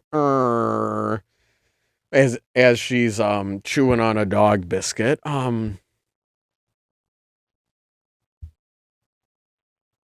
Could you combine? I feel like you could combine this one and the previous. I think the joke is, the way he's saying, "Look at him sucking up all the glory, like some kind of glory sponge, a glorified glory sponge." I think the joke there is, is Beano getting,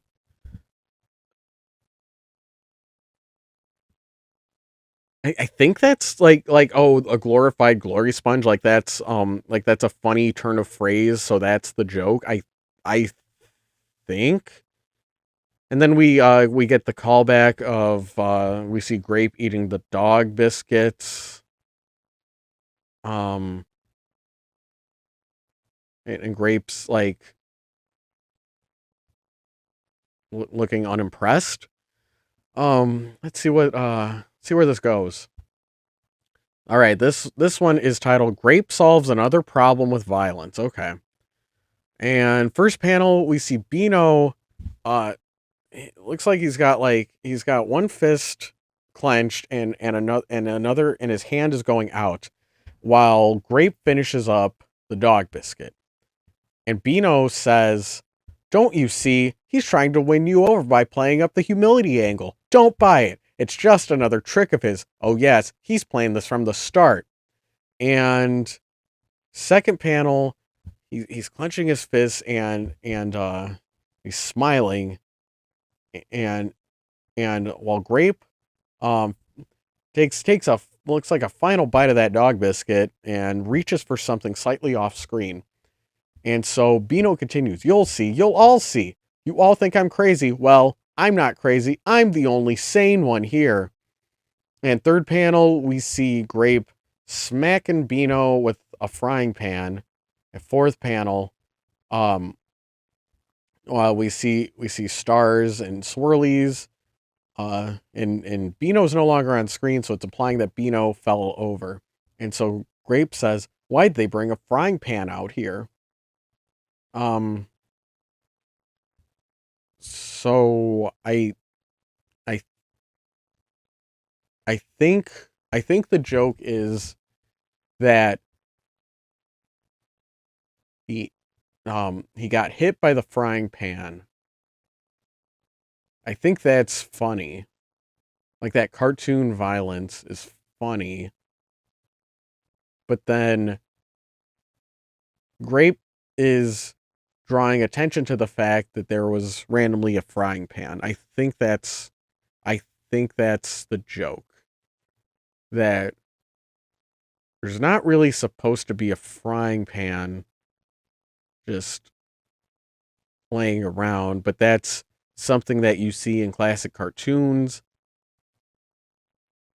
like Tom and Jerry, right? Like they would use frying pans as they're running around the house as like a and so Grape's doing like a Tom and Jerry joke,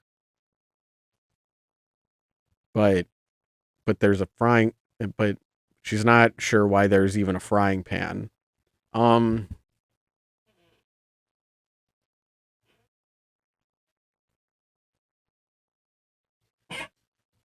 there's a frying pan because you drew it. Like that's why. That's why there's a frying pan. Is there's a frying pan. Well, you didn't need to hit him with the frying pan. Um and I guess the fourth wall break, I guess that like if they grabbed like the dog biscuit, like a dog biscuit box, if you hit him with that, like would that then he couldn't do the fourth wall break. Um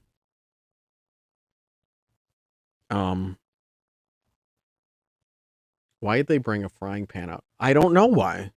I'm just as lost as you, Grape. Let's see. The lampshades were party favors is the title of this one. So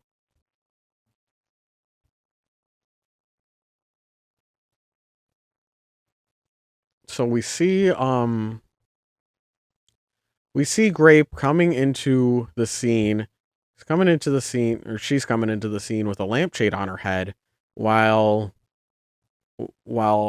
Peanut the dog is sitting on looks like a big comfy chair or a couch, and he's reading Foundation by Asimov. Okay, we got some fine literature for our furries. Um, so Grape says, "Hey Peanut, you missed a great party." And Peanut says, "Who cares? Stupid, dumb, fat, good old dogs club doesn't let me in anymore. They're stupid and dumb and fat."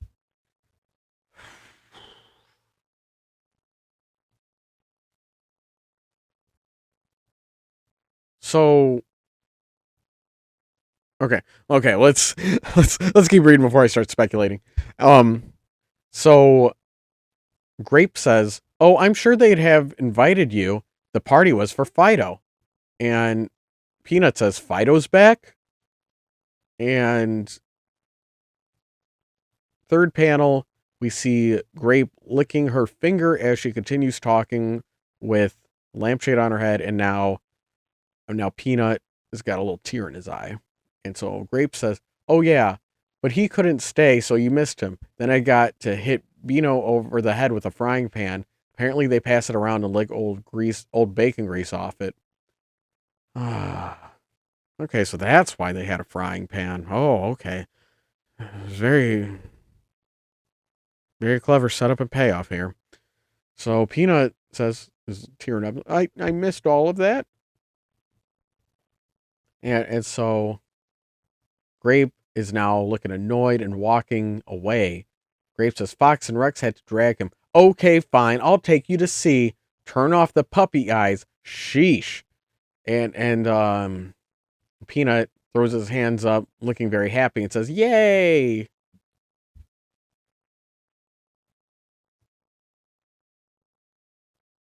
Um, so we get payoff for the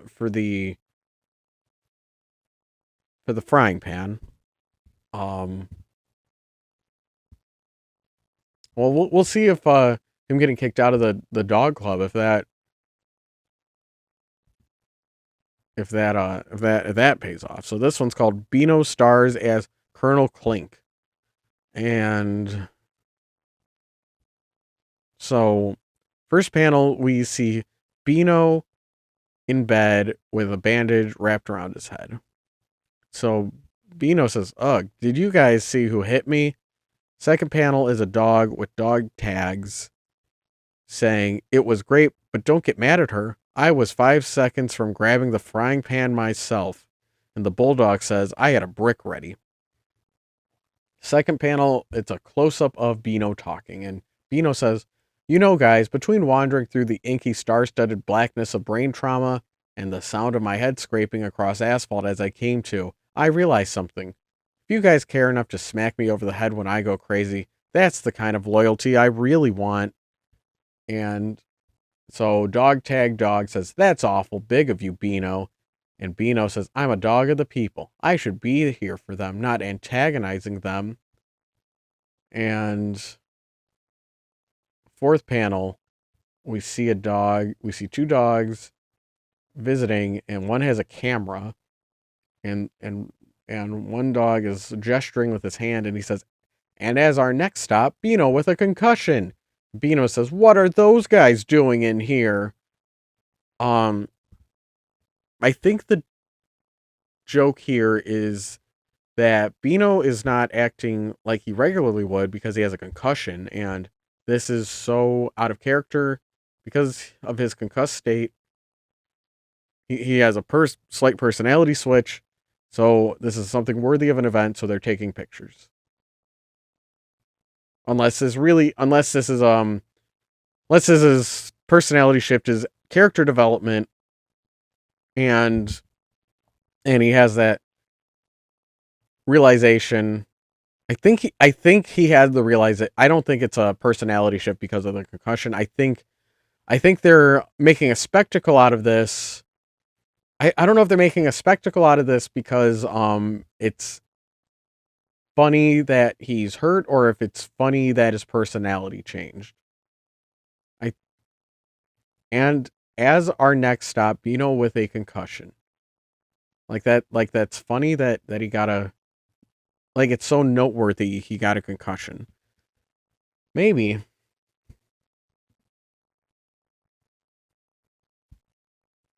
So this one's called Good Night Everybody.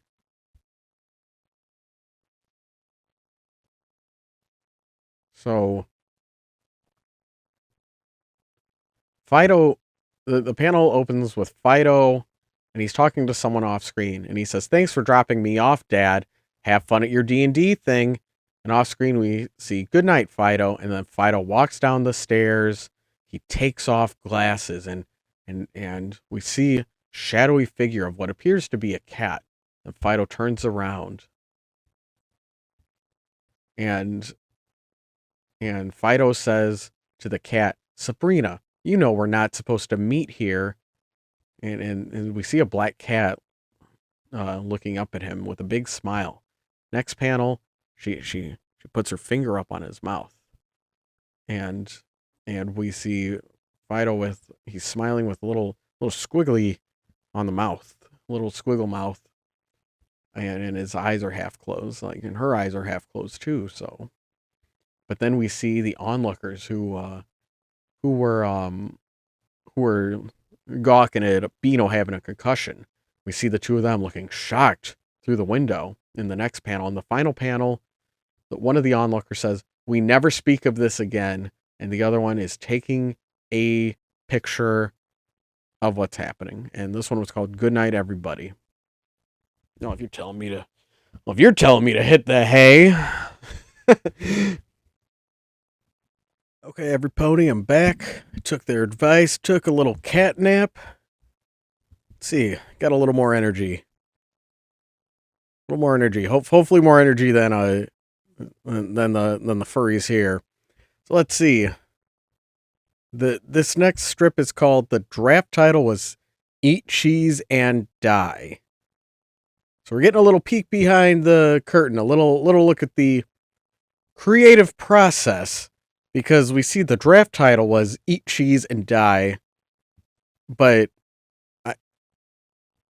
and I guess he's letting us know that, so we know that he's aware that that one was better kept in the drafts, but we don't, but so I don't know if that's like a meta thing. Well, let's see. We see Peanut the dog sitting on the couch playing a Nintendo DS, and next to the couch is a little mouse with a megaphone. And so the mouse says, "Attention, capitalist dog," and Peanut says, "Who said that?" And the mouse, and then we, second panel is a close up of the mouse, and we see the mouse has a little eye patch. And the mouse is talking into the microphone, and the mouse says, "My name is Carl Lennon Faust. We are officially protesting our position within the so-called enlightened society you have perpetuated upon the oppressed animals such as we." And number 3, panel 3, we see Peanut saying, "Mr. Mouse, I don't recall saying anything as enlightened." And the mouse is holding up his manifesto. He's handing it to Peanut, and he says, "You can read for yourself my deconstruction of your self-defeating lifestyle in this scathing manifesto. Read and be enlightened." And number 4, we see Peanut reading a very tiny manifesto, you see, because the manifesto was from the mouse, and the mouse is tiny, so the mouse is going to have a tiny book to match his tiny size. And so Peanut is reading it, and he says, "Humans and pets are stupid idiots, and you should bite them." And the mouse is talking into the megaphone. See, that was Peanut. That was Peanut reading, or that dialogue was in quotes to show that Peanut was reading that. So the manifesto says, "Humans and pets are stupid idiots, and you should bite them." So the mouse, again with the megaphone, says, my oration far exceeds my writing skills." I guess the joke is the gap moe, that he wrote something childish, but he has very high-minded, lofty ideas about society when he's talking.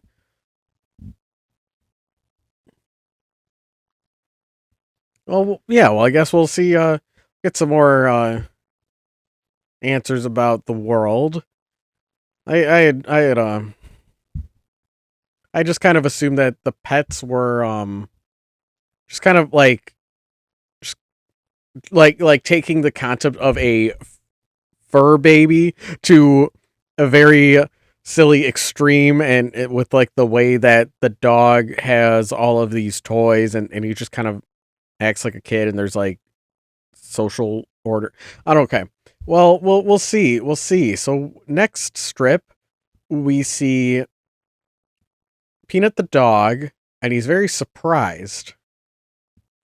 And there's an off-screen hand coming up from high up. There's an off-screen paw.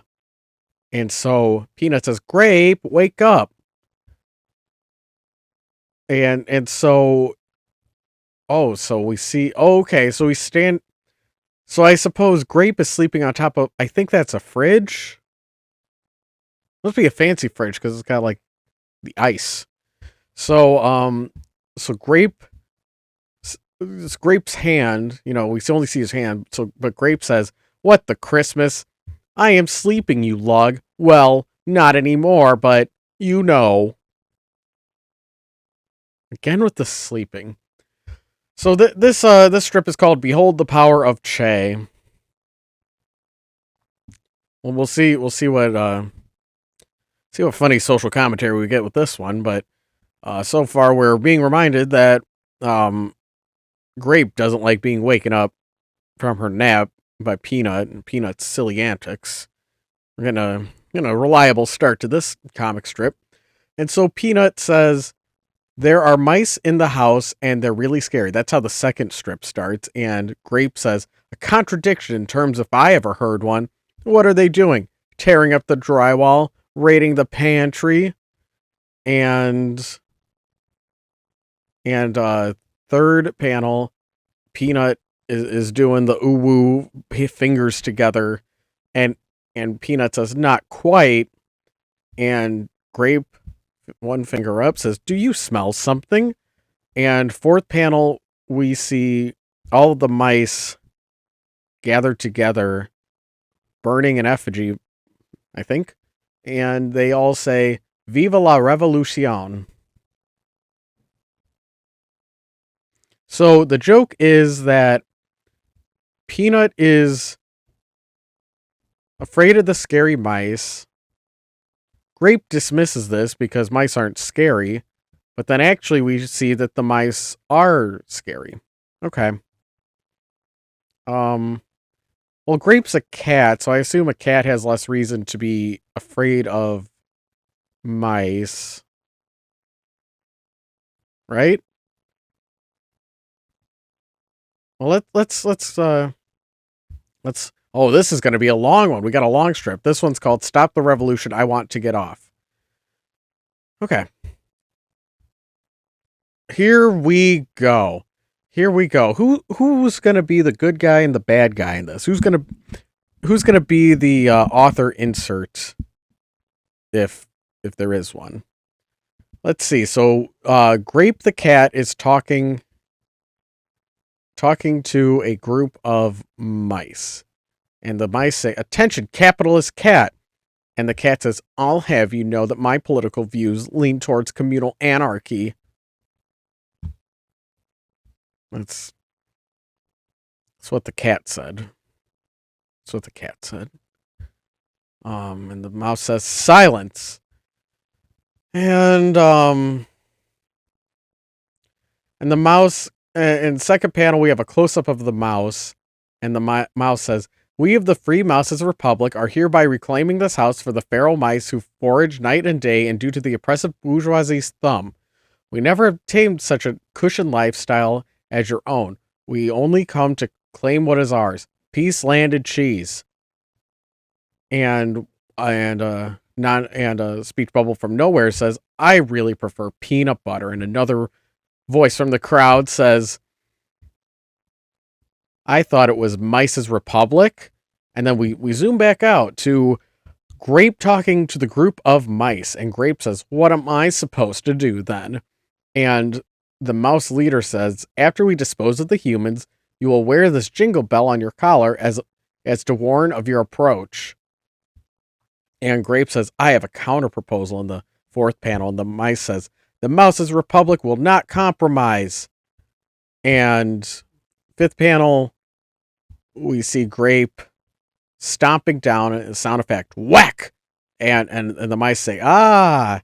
And Grape picks up a mouse, throws it up in the next panel, and then we see the next panel, Grape gulp, big gulp sound effect, imply that Grape has eaten the mouse. It seems like she ate the mouse with the eye patch. That I assume that's the leader.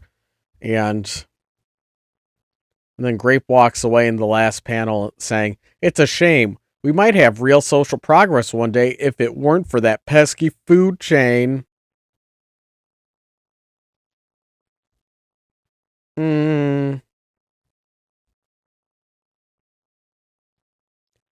Um.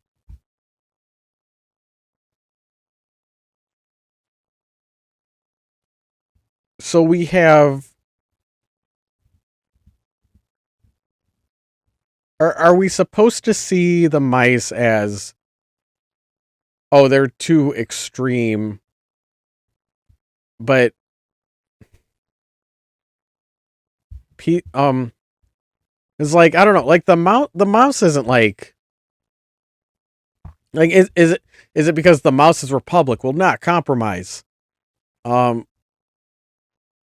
is it like, oh, they're forming, they're gonna take what's theirs and force it. But if the mice, it says, we of the Free Mouses Republic are hereby reclaiming this house for the feral mice who forage night and day and due to the oppressive bourgeoisie thumb, we never obtained such a cushioned lifestyle as your own. We only come to claim what is our right. Peace, land, and cheese. I feel like they could have reached a compromise, right? And that, and if they have been oppressed, like, if there are mouse traps all over the house, wouldn't it's like, yeah, that makes sense that they would come to the conclusion of that we are going to dispose of the humans.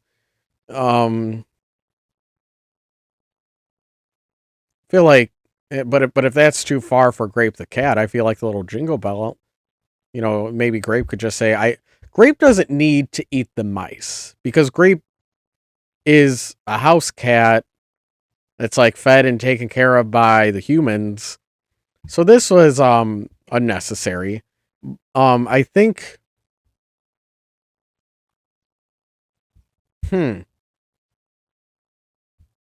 like, are we supposed to see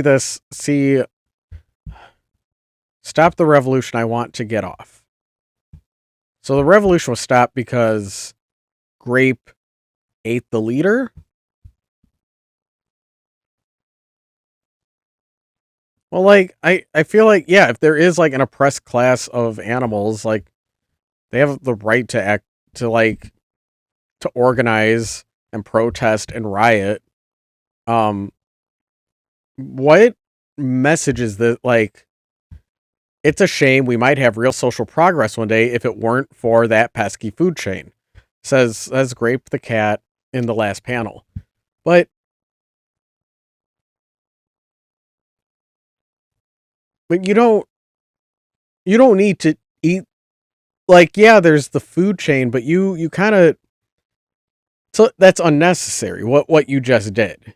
There is no need, there is no need to eat the mouse. Like, you are cared for. So it's like you're using the food chain as a reason to not hear out the other side, and that you it would make your life inconvenient. Where,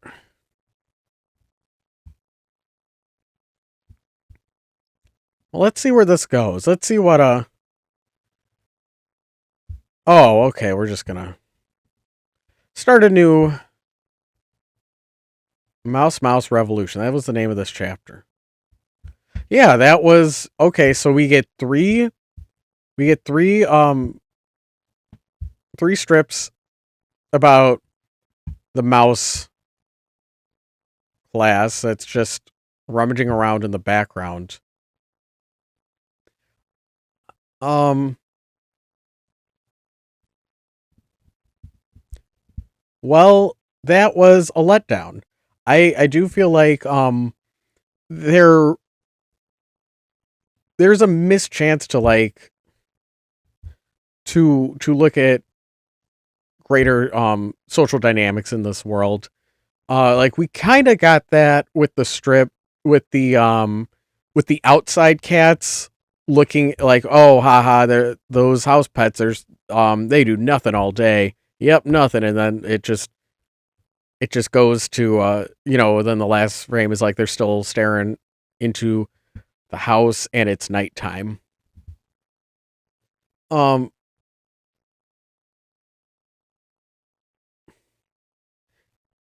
it,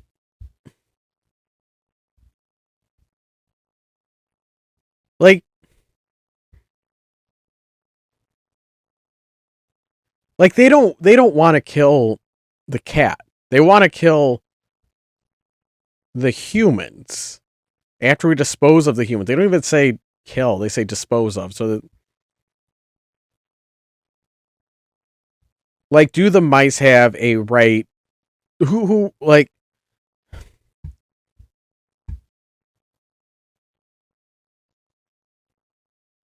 well, like, why can't you help the mice? Is it just because is it just because they talk with a megaphone and megaphones are loud and I don't like loud things. Like, um we are officially protesting our position within the so-called enlightened society you have perpetuated upon the oppressed animals such as. Yeah, I want to hear more about the oppressed animals. Yeah, how are the oppressed animals going to better their conditions?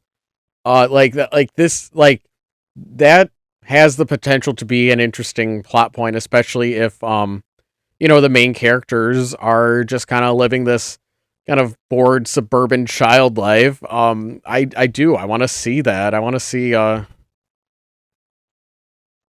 like what pushback that has. Does that, like, are there consequences to this? 'Cause it's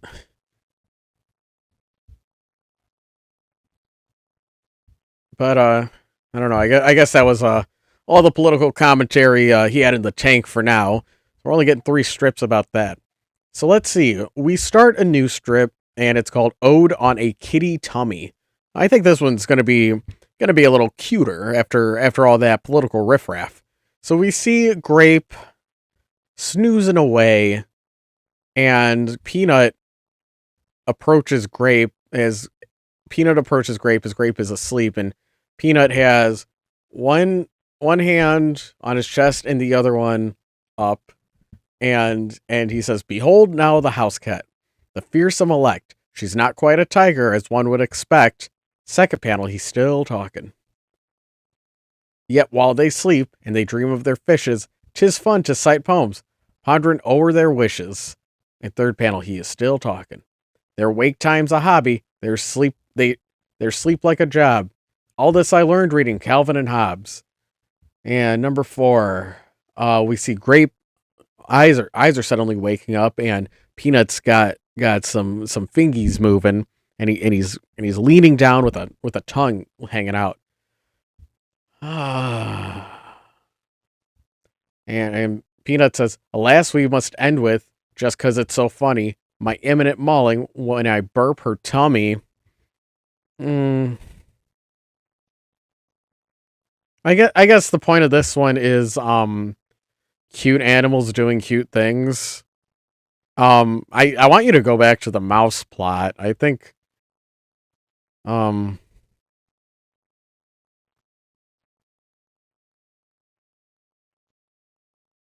I don't think Grape's gonna be real happy about getting her tummy burped. That's gonna be my guess. If this continues. All right, and philosophical quandaries must wait is the name of this one. So we see um we see the two of them walking around. We see Peanut is pulling a wagon with Grape the cat sitting inside the wagon, and they're in the neighborhood outside, walking into the forest. And Peanut says, "We really need some steeper hills around here." I guess they didn't get much traction with with their wagon when they're pushing it down the hill. And so this next one's called "Scientific Progress Goes Zonk." So we see Peanut is is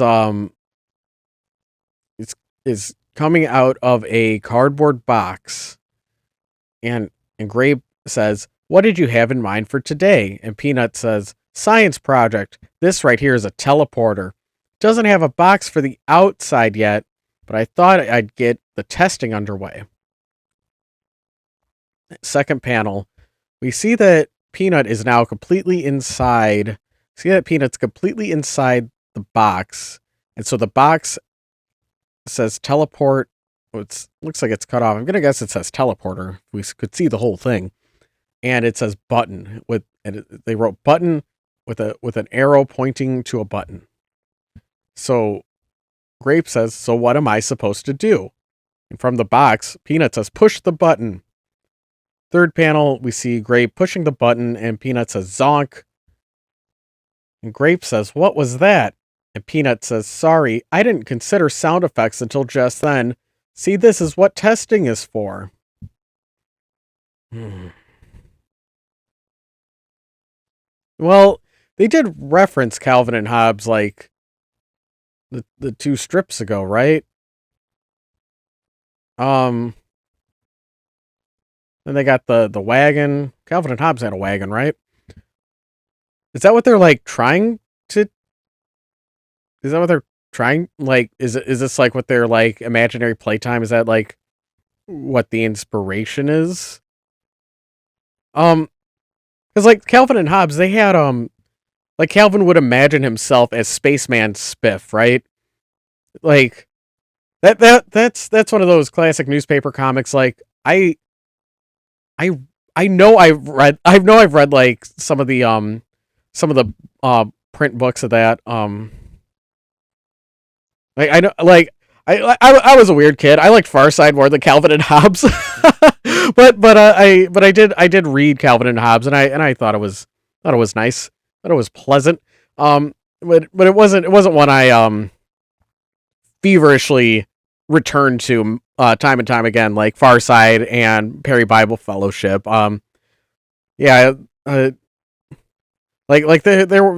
were some jokes in Calvin and Hobbes that really stuck out and stood out. My bad, stood out and and yeah, there was like a higher laugh consistency with the Far Side for me. But yeah, that Calvin and Hobbes was it was that one was like showing like, oh, the rich imagination of Calvin, which was cool. And um this is we see them playing pretend. Um I what's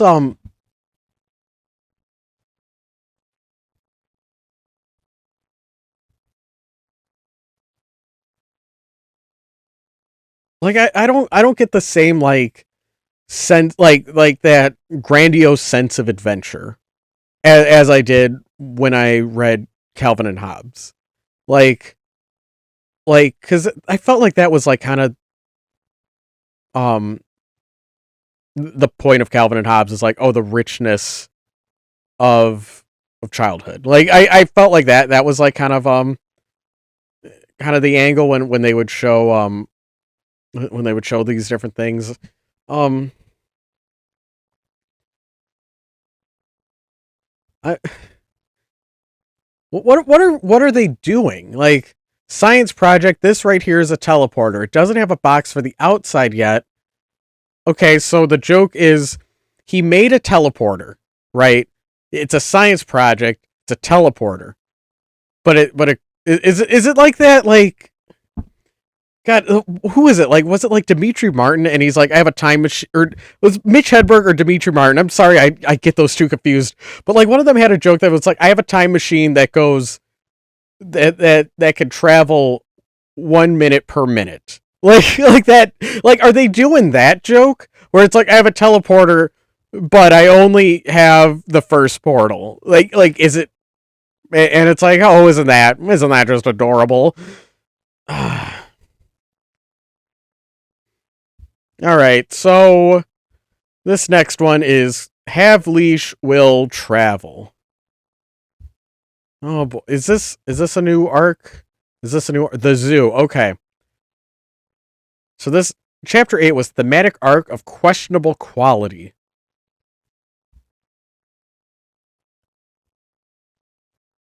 Thematic arc. There was a theme to this. What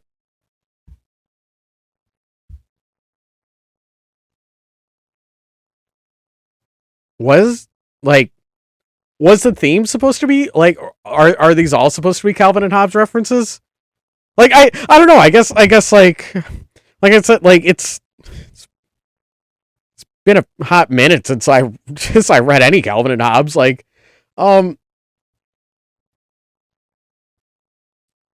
like would I get this if I was like if I had burned Calvin and Hobbes into my memory a little harder?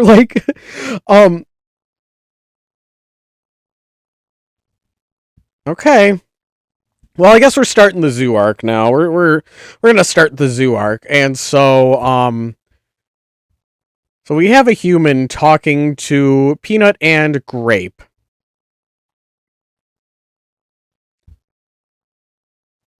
So the human says, "Hey, would either of you guys like to go to the zoo today?" I'm gonna guess that's their dad. So the dad says, "Would either of you like to go to the zoo today?" And Peanut says, "Yay!" And Grape says, "Not me." So second panel, we have a close up of Grape. She's not looking very happy. She's getting a little. She's gonna explain things, you know. And so Grape says, "Not while they have that dumb leash ordinance. They let mentally deficient children run around and lay their lollipops on their hindquarters of the goats in the petting area, but they can't trust pets who actually know a thing or two about animal etiquette." Third panel, we zoom back out to the human talking to the two animals, and the human says, "Actually, the zoo doesn't support the ordinance. They'll look the other way if you utilize a loophole." And Grape says, "What loophole?"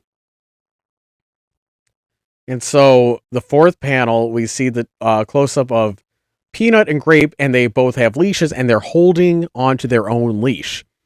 And Grape says, "Well, okay, but this feels wrong somehow." And Peanut says, "If it makes you feel better, we could hold onto each other's leash." But Grape interrupts with a no. Um,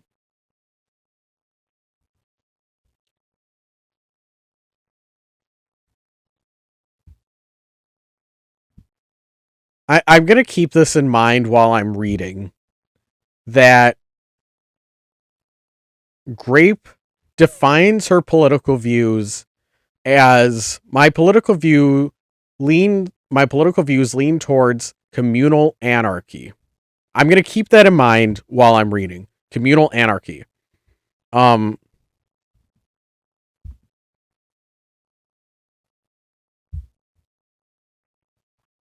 now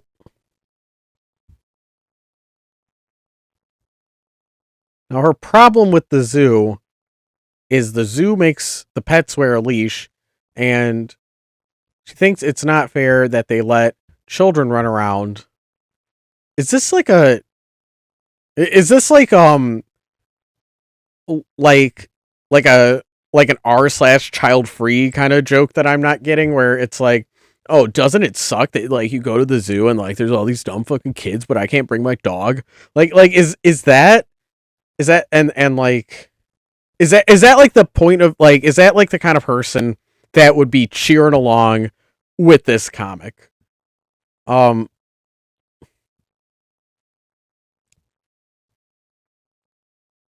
well, let's see how this goes. Let's see how their trip to the zoo goes.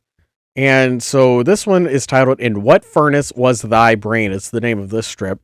So we see Peanuts looking around, and there it looks like there's like they're reading a display. Let me zoom in. Um, I guess it's like a display you'd see in front of like an animal cage, right? Or an animal. I don't know. They don't, you know, zoos are a little woke now. They're not going to keep the animals just in a big cage. They're going to put them in a nice environment. And so they're reading the information, right? And so Peanut's looking around, and Grape's reading the information. And Peanut says, "Why do we always have to visit the cat house first?" And Grape says, "Because the wolf pen is on the other side of the place, so hush." Second panel, Grape's annoyed, and we see Peanut is walking away with his tongue out and pointing at Grape. And Grape says, "And you basically cover your eyes in here. It's not like you know any. It's not like it's not like you know anything about big cats. And Peanut says, then I will educate myself. Huh? And now, and they could use like a little more detail on this first panel, because it's like it's a new environment. We're at the zoo. Every pony get excited for the zoo, and that it's just it just looks like fucking nothing. All right, so now third panel um we have Peanut reading the infograph. And Peanut says the Bengal tiger is found in India, Bangladesh, Nepal, Bhutan, and Burma. Its habitat varies widely, including grasslands and various kinds of forests. In the wild, males often range from 200 to 230 unknowable metric units. Unknowable metric units. With females reaching approximately 140. What?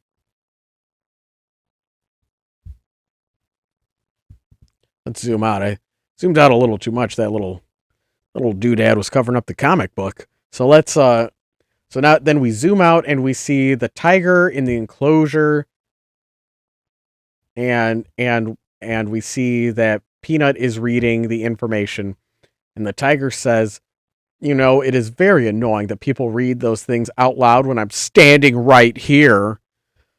And Peanut says, "Hey Shardul, did you know that every year?" And Shardul cuts him off. "Yes, I know that. Um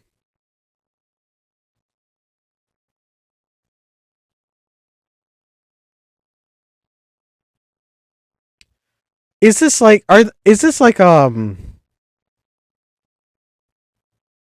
in Polar Bear Cafe, right? That I think that was the anime where they had the panda work at the zoo, and and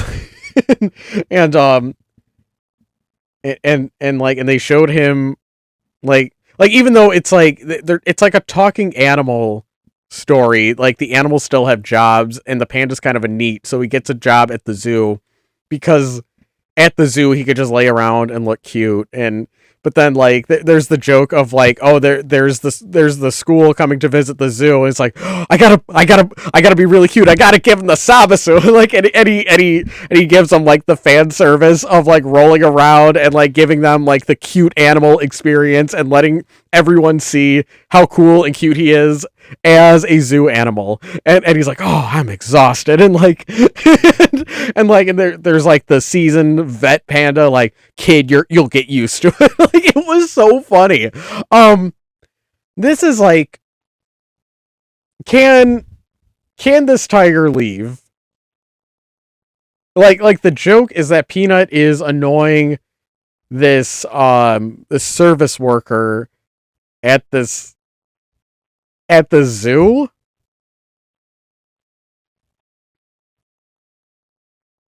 Like, you know, it's very annoying that people read those things out loud when I'm standing right here. Well, does he do anything other than stand? Like, is he ever gonna give the service to anyone at the zoo, or is he just gonna like? Is that does he want to be here? Is this a job for him? Does he get taken care of like by like the zoo uh keepers? Is it like a similar setup that like Grape and Peanut have? Does he have like his Nintendo Wii? Let's keep going.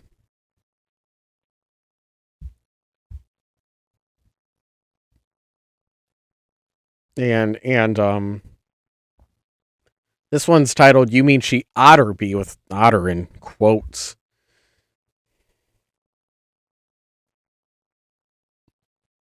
So we see Peanut leaning over a fence, and he says, "Hey, Tarmac Gambit," and then two otters in a pond wave up to him and say, "Hey, Peanut."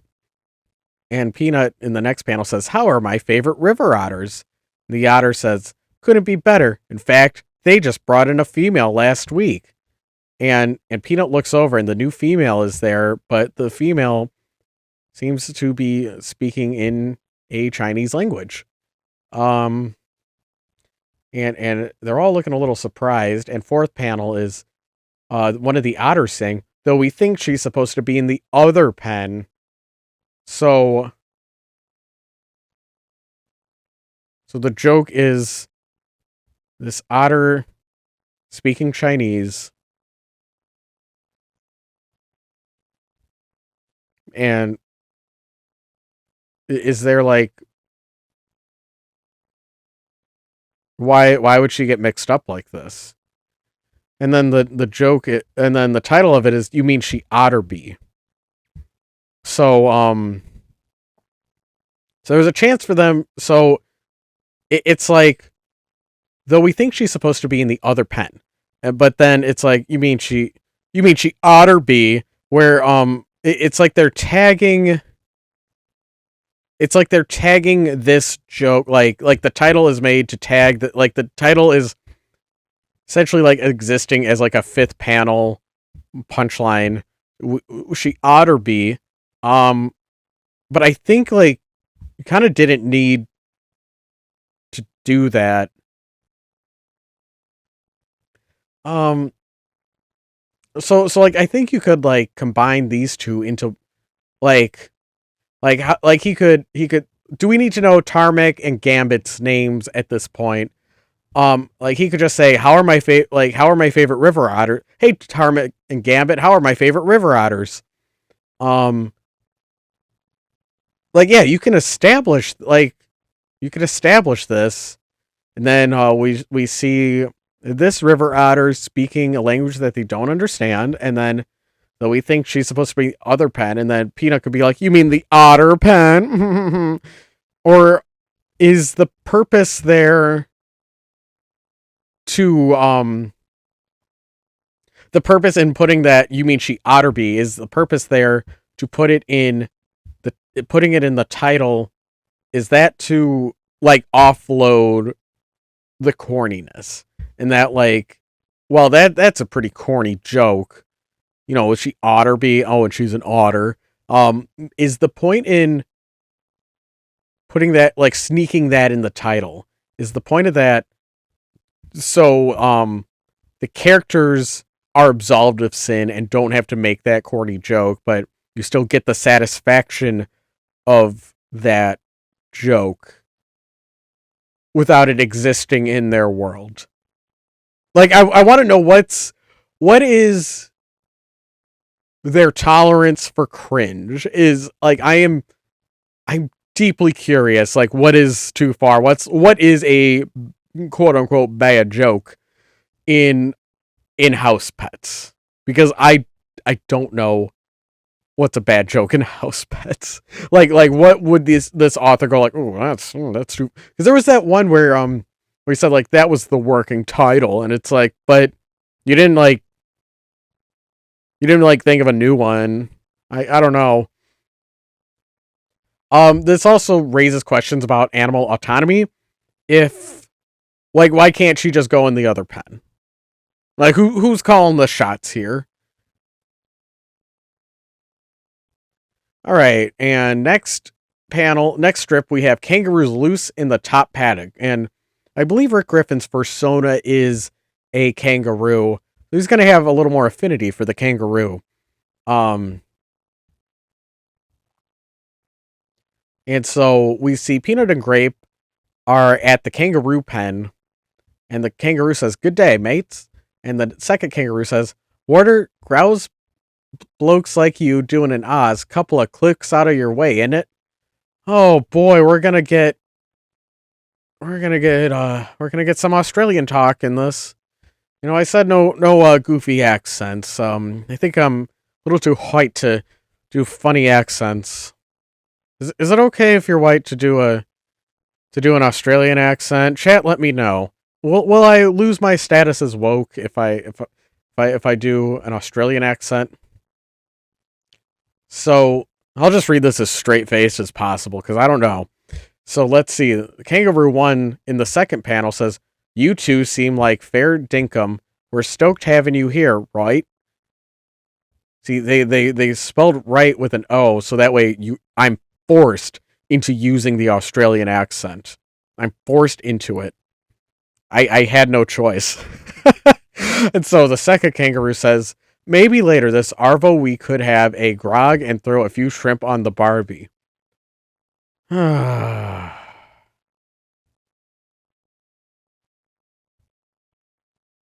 Third panel, Grape is getting annoyed and says, "Guys, it's okay." And the kangaroo says, "If you're looking for a rage, you should have been here last night. This place was going off till we were all grinning like shot foxes." And Grape says, "Guys, it's okay." And the fourth one, Grape says, "We're regulars." And the kangaroo puts his head down in despair, and the other one looks a little annoyed. Kangaroo says, "Oh, thank goodness. Every single word feels like throwing up." The other kangaroo says, "Shrimp on the Barbie. We're herbivores." So the joke was they were putting on this over the top Australian dialect, but they were faking it for the zoo patrons. Um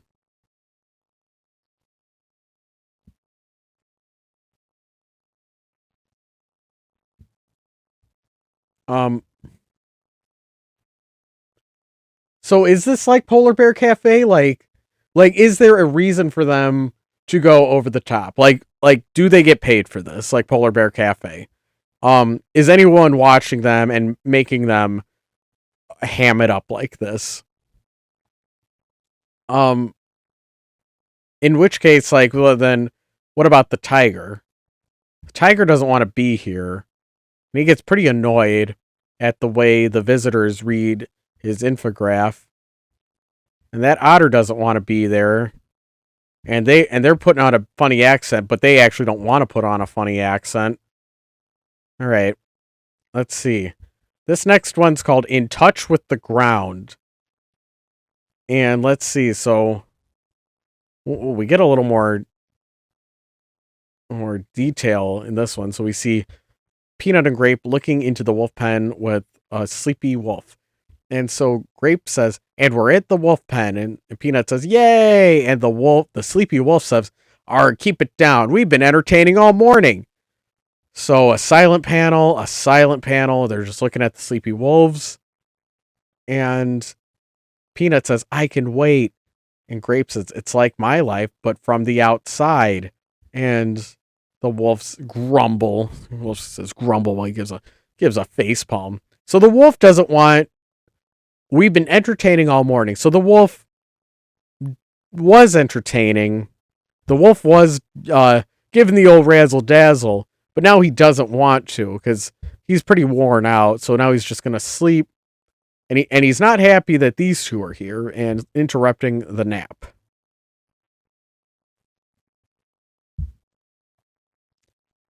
Let's see.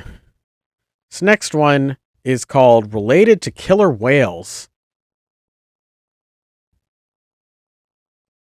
Let's see. So we see Peanut and Grape are looking at a pool. They're leaning over, and there's a pool, and there's a dolphin inside. And Peanut says, "Hey Grape, if dolphins are underwater, how come I can hear them?"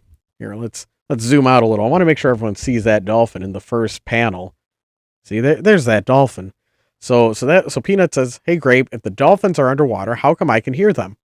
And Grape says, "That's because dolphins communicate through telepathy." We see speech bubbles attached to nothing saying fish, fish, fish, fish, fish a bunch of different times.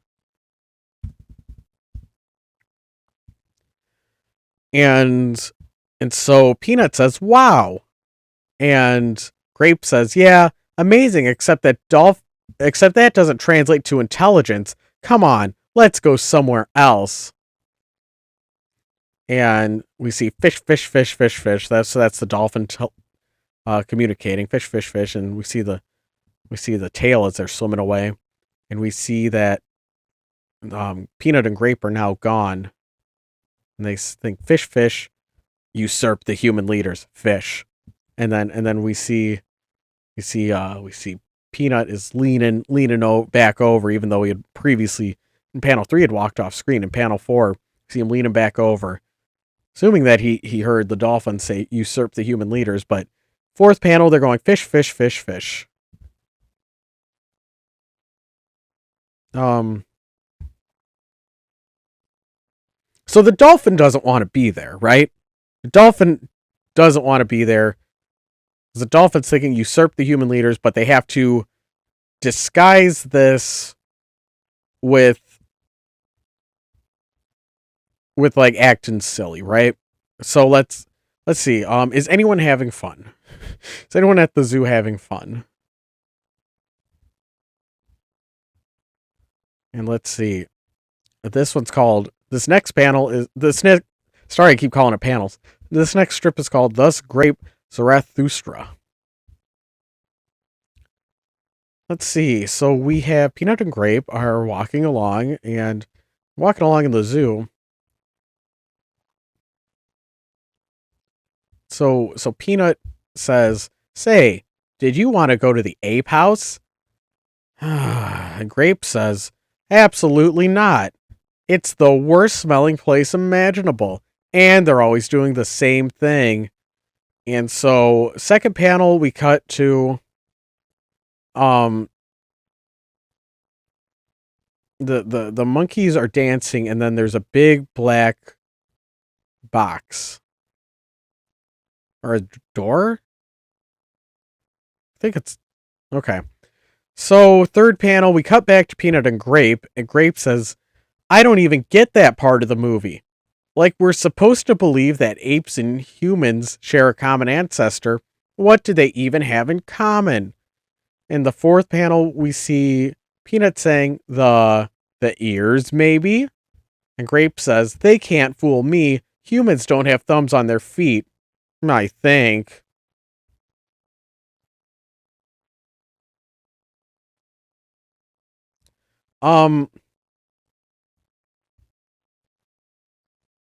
So looks like the monkeys are having a good time. They're having a silly monkey time and dancing. But Grape doesn't like that. Grape's pretty annoyed at the monkeys because it's the worst smelling place imaginable. I don't know. It,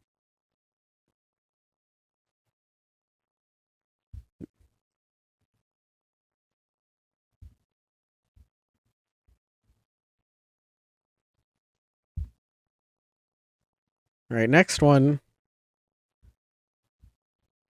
is this one's titled Gourmet Buffet. And we see Grape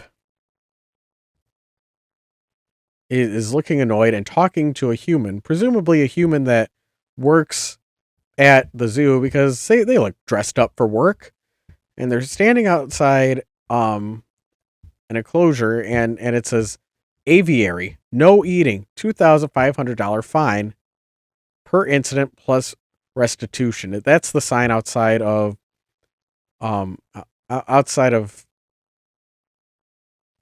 wherever the hell they're standing. And so Grape says, "I can read the sign. Why can't I go in?" And the human says, Administration ordered it, miss. The birds were threatening to unionize." So and it was in this strip is titled Gourmet Buffet.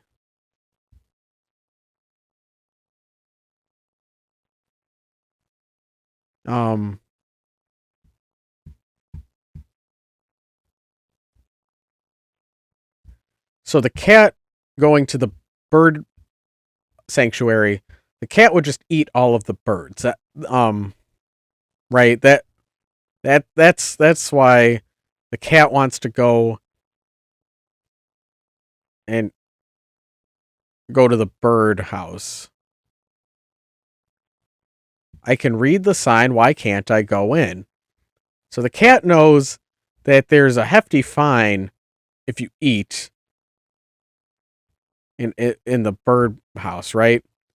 So the cat knows that. So the cat's going to be good and not eat, right? But the zookeeper says administration ordered it, miss. The birds were threatening to unionize, and so the birds don't want any cats in there, otherwise they'll unionize. Man, this, like, there's just so many steps to get to this. Um, the birds were threatening to unionize. That's the joke. That the birds, we don't want the birds to unionize. We don't want the workers to have any power or in their employment.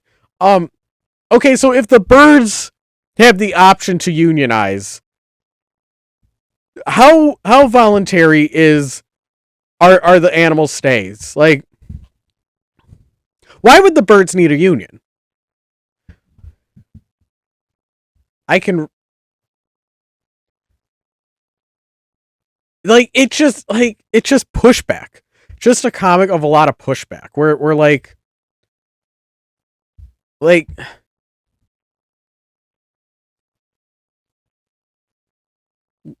aviary no.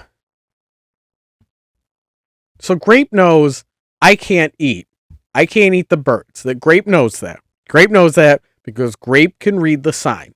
And Grape sees that there's gonna be a huge fine if Grape eats any of the birds. Okay. But she's still not let inside, because if she's let inside, it has something to do with the birds wanting to unionize. Like,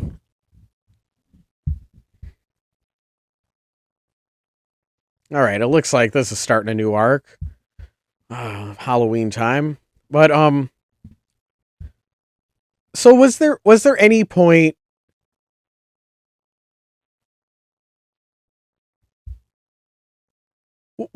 Did anyone have fun at the zoo today? Was there any joy or merriment to be had at the zoo? Um, where was the human? Was there any, like, was there any what does he get out of this? Did he just drop him off and he's like, all right, kids, I'll pick you up later? Um, why so Peanut, so we start, okay, so we're at the zoo, so they establish that they have to wear the leash at the zoo, and that's not fair because the kids don't have to wear a leash, and kids, they could be real stinkers, but they don't have to wear a leash. Isn't that funny that the animals behave better than the kids, but they got to wear a leash? Okay, so that was the joke there. The joke in this one is Peanut is being annoying. That's the joke here, and the tiger's not happy about how annoying Peanut's being. And there's been no, like, wow, this is great. Like I don't know, there's like, I'm sorry, I keep thinking of that Polar Bear Cafe where like that like that scene of, like, the panda, like, I gotta give him the service, and the kids are happy to see the panda. The panda's like, yeah, I'm working hard, like that, like I love that. I love that scene, and it's. I think they kind of have a similar setup here. If the birds can threaten to unionize, so I assume there is an element like where someone someone could say yes, like they could quit their job, like this isn't, like, forced on them. I don't think. Is it chat, let me know.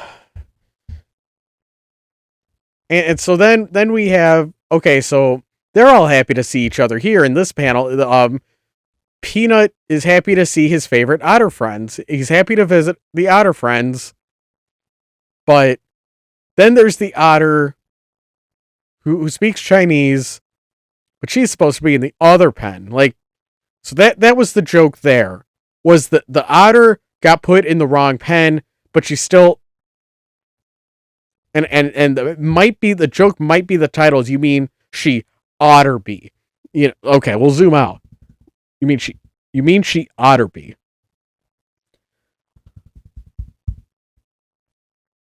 Whew, man, that is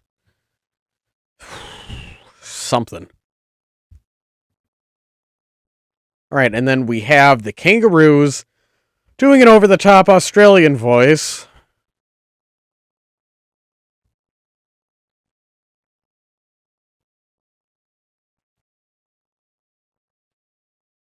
But they didn't but when Grape says we're regulars, they drop it and they reveal that they actually didn't like doing the over the top Australian accent, right?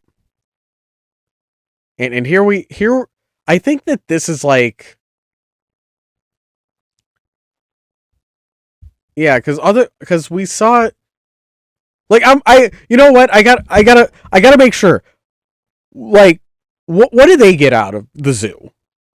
Because like I'm seeing like the same bickering as always, and so like so we see Peanut is happy to see the otters. Okay, so that's one, right? Like we see Peanut's happy to learn about the tiger, but the tiger's not happy. Let's see. And then this we see this panel of we're at the wolf pen. Yay. So it's Peanut and Grape and they're looking at the wolves, and Grape observes, it's like my life from the outside, but the wolves are, keep it down. We've been entertaining all morning.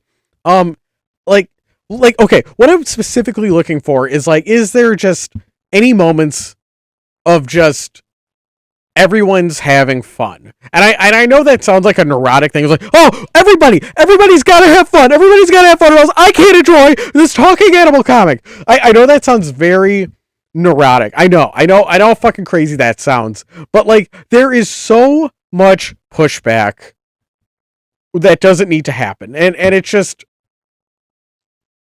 like it feels oddly bitter. Like all of these strips taken as a whole. Um. All right. So we have the dolphin who's communicating fish, fish, fish, and then usurp the human leaders. And then the dogs is like, oh, I heard that one. Um,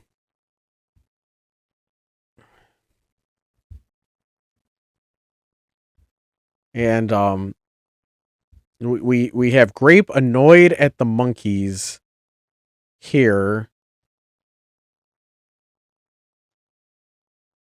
So Grape is,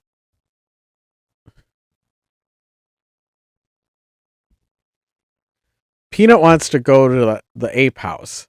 That's how this is introduced. Peanut is introduced. Peanut says, "Do you want to go to the ape house?" And Grape says, "Absolutely not." And then we just like kind of continue on with that thought. Um,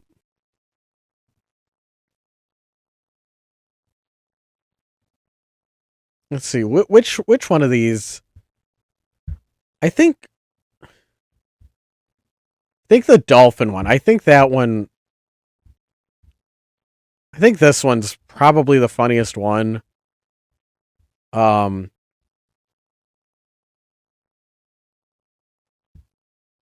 I still have like some questions because it's like, well, what's the dolphin doing there? Um,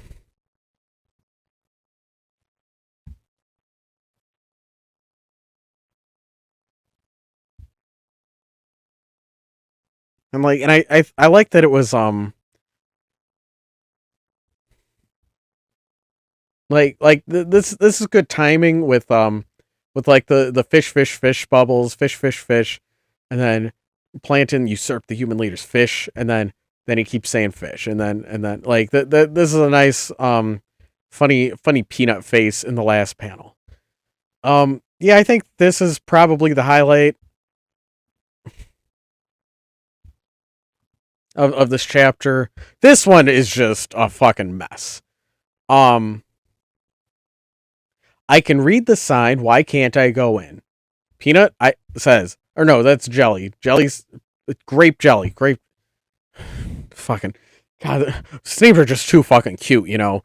So So Grape says, I can read the sign. Why can't I go in? So Grape is excluded from the birds because, and that was a condition that the zoo has to meet.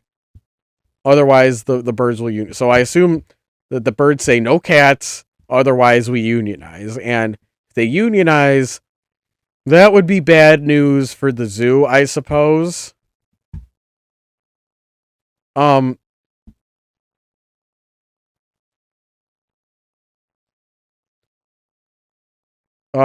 is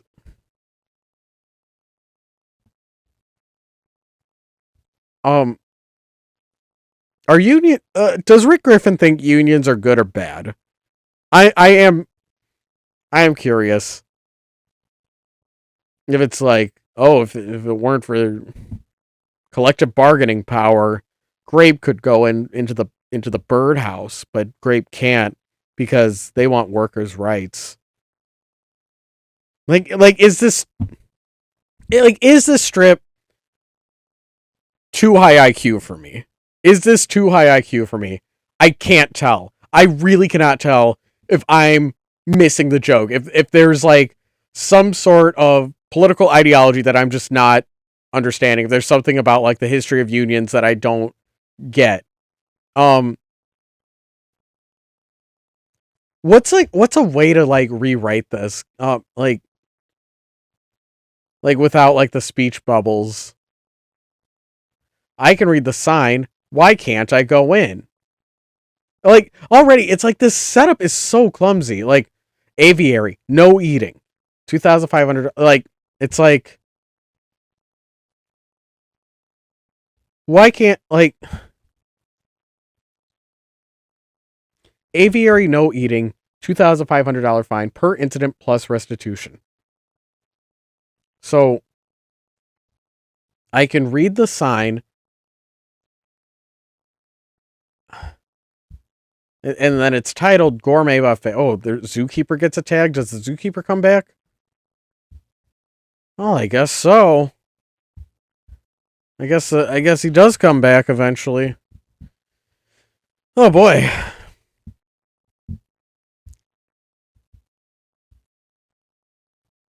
I can read the sign. Why can't I go in? So the zookeeper's stopping Grape from going in. The birds were threatening to unionize. Um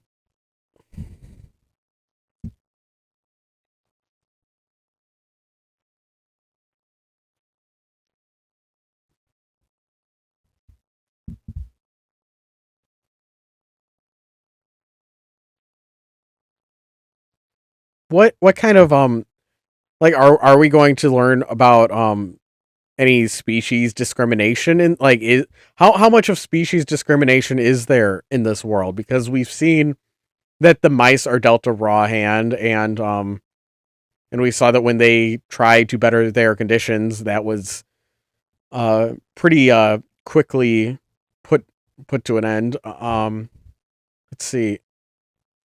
And so we see that this cat so we see so the chapter started with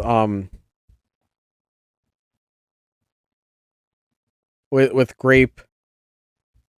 Oh, it's so unfair that these rules are placed on us. That that the pets have to wear collars with a leash when they go to the zoo, and that's not fair that they have that placed on them.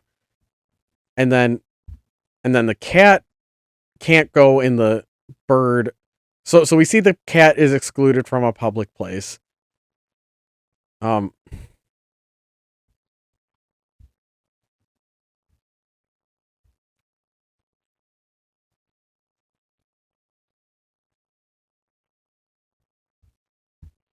I can. So is that just something that happens in this world that you could say like this species is excluded from this place? Like what are the rules for the pets in the world versus the zoo animals versus the wild animal? Um And I don't even think that they're trying to do a like trying to do some deeper world building. I think they're still doing jokes, right? Like I don't think we're in the lost.jpg um part of the story yet, right? Like we're still trying to be funny, right? And like so the joke here is that Peanut's being annoying. Okay, wait, let's zoom out. Okay, so the joke here is they have to wear leashes. The joke here is Peanut being annoying to the tiger. Otter's in the wrong pen. That's the joke. The kangaroos doing a funny voice, but they actually don't have to. And this one, the wolf pen. The wolves are sleeping. They're being loud, but the wolves are sleeping. And the wolf doesn't want nap time. How many fucking nap times get interrupted in this stupid fucking manga? I how much is that gonna happen? How much is it gonna happen? That like, oh, you better not wake me up from my nap. Like why is that such a pressing issue? And it's like, okay, yeah, okay, the cat is gonna the cat doesn't like the nap being interrupted, right? The cat, oh no, the cat's sure is grumpy to get interrupted by the nap, but like then like they go to the zoo and they see the wolf is annoyed that he got and that's the joke. That and the cat says it's like my life but from the outside. So the joke is that the cat sees somebody else acting like the cat acts, right? And it's so but it is that the joke? Is that it? It's like my life but from the outside. And so like what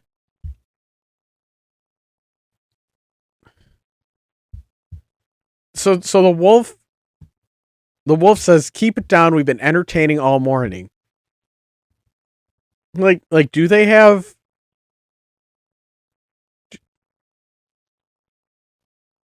do they have a choice in that? Like they just want a nap because they've had a rough morning of entertaining, right?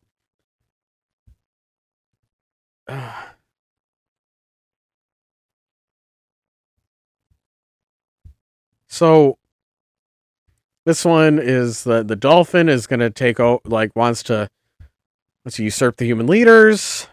The joke here is what's the joke here? It's it's that Grape doesn't like they don't like monkeys.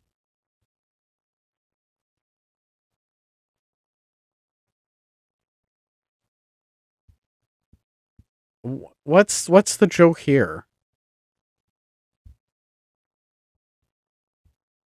I don't get this one. What? All right, I'm moving on from this one. I can't like I cannot fucking decipher this one. All right, so the zoo. Yeah, I think that was the last one for the zoo. So it's gonna be the Grove. Let's see. So we see everyone's dressed up for Halloween, I assume, and that's the title of this one is because he's allergic. You see. So we have one guy say, I got a marble. They all look like fucking dogs. All dogs dressed up in the stock Halloween costumes. So one says, I got a marble. I got a piece of flint. I got a bone.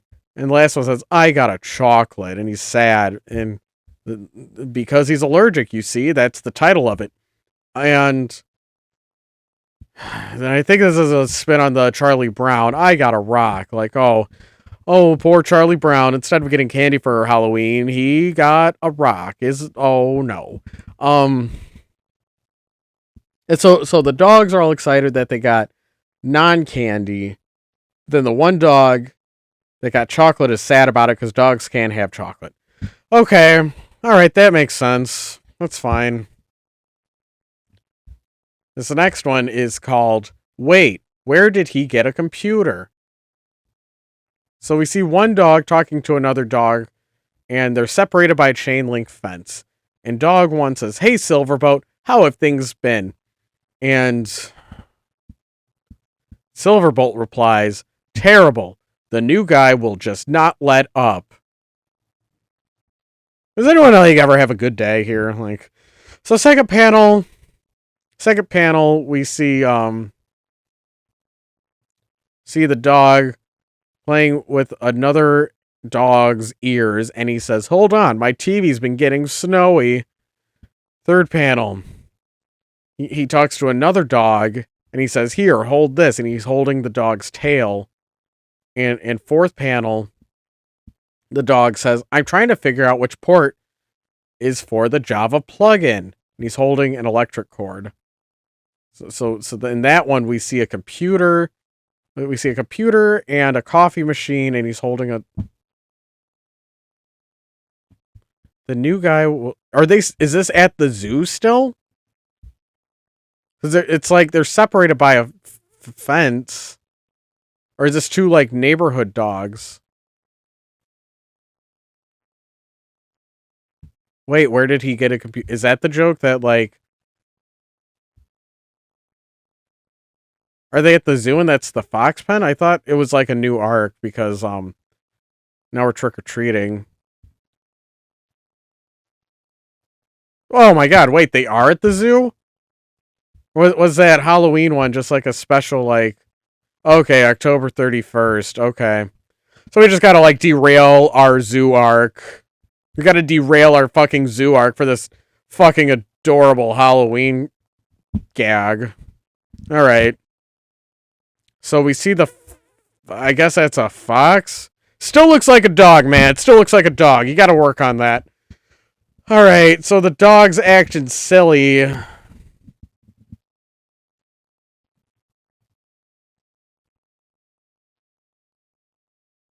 What the fuck?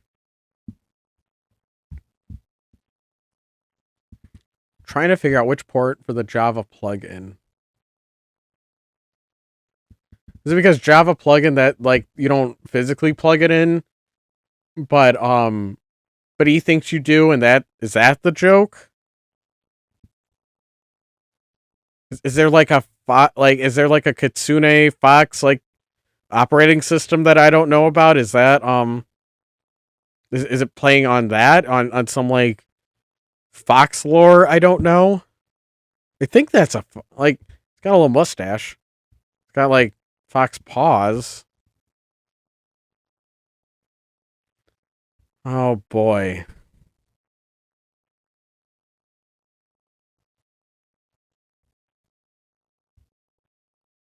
So let's start this next strip. This one's called "Do Not Taunt the Animals."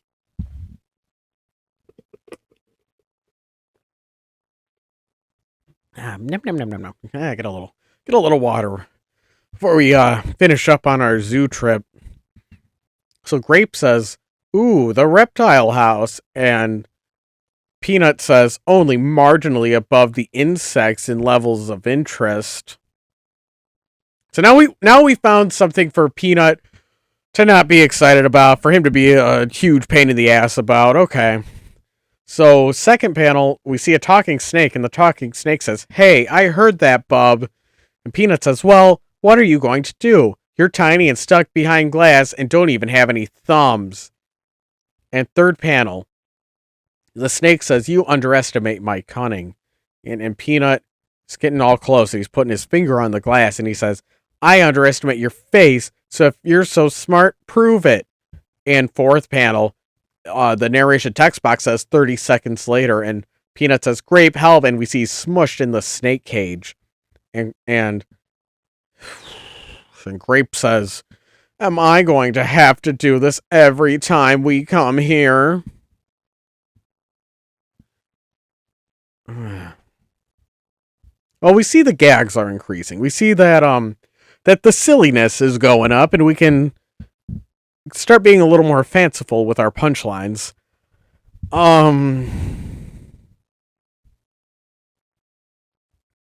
So the snake Snake smushed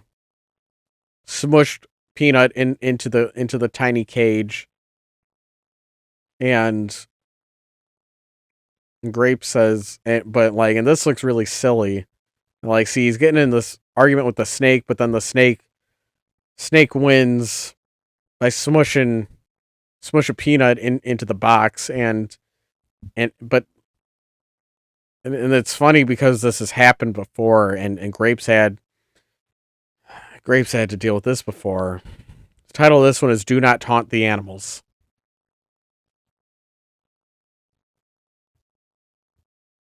All right, let's see. This one's called "They Have an Edge Because They're Illiterate." Wait, they're literate. Oh, see, I'm the real illiterate one. Reread it, misreading literate as illiterate. You know, sometimes you see what you want to see when you're reading, interpreting art, things like that. So the human that first brought them to the zoo, he's saying, "All right, guys, it's getting late. We'd better get on home." And Peanut and Grape said, "Aw, but Dad." Second panel, Peanut says, "We've barely seen all our friends, and we just kind of rushed through the jungle house. And what about all the bovids?" And Grape says, "Or the bears. I didn't even get to say hi." And third panel, we see Dad tussling Peanut's hair, and he says, "Then you're going to have to partition your time better." And Peanut says, "But we barely had any time to do what we did today." And the fourth panel, the dad says, "Like the multi-species Scrabble tournament." And Grape says, "Hey, it's very hard to get 3 dozen zookeepers to look the other way with our meager allowance." Just like a lot of whining, you know? Like a lot of whining in that strip. I don't know. Just like who's ever in a good mood here? So it's very hard getting 3 dozen zookeepers to look the other way with our meager allowance. So the Scrabble tournament was like, so they bribed the zookeepers so that they could play Scrabble with a bunch of different animals, right? That is that the joke? I don't know, like, so we think that they're wrapping up for a fun zoo day, but then actually there was something pretty wacky happening off screen. I think that's the joke.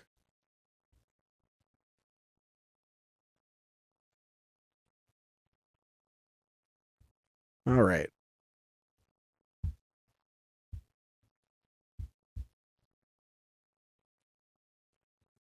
Hmm.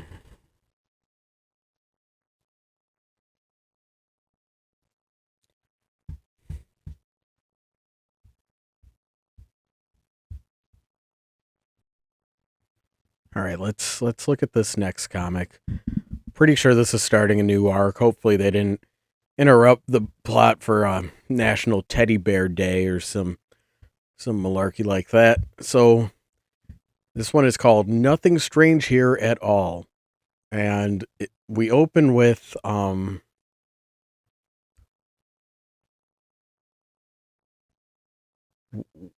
think it's a cat. Do the cats have whiskers in it? Is that how to tell the difference between a cat and a dog with pointy ears? Is the like do the cats have pronounced whiskers? I think I'm starting to catch on. So so we have a cat comforting, I think it's going to be a dog. It looks like he has the floppy dog ears. And so the cat says, "Now, Tiger, I'm sure you didn't mean to eat the pizza before dinner. Pizzas, sorry. Wait here by this conveniently placed table and I'll go explain it to Jerry." And then the second panel, we see the cat has walked away. The cat's no longer on screen. And the dog Tiger is now looking up and he's talking to a teddy bear. And he says, "I don't mean to eat so much. I just eat when I'm depressed, which is like all the time. At least you understand me, Poom." And third panel is a close up of the teddy bear. And off screen, we assume that Tiger's still talking, and he says, "Isn't that right?" And then fourth panel, it's a silent panel, and it's just zooming in on the teddy bear. This is called "Nothing Strange Here at All," and I think the joke here is nothing strange. I think that's done a bit sarcastically because it actually is a bit strange to be talking to a teddy bear in this world. Um, and I'm wondering about the cat whiskers. Well, yeah, let's see. So this pointy ears, whiskers. Can't see that they're at features. Pointy ears, whiskers. One pointy ear and one half floppy ear and no whiskers. And that one's like most of his face is covered, but he's got two floppy ears. Okay.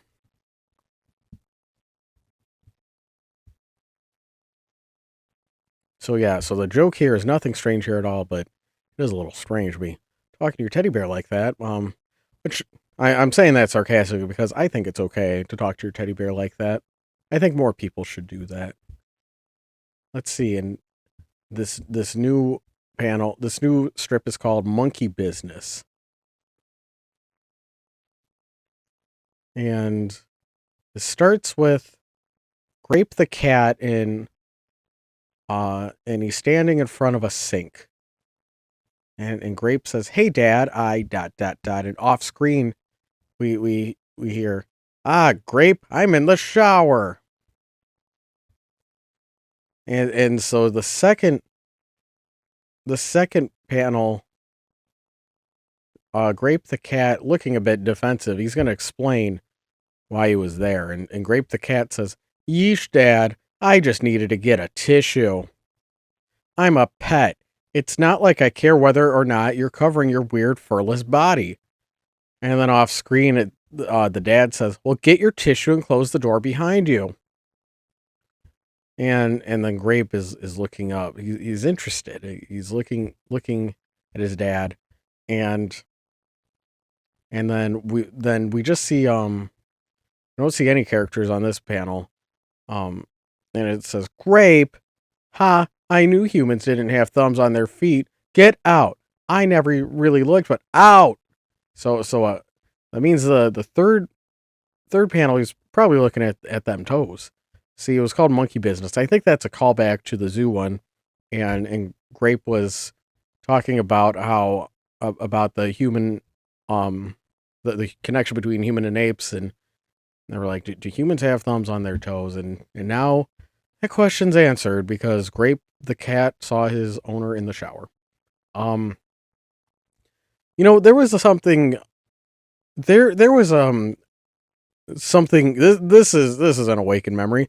Um, in the A&H Club and in Pit Fighters, there were some weird hang-ups about nudity in both of them. Where in the A&H Club, the characters didn't wear pants. Like, it was just a society without pants. And it looked very strange. Like the character designs and outfit designs, it felt jarring because like if you think of like a furry character that doesn't wear pants, I think of something like Chip and Dale, how like but like they're like cute mascot like characters, so they can just like throw on a vest or like their little like half Indiana Jones outfit and then not wear pants. And like they're a little chipmunk, so that doesn't register as strange. A&H Club, because those characters on the on like the furry scale, they're closer to human than furry, if that makes sense, where like it looks it's closer. Like, I know this isn't what they're doing. I know this, like, because they'll render the legs and feet certain ways. And, they give everyone a tail, but it's closer to the kind of furry where it's like, okay, I'm just gonna draw an attractive human body and then plant a furry head, like that kind of aesthetic. But it's like a notch more furry than that, and it's definitely leaning more into like into more I guess believable. I don't know if that's the right word, but whereas like a stylization like Chip and Dale, where it's just like, oh, this is like the world of cartoons, and oh, he's just so squishy and cute, and that stylization. Whereas the A&H Club felt more, I don't know if realistic's the right word. And so the pantsless choice was um where it felt very uncomfortable in the sense of like, wait, well, why aren't they wearing pants? This is very odd. This is very strange to look at.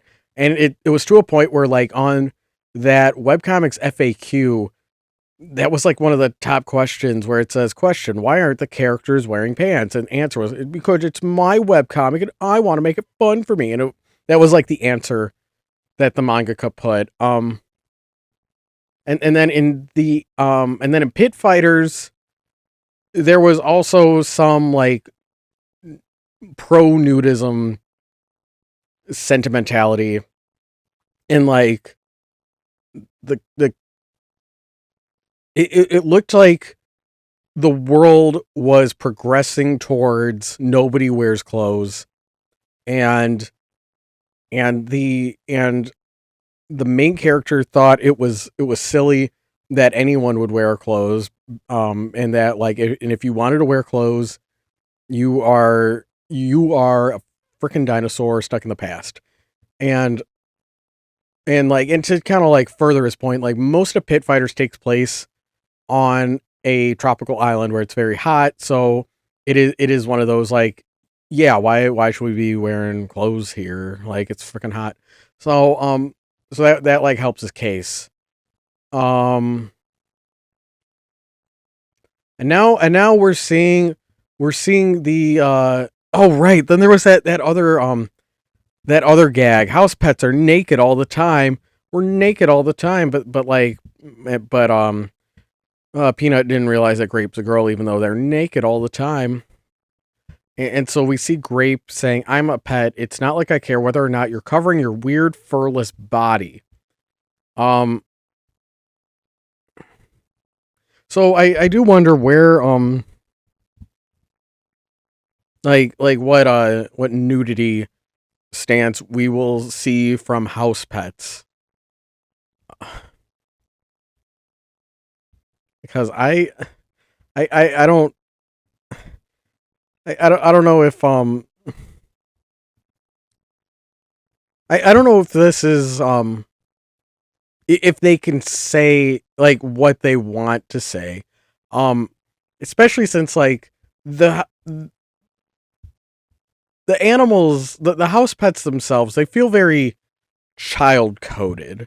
And I know that's thrown around pretty frivolously in media discussion, where it's like, oh, you can't ship this character because they act silly. That's like I think people are a little too fast to pull that trigger these days, where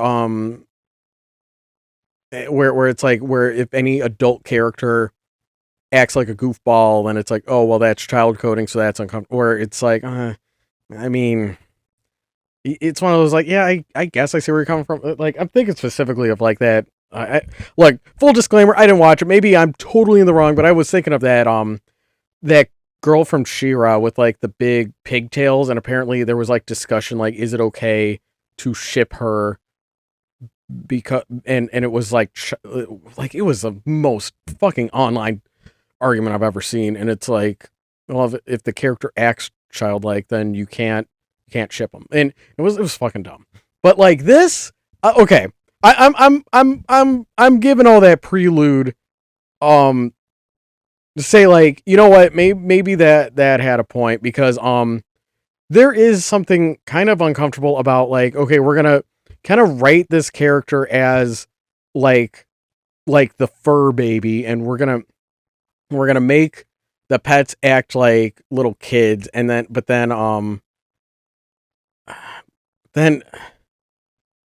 then he's like looking at the dad naked.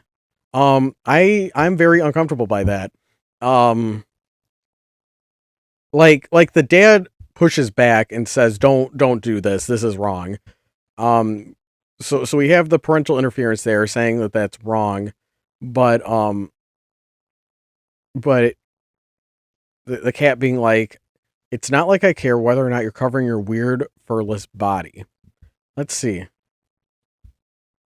The zoo, the grove. Okay, so this is the grove. Look, I don't want any pontification about the morality of nudity and thinking about like why should characters wear clothes if your main characters are pretty on the nose, meant to be kids, if that makes sense. Because like with A&H Club, they didn't really address it. It was just like kind of a given in their world that nobody wears pants.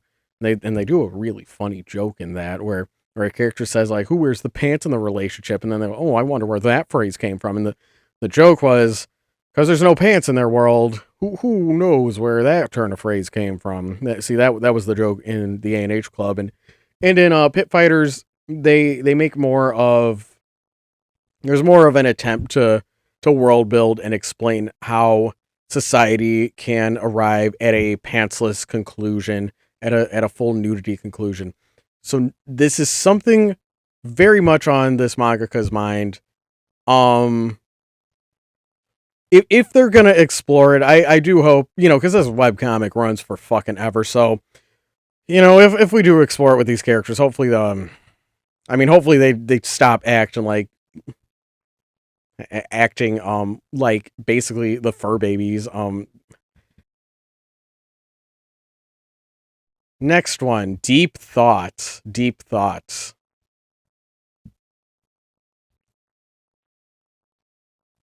So we have Beano the dog holding hands with a girl dog who has a heart. A heart collar. They're laying in a field. So Beano says, so tell me, are we an item again or not? And Heart Girl says, I guess I'm over being flesh for your brother. It's just ... Beano says, just what? What are you thinking about? And Girl Dog says, praying mantises. What's their transmitting range? And how do they broadcast back to the mothership with such a tiny unit? And then there's a beat panel of total silence. And Beano, he looks a little fritzed out from hearing something silly like that. And then the fourth panel is, see, when I asked that, I was hoping you were thinking about something relevant. And Heart Dog says, why? What were you talking about?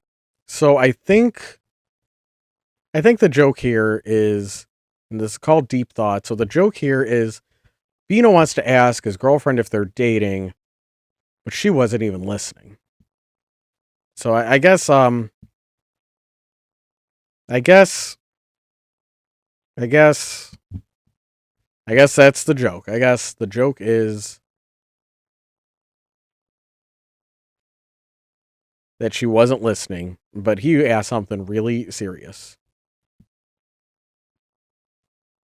Yeah, I guess we'll put this in the I get it, but not really laughing about that one.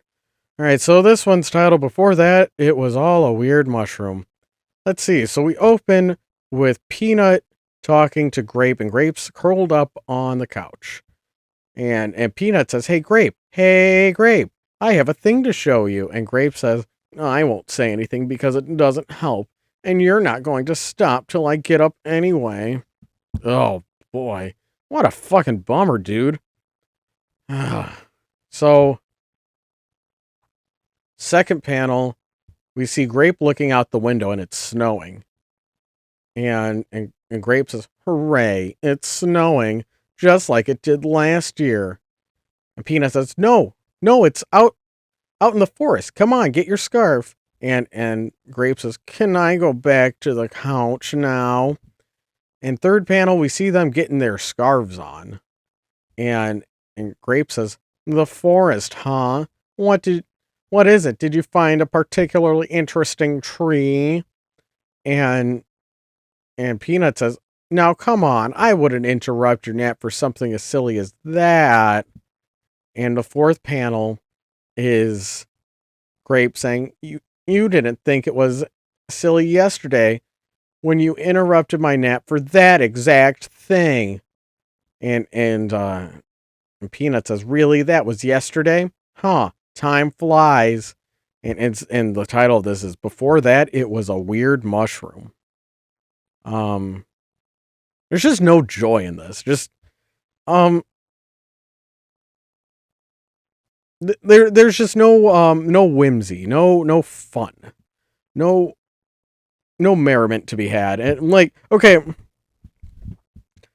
to I'm gonna say why someone has a cool tree to show you. I want to see that tree. Like in Ore Monogatari, they had the butt tree. That was pretty funny. I really like that. That was a good joke. Ajin Demi-Human, they had the tree that that the main character and his boyfriend would meet under. That was cool. Today, while I was going on a walk, someone ahead of me was walking a golden retriever, and the dog, like as they were walking down the path, the dog the dog saw a stick, and he just picked up the stick with his mouth, and he was just walking with the stick. And like, dog was like so happy that he found a stick. Oh my god, it was so cool. Like, I want to see a dog that's excited about a tree. Yeah, I saw a dog that was like really excited about a stick, and I was like, oh man, the dog got a good stick. And the dog was just like really happy walking down the path with a stick. And then eventually he put the stick down, and because he found like he found like something else to chomp on. I wasn't sure. Maybe like found a little worm. How, how get that, how that bite, and then walk a little more, and he found a new stick. Like, you know what? I know that's some like minutia. That is some real day by day minutia. But that is but like seeing that joy in that dog, it's like, wow. You know what? I'm really glad for that dog. I'm glad that dog got a good stick. He got this nice walk in the sunshine, and he found a really cool stick. I think it is cool when a dog can organically find a stick on his own. Like that's very cool. And but Grape the cat isn't very happy about getting the nap interrupted. But and before that, it was a weird. I have done this. I have gone into the forest and been like, look, I found a weird mushroom. You got to see this. You got to see this weird like I have done that to people. Like I have shown off weird mushrooms. Like I found like a big bunch of them, and I was like, what? Look at this. This is fucking crazy. Like how are and then after I showed it to a few people, I did show it to someone who like knows about fungi and nature a little. Like they study it a little more seriously, and they were able to like tell me like, oh, it's this kind of mushroom. I'm keeping it vague to keep the docs points low on this marathon. But that was like, that was a lot of fun. Like to like I had never seen a mushroom like this before. It was enormous, and I'm like, I don't know if I can touch this. I don't even know what this is.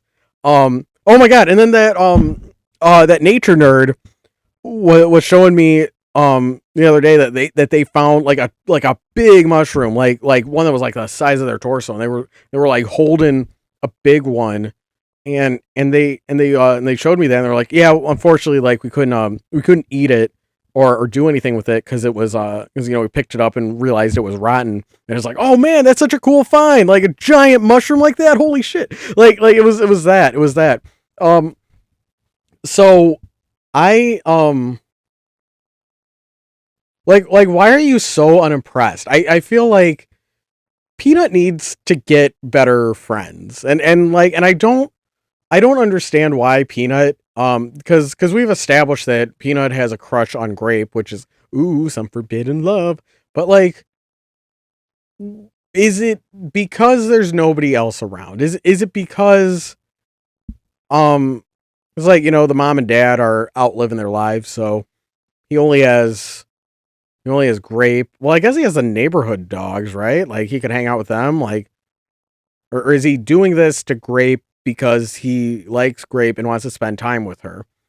But like, God, Grape is like I don't see the appeal of Grape. I don't understand like where it's like look, if somebody wasn't excited to see my like you know what friends you have that would be excited to see your cool mushroom finds and weird trees like you like I'm sure you know the people that would be fucking stoked to hear about them.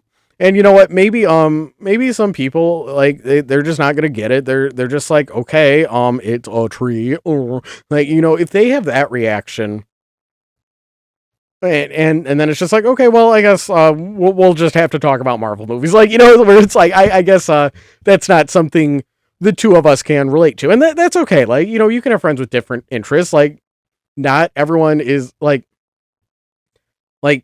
yeah, like not all my friends are like into like outdoorsy shit. So so I'm not gonna come like ringing the bell every time and telling everyone about all my cool mushroom finds. Um, God, like Grape is just being such a bummer. Like, and again with like, oh, we gotta wake it up, making me up for my nap. Oh, like when are you not being woken up from a nap?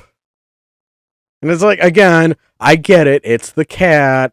Cat's got a nap. Like, don't dogs take naps? Like, right? Like, I feel like cats get a bad reputation for being for having cat naps. It's like other pets nap. Like, am I going crazy? Okay.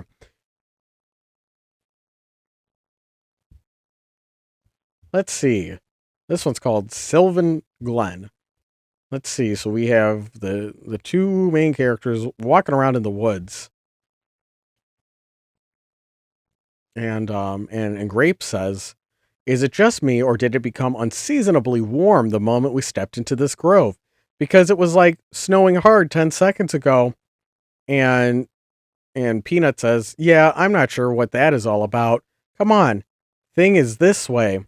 And Grape says, "Well, this is pretty nice. I don't think I've seen this grove before. I could come down here for some really awesome naps." And third panel, Grape is looking around and says, "Wait, a waterfall cascading into a serene pond? Peanut, what's the deal with this?" And fourth panel, we see the two of them are meeting. I think that's a griffin.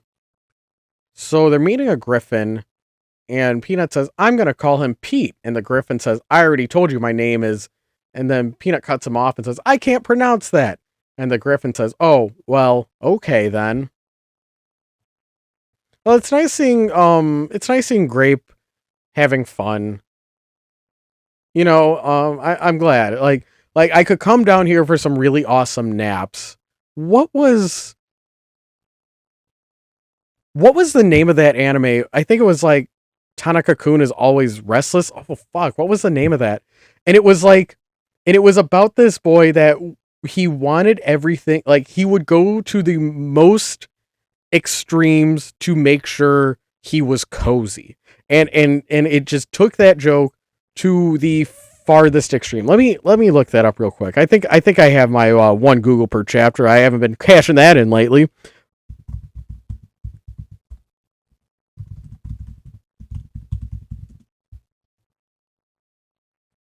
Tanaka-kun is always listless. My bad, my bad.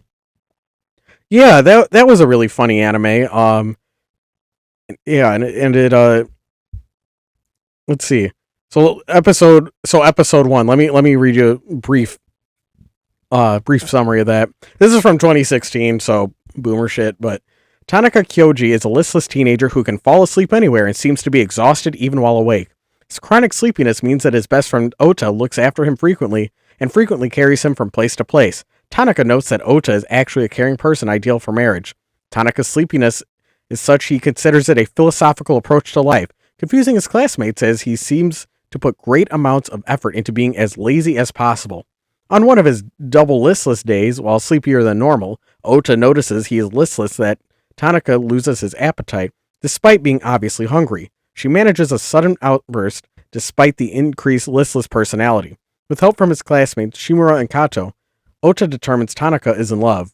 However, it soon becomes clear that Tanaka's odd behavior is actually his listless reaction to a tooth decay.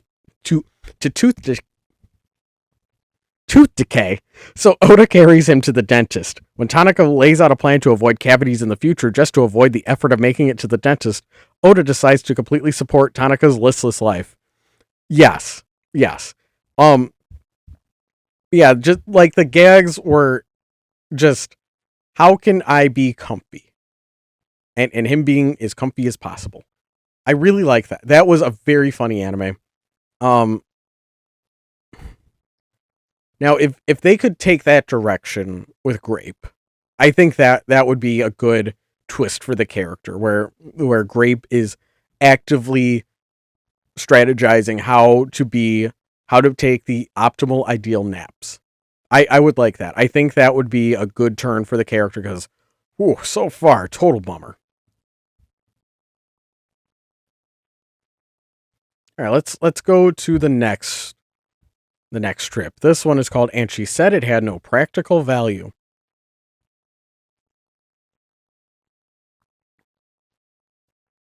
All right, so we see the big griffin is talking to Grape, and Grape says, "What the? This isn't even possible. Griffins don't exist." And the griffin says, "There's a simple explanation. How did you get here?" And Grape is looking around with her paws on the beak of the griffin. The griffin's quite larger than Grape. Definitely within Vor range, just, for the Vor guys in the audience. And so Grape says, "Well, Peanut took us down the old path and past the riverbed until we were clear in Bergham County, and we took a left turn at an old oak tree with gnarled branches and a shack with a crazy old man who only spoke in limericks." Third panel, and Grape still talking. Just pretty whimsical way that they found this griffin. We got to really hammer home the whimsy. So Grape says, "Then we passed under a rock outcropping that was shaped like a fist until we found a hole that was barely big enough for either of us to squeeze into, wherein were etching on the wall as though it were an old tomb, which Peanut translated and read aloud. And last panel we zoom out and we see the griffin has his talons around Grape and Peanut, and he's leaning in. And so Grape says, up until now, I thought he was just pulling my leash about that." And Peanut says, "I took Acadian by correspondence. I thought you knew." And the title of this one is "And She Said It Had No Practical Value." So it happened that Peanut knew this knew this old language. He knew Acadian. Just how they were able to find the griffin, even though Grape said it had no practical value. Uh,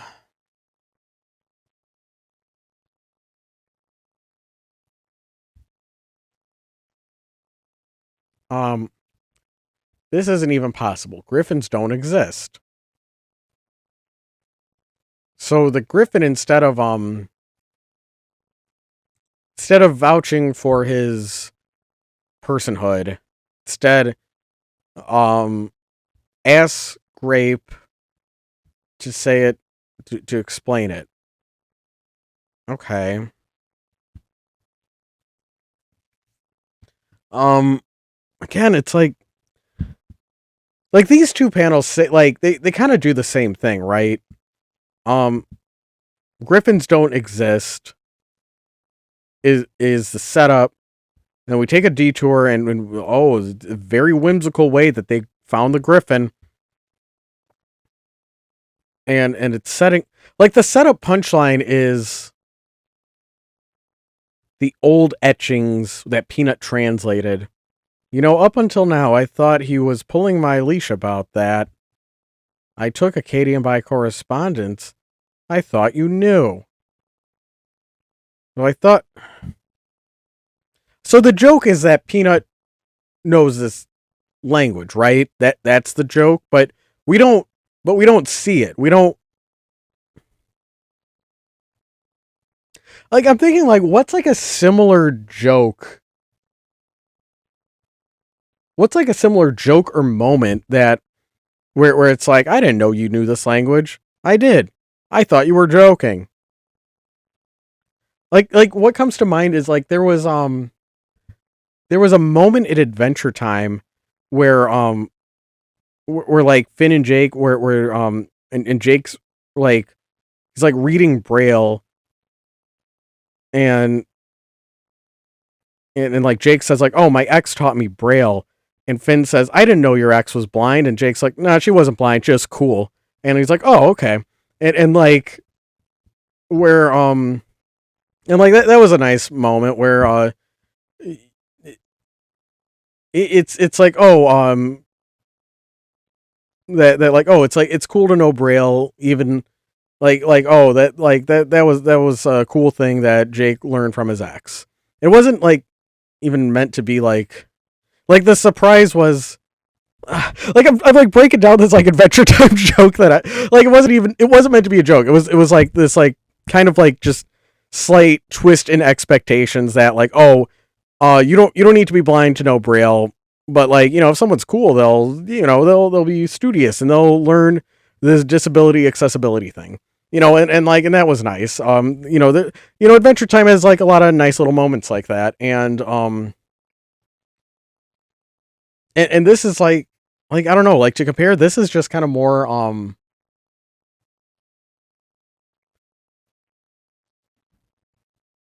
it's just more kind of like pushback that I don't know if this is necessary.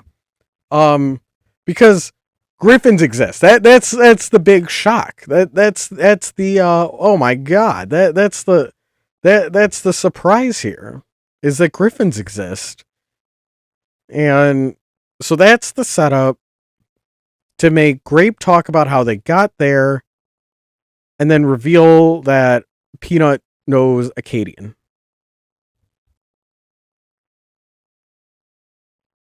Let's see, what's the griffin going to do?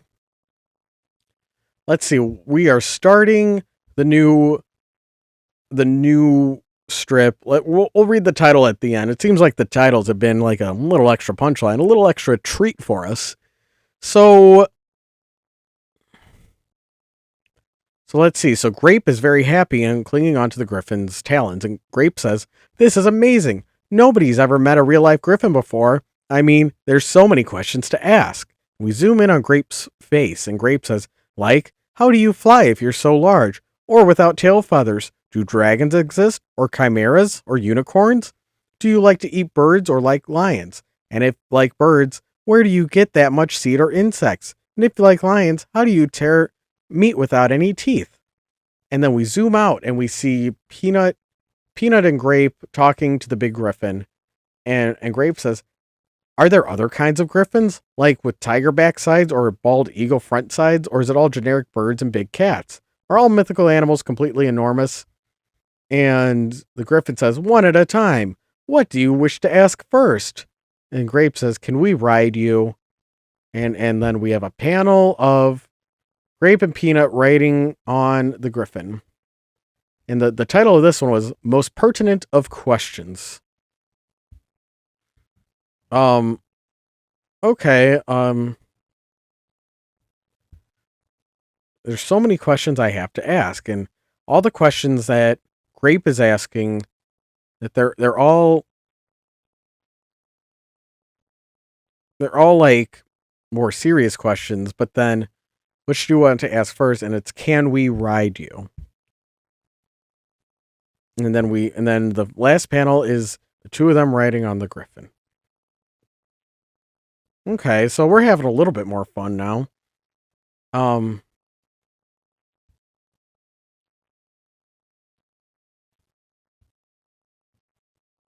so what's the griffin gonna do? And so first panel, there's Grape is riding on the griffin, and Grape says, "This is amazing, Pete. I wish this would never end. And the Griffin says, unfortunately, Grape, we all have to wake up sometime. And second panel, we see the thought balloon popping, and Grape is now on the couch at home. And Grape says, "God, it was a cop out. I mean, a dream." And Grape is now looking annoyed and says, and this is the part where I pull out some implement from the dream, and then we're all like, or is it? I'm looking all annoyed at that movie trope that we all know. And then fourth panel, Grape is saying, and is holding up a big feather. And the title of this one is Maybe There Was an Emu. So I think this is some self-aware humor, right? Like that's the joke. Like we're gonna be self-aware and reference how self-aware we are, right? I think, yeah, that's definitely what they're doing, right? Okay.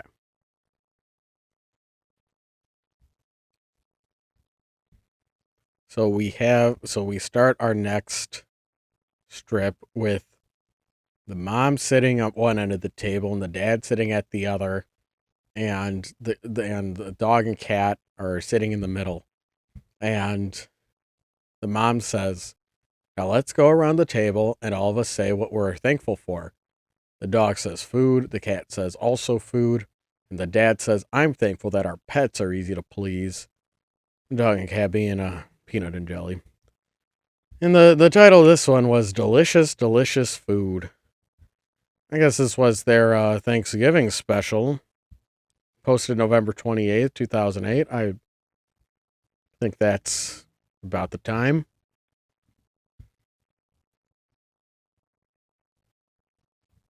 Let's see.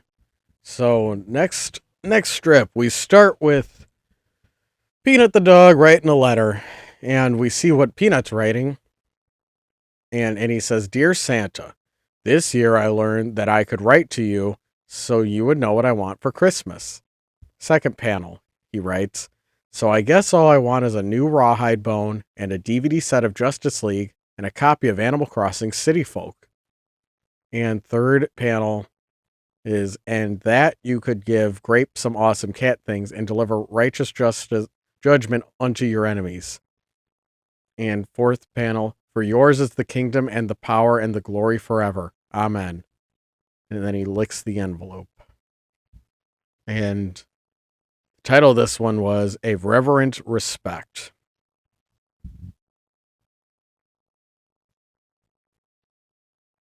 Is the joke that he's treating Santa like God because he signs off with Amen?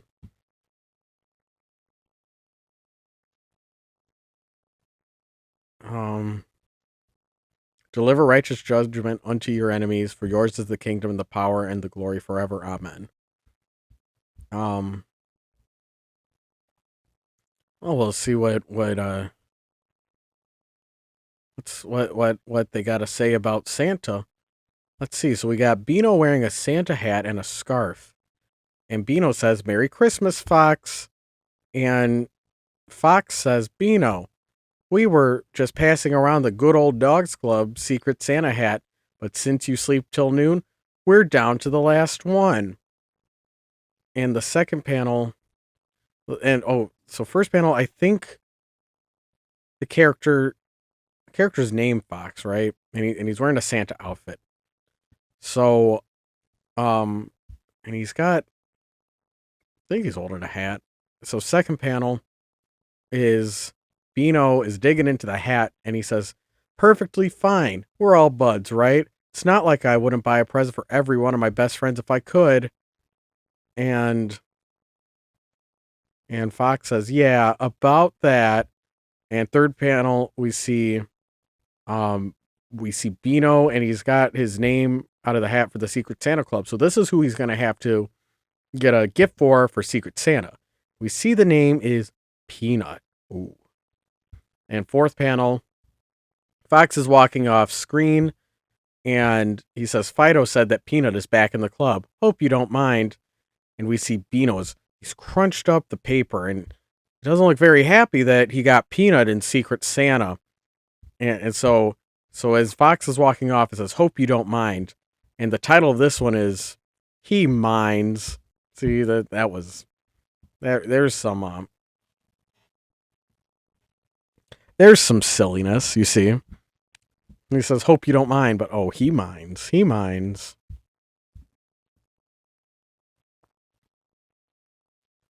All right, so who the hell is this? What the fuck is your problem? I think that's a black cat, but I don't think it was Sabrina, the cat that Fido was getting secretly intimate with. I don't think that's the same character. I could be wrong because I think Sabrina was just a straight black cat, and this cat is wearing a scarf with a big jangly bell, and so this cat is talking to Beano the dog, and so this cat says, "Hey Beano, what you doing?" And Beano replies, "Leave me alone, Max." Okay, so that's Max the cat. My bad. Should have read ahead before I started speculating on the characters. So Beano says, "Leave me alone, Max. It's official club business." And second panel, Beano says, or no, sorry, Max the cat says, "So there's nothing bugging you about the way Fido is running the thing?" And Beano says, "Fido is not running it. Okay, yeah, we're co-founders, but that doesn't mean he has to overstep my authority on the matter." In third panel, what am I going to get a cat lover for Christmas anyway? Maybe I should get him some dumb cat things. A catnip mouse? Ooh, or maybe a pom-pom on a spring? Maybe I just need to bring him a dead rotting fish and pretend like he's supposed to enjoy that somehow. Or I could really go all out and give him a stupid looking collar with a bell on it. In the fourth panel, we see that Max the cat, who was wearing a collar with a bell, he still is in the fourth panel, and he doesn't look very amused by that. And Beano says, "No offense." And the title of this one is "Come On, It's Your Thing." I think the title of this, I think it's supposed to be tagging what Beano said, like as if you were to backtrack the stupid looking collar with a bell on it. That statement was meant to be backtracked by Beano in like the title is what Beano would say next, hypothetically. Is it known that Fido is a cat lover? Is Beano right now, is he outing Fido as a cat lover right now? Or is this like, because when we saw that Fido was getting intimate with Sabrina the cat, we saw the two onlookers saying like, "We will never speak of this," and they took the picture because implying that it's rare if one of them's taking the picture, right? And that we will never speak of this. And if one of them's saying we will never speak of this, that implies no, like we're gonna keep the secret. But then maybe Beano, is a little less tactful um, about about Fido's interspecies attraction because Beano does not respect Fido. I think maybe that's what's happening. Maybe Max knows. Why would Max know? Well, we'll see how Max knows. All right, so next strip we got Peanut and Grape. We're back to Peanut and Grape, and they're cuddled up, and they got their scarves on, and they have a hot drink. I think they're inside. But not really clear. They're sitting by a door, it seems. And so Fido says, or no, Fido, fuck, not Fido. Peanut. Peanut says, "I don't get it. If Santa loves all of the children in the world, why do rich kids get better presents than poor kids?" And second panel, Grape says, "Because Santa is a gift giver, not an enabler." And Peanut says, "Huh?" Third panel, Grape continues to talk. It's like copy pasted art. Like it's all kind of the same for these first three. So Grape says, "What do you think would happen if a poor child received a PlayStation 3? What What that benefit would that benefit the child if the family couldn't make their rent? It's not up to Santa to pay their rent for them. He's just trying to bring a bit of material happiness. Fourth panel, the conversation continues, and Peanut says, "Then why bring the rich kids presents at all?" And we see Grape is now sipping on her hot drink, and she says, "Corporate sponsorship. Santa might be a nice guy, but he's still a full-blown capitalist. Why do you think he lives at the North Pole? Taxes." And the title of this is "And Labor Laws." So we're getting a breakdown of how they explain Santa and their Santa headcanons.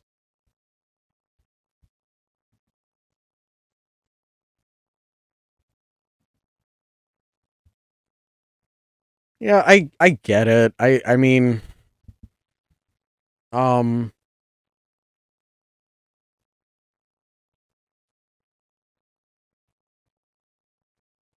is Santa real in this world? They implied that the Griffin is real in this world. Or is this some more fanciful make believe? And like saying to the dog how like showing how cute and childlike the dog is because he believes in Santa. Like, because I mean, yeah, Santa could be real in this world. Is Santa a furry in this world? That'll be interesting. So the next strip starts, and they are still sipping on their hot drinks. So Grape says, "So I heard Fido let you back into the club."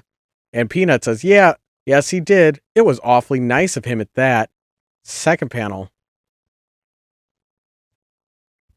And Grape says, "But isn't the reason Fido let you back in that dot dot dot? You know." And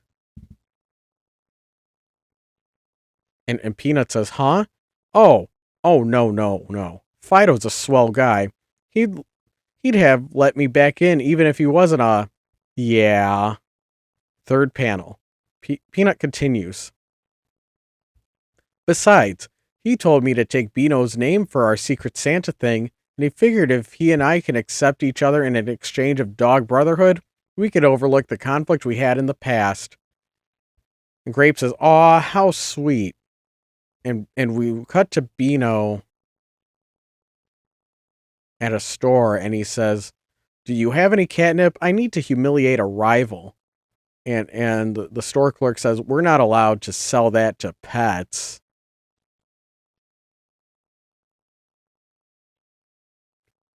Um,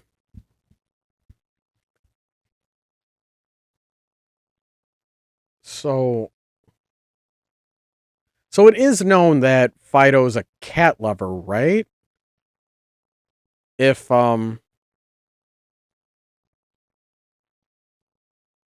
if Grape if Grape knew, I guess everyone knew, and they were also throwing a party for him. Like, I guess if you're like really loved, they can look the other way for cat loving behavior. Um, okay, so I think the joke here is they got is Peanut and Beano have each other, and they're gonna be each other's secret Santa, and we can overlook the conflict we had in the past. But so so he's ready to move on and patch things up. You see, that's the title of this one, is Patching Things Up. But then we see Beano is gonna buy he wants to buy catnip to humiliate him. So the joke there is that Peanut thinks it's gonna go one way, and he wants to be sincere and patch things up, but Beano wants it to go another way and wants to humiliate him.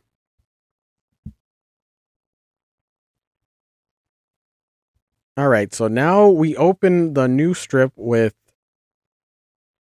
Max the cat, and that's Grape, right? Because it's Got the fishy collar. Okay.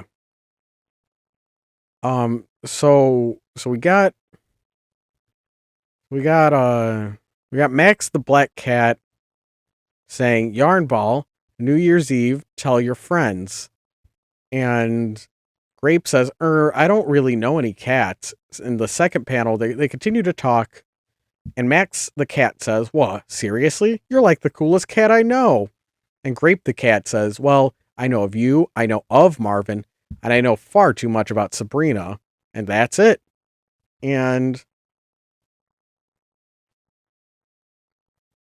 so the third panel we see Max the cat said, then this is your chance. Have a nice time. Do a little dancing slash caterwauling? Never saw that word before, sorry. Meet a nice girl cat, dot, dot, dot. And Grape says, I am a girl. And the fourth panel, we see Grape walking off and Max looking very surprised. Max says, seriously? Thank you, Max, says Grape. You need a date? Goodbye, Max.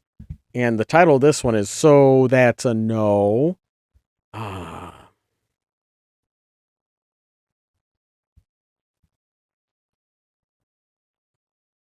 So we get the gender reveal. We get the gender reveal of Grape to Max. So I guess it's not like universally known that I thought everyone knew that, like, that Peanut just didn't realize, I suppose.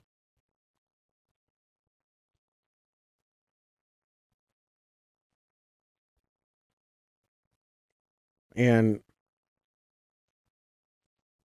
we learned that Grape doesn't have a lot of friends. So I guess we'll see if Max makes his move on Grape the cat. All right, so we open with the bulldog, and the bulldog singing and putting on oven mitts. Oh boy, this looks like a fucking pain. So he's singing, it's the most wonderful time of the year as he pulls out a tray of cookies and he's skipping and he's wearing an apron. That's what happens in the first three panels. That's what they needed 3 panels to dedicate to, because we really needed to sell how into baking cookies that he is, even though, like, this is, like, I get it. Like, I get, like, what buildup is there where it's like, puts on the glove, he takes the cookie out of the oven, and then the third panel, he's skipping with the tray of cookies. And we see Peanut and Grape, and Peanut says, there's Rex's house. What do you think he does for the holidays? And Grape says, strangle small animals. Why? What do you think? Peanut says, same, really. And the title of this one is The Happiest Season of All. So the joke is Rex is a really big, scary looking dog, but he's baking cookies. He's baking cookies and he's singing Christmas carols. But they think, oh, you think he's strangling small animals for the holiday? Because he's so scary. But actually, they're pretty wrong. They're pretty judgmental and wrong. Am, am I being too mean snarking on this? Like, am I like,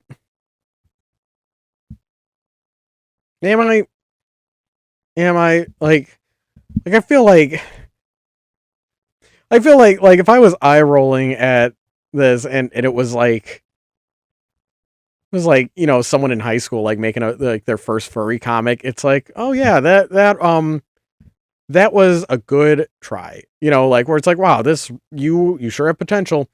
Like, again, I just can't understand, like, was this the humor at the time? Like, because I think this is Rick Griffin's oldest comic, right? Again, but like, just like, do you need like, it's this, like, do you need all four panels? Because like I do see like sometimes like they will experiment with the panel length. And I guess if you're just in that mindset of, oh, I just need to make four panels, but like this could be like, why do we need all this fucking build up?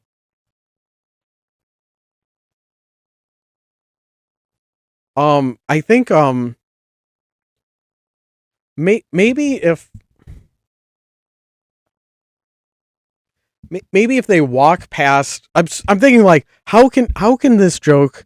Is there any saving this particular setup punchline? Because I think I think this setup punchline. I think this is one of the stronger ones we've seen so far. But still gonna waste our time, right? So maybe if like when they walk past the house, it looks all spooky and scary, and we see steam coming out, like some smoke coming out, but actually, he's just baking cookies. And I think that if there's Rex, like if we put that first, there's Rex's house. What do you think he does for the holidays? And and we have like Grape's narration over it, and we see like we see like a really like we're gonna go crazy with the rendering and show we're gonna show Rex looking really scary and get like intense black hatching all over and we see him with a big knife and he's ready. He's got the cleaver down and he takes the knife down and strangle small animals. Why? What do you think? And then but then we zoom out and he's cutting a Christmas cake and then we see him singing the song. And it's like I don't think that's funny, but I think because like the twist is that Rex is doing something very cute when he does not seem very cute.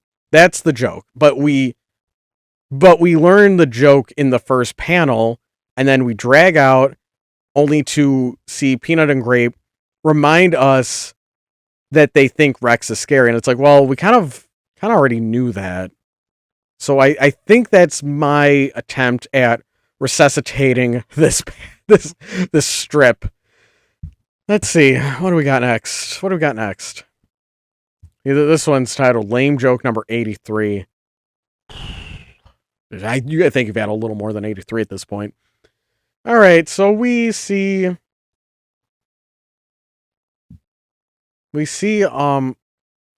that's not Grape, is it? No, because he doesn't have whiskers, so he's just a dog with pointy ears, but he's not that's not Grape, even though it kind of looks like Grape. So this character says, "Hey Peanut, could you make sure my secret Santa gift gets to the club?" And Peanut says, well, sure. But why aren't you going to be there? The two of them are outside on a snowy day wearing their scarves. And second panel, um, the pointy dog says, my dad finally decided to go out to Kansas for Christmas, and he's taking me along. And Peanut says, doesn't your dad ride a motorcycle? That is so awesome. And the third panel is the dog saying, it's not all that great. I have to ride in the bucket seat. And and Peanut says, what's so bad about that? In the fourth panel, we see the dog's dad coming in from the left, and he says, come on, boy, into the bucket. And he's face palming. He doesn't want to get into the bucket.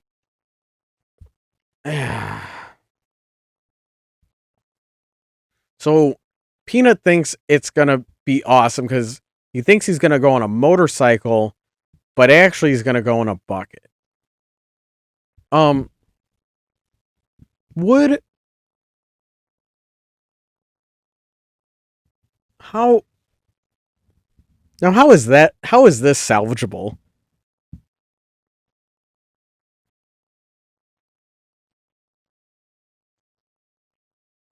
Because you think riding a motorcycle is fun, but actually he's going in the bucket, and that's not fun. Going in a bucket's not fun. Um,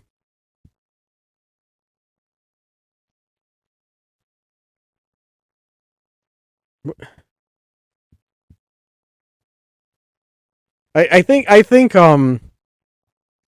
this is one of those where it just kind of opens up more questions about the world building. Let's see. So I think this is Max the cat, the one with the black cat with the big jingle bell.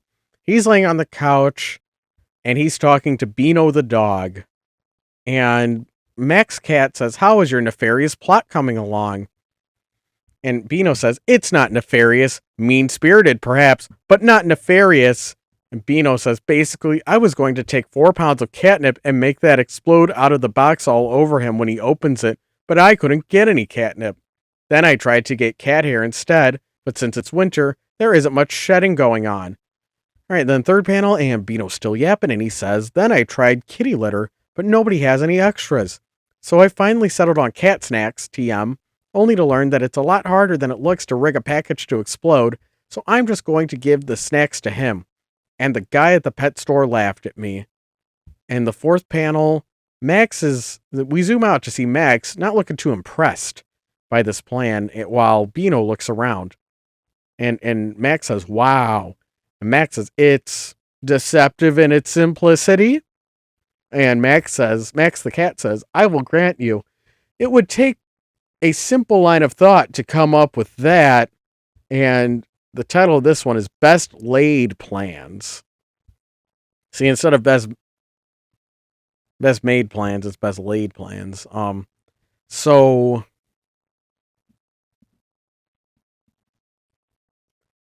Beano is talking about his trial and error, and Max isn't impressed. And and, and so Beano says it's deceptive in its simplicity. It would take a simple line of thought to come up with that, says Max. It's deceptive. Um, I think the joke is, um, he talked a lot. He talked a lot about how he arrived at this conclusion, and then Max isn't impressed. So then that's how he saves it. Is he says it's deceptive in its simplicity.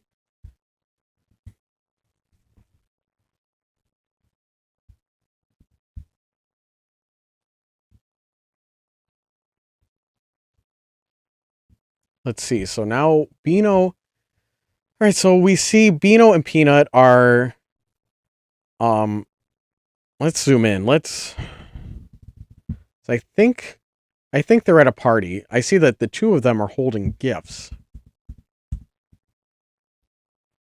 So Beano says, "Okay, Peanut, apparently your name came up." And Peanut says, "Beano, me first. Me first. I have to give you your present first." Beano says, "What the? I should have known. Fido would set it up so that you would." And so that's the second panel is he's ripping open the package that Peanut gave to him. And so Fido would set it up so that you would give me a mailman pinata. And that's in the third panel, we zoom in on the mailman pinata. Fourth panel, we see Beano with a little tears in his eyes, and Beano says, "This is the best present ever." And Peanut says, "It's filled with 4 different kinds of tripe." And the title of this one is Ew. I think I don't know what tripe is. Like, is that the author commenting ew? Well, we see that Peanut is being very sincere with his gift. So let's see how this plays out for Beano, who got a very dastardly gift.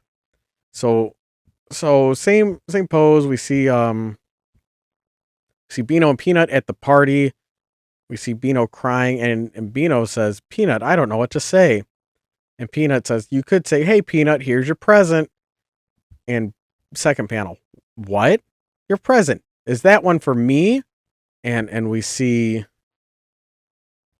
Beano holding the present with a blank stare. Next panel is Peanut very excited. And then we zoom in. The next panel is a zoom in on Beano, the blank stare, and then a zoom in, and the next panel is a zoom in on Peanut looking even more excited, biting his lip. Ooh, can't wait. And next panel is Beano saying, "Oh, whoops, look at that. I grabbed the wrong present. Be right back, guys." And so the last panel, Peanut says, "Merry Christmas, Beano." And Fido says, "You realize he's just going to grab a bag of treats out of his pantry?" And and Peanut says, "Who cares? Seeing that was my present." And the title of this one was "How Could He Say Yes to a Face Like That?"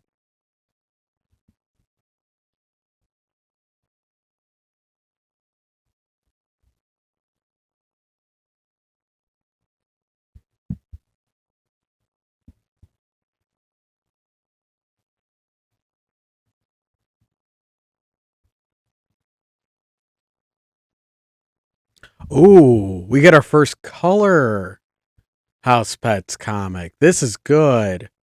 You know, I've had a lot of trouble distinguishing the different species, like who's a cat and who's a dog. This is definitely going to make it easier if it's in color from here on out. So let's see. So we have first panel, we have Beano the dog. Oh no, unless this is just for Christmas, they're going to break out the Crayolas just for this one as a little treat. But hopefully they keep it up. Hopefully they keep it up and it's in color. So let's see. Beano first panel is Beano giving a gift to Max, and it's a bag of cat snacks. And Beano says, "Merry Christmas, Max." And Max says, "Isn't this what you were going to give to Peanut?" And Beano replies, "Merry Christmas, Max." And you see Beano is pretty annoyed, and Max is a bit surprised to be getting the cat snacks. Second panel is the bulldog Rex looking up at a human, and the human is taking out a pocket watch from a box. And the human is saying, "Rex, when the ad said, 'Great watchdog,' this is not what I had in mind." Well, you see watchdog and a pocket watch. Okay. All right, I see the connection. Panel 3. A dog with a J. Who's that?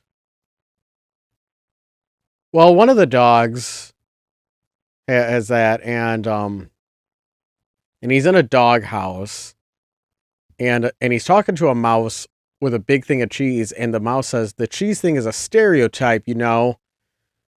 And let's see.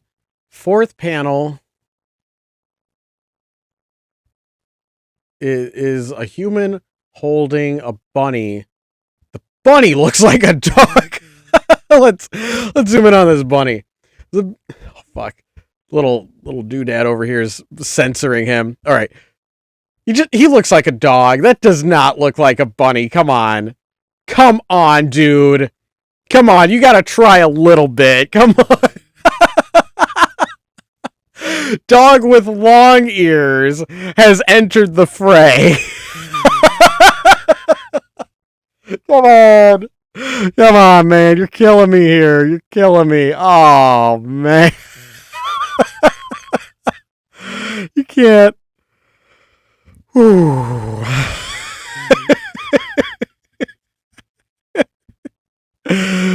man. So well, they're going to do it in color. I guess they can expand their dog-like species repertoire, I suppose. So the human is holding a rabbit. I think it's a rabbit because it's got buck teeth and long ears. But like the body is it looks like it's got the same like face and body type as every other character. So the human says, "Guess what Aunt Claire gave us? Say hi to Zachary." And the rabbit says, "Hey guys." And a yellow cat says, "Sup." And then a dog thinks, I'm being replaced. Okay.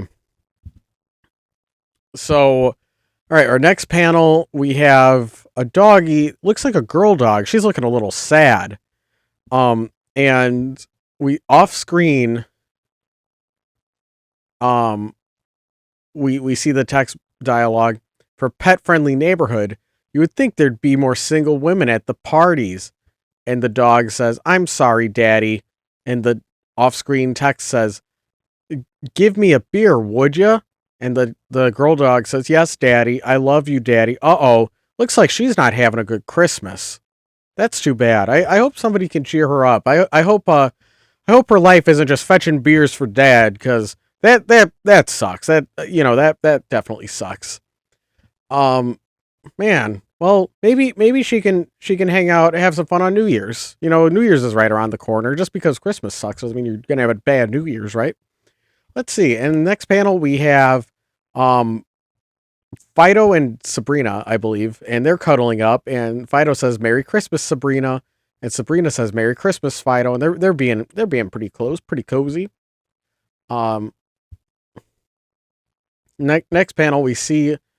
I'm gonna guess that's a girl husky dog, and the girl husky dog says, "Hey, cousin, how was your trip?" And the cousin says, "Don't ask." And we see he's bent over. I think he's the one that was in the bucket. And the joke was, you think he's gonna ride in a motorcycle, but he's actually in a bucket in the motorcycle. Okay. Next panel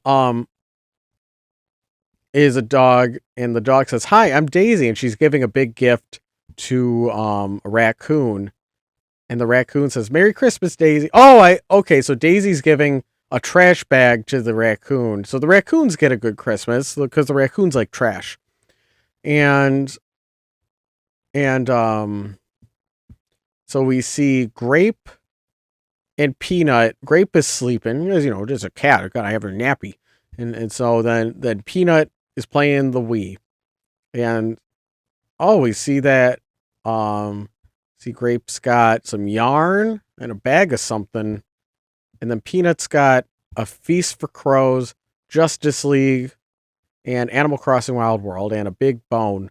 So it looks like he got everything he wanted for Christmas. And then then a text box says, "You know the rest, Rick Griffin." So it's a heartwarming Christmas Christmas time. So the title of this one is Housepets Christmas Edition, and good thing they tagged all of the characters that appear in this. Squeak the mouse. I wonder if Squeak the mouse is gonna reappear and pick up. Oh God, I see. Oh God, that art style. I'm seeing. Oh God, I'm just having war flashbacks to A&H Club. It's like, yeah, that is what his art style turns into eventually, isn't it? Oh God. Oh no. Well, let's see. Hopefully the color. Yes, it's still in color. Yes. Yes. All right. So we have, I think this was Max the black cat. I think that was his name. And Max says, so this is a new panel, new comic strip, and we see Max and Grape are outside, and it's nighttime. And Max says, "Grape, glad you could make it." And Grape says, "I thought about it, figured I could stand to be introduced to some new faces." And then we see then we see a new blue cat on screen in the same location as Grape and Max. And Max says, "And faces we have. This is Jasper. He's the silent type, though when he speaks, it's usually in quotes from TV shows nobody remembers." And Grape says, "Uh-huh." Oh, I wonder how many silly pop culture references we're gonna get from this guy. From if that's all he does is speaking TV show quotes. Well, at least it's things that nobody remembers. So we're gonna get some deep cuts with this one. So let's see. Max then says in the next panel, "This is Mr. Bigglesworth, Mr. Bigglesworth, Mr. Bigglesworth, Mr. Bigglesworth," and And it's a crowd of cats, and one of them is standing out from the crowd, and he says, "It's not our fault Mom can't tell the difference between us." Oh, so they're all named Mr. Bigglesworth, and they all look the same. Okay, okay. And final panel, we see a dog dressed up as a cat. You know it's a dog because there's no whiskers coming out of him. And so Max says, and this is ... Grape interrupts, says, "We've met." But you said you didn't. We've met, and Grape is cutting out the dialogue. So the title of this one is Housepets, now with more cats. What about that rabbit that was introduced last time? We gonna see him again, or well, we got the cat gang. So maybe Grape will do something other than cry about being waken up from a nap. So let's see. So we have two cats on a roof. One of them has a violin and the other one has a keyboard, and we see the cats are dancing, and Grape is dancing with Max, and they're in a circle. They're surrounded by all their friends in a circle. So there's a piano cat and violin cat talking. How about music of the night? How about we play something that doesn't have to do with the dark? Moonlight Bay? No, wait. Moonlight Sonata. Thanks a lot. Now all I could think about are night songs. Sound of Silence. Gah. And we have a little note. Happy New Year. And the title of this one is Night at the Ritz. Night at the Ritz for this one.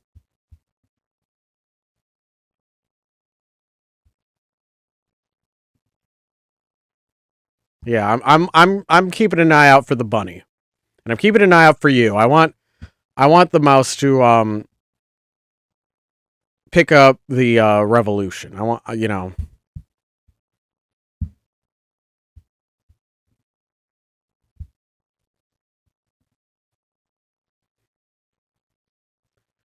let's see. So we see Peanut Butter is reading a book, Architect of Sleep. And we see from off screen, woo, slam. And Peanut says, "Hey Grape, how was the party?" And Grape in second panel, Grape says, "Couldn't be better. Couldn't be better. Couldn't be better. Couldn't be better. Couldn't be better." And Peanut says, Grape, have you been nipping?" And third panel, we see Grape leaning in to Peanut with her finger on his collar. They're getting pretty close. And Grape says, "A little, just a little, a tiny bit. Now listen, because I have a secret to tell you." Peanut asks, "A secret?" And Grape says, "Yes, a secret. Now listen very closely." And in the final panel, we see that Grape has fallen asleep on Peanut. The title of this one is Nipping's Not a Crime. I assume they mean catnipping, and when we're doing the trope where catnip is a recreational drug in this world of furries. Let's see. All right, so we have this one opens with The Adventures of Spot Superdog by Peanut Butter Sandwich. When we see assumedly Peanut Butter's art of his superhero Marvel OC. And second panel, in a building, a dog says, "I brought together the crime leaders." And oh man, this is, is there a limit to cutesy kid shit in this manga? Like where it's like, oh, you thought that them playing a cardboard box, you thought that was whimsical. Well, what if we could see the shitty child art? We were gonna power escalate just how gosh darn adorable Peanut Butter's gonna get. So third panel, the dog says, the villain dog says, "Gentle dogs, I have a plan to kill Spot, the super dog." "Yes, we should," says someone off screen.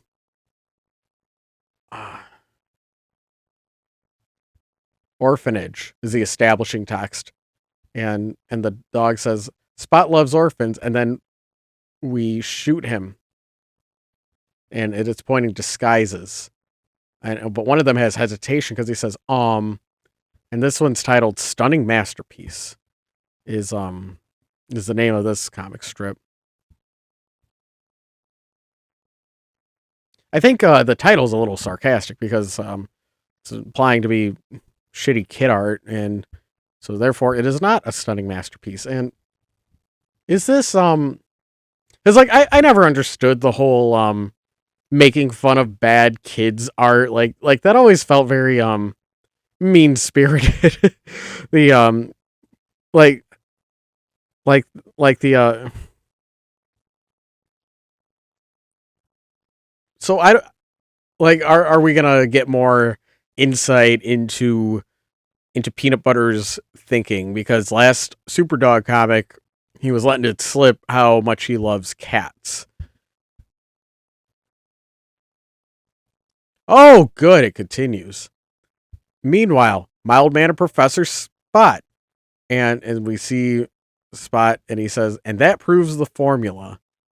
And and someone in the crowd says, I have a question. One moment, please, replies Professor Spot, and we see the alerts.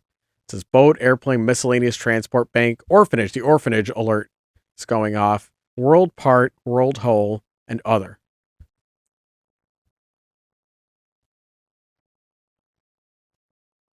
And so the last panel, we see in a smoke cloud, we see mild mannered Professor Spot has left the lecture hall, and he says, great something, I must go. Your homework is none. Have a nice weekend. But the student in the crowd says, but I had a question. The answer is 9, says Professor Spot as he's running away. Uh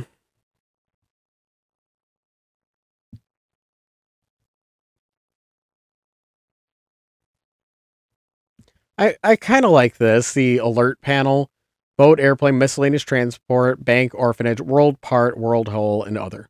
Yeah, like that's yeah,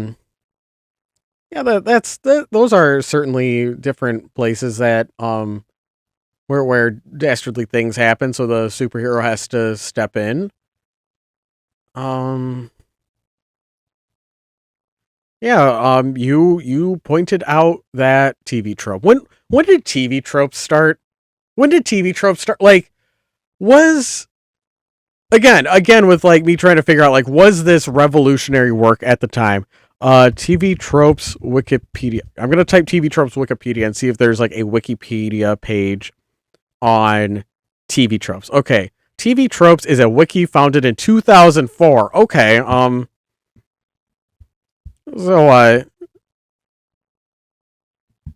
so it was a little bit after, but like still pretty new. So I guess like that it is that it was that there was still that novelty and surprise over seeing like popular media tropes being referenced like this, right? Right?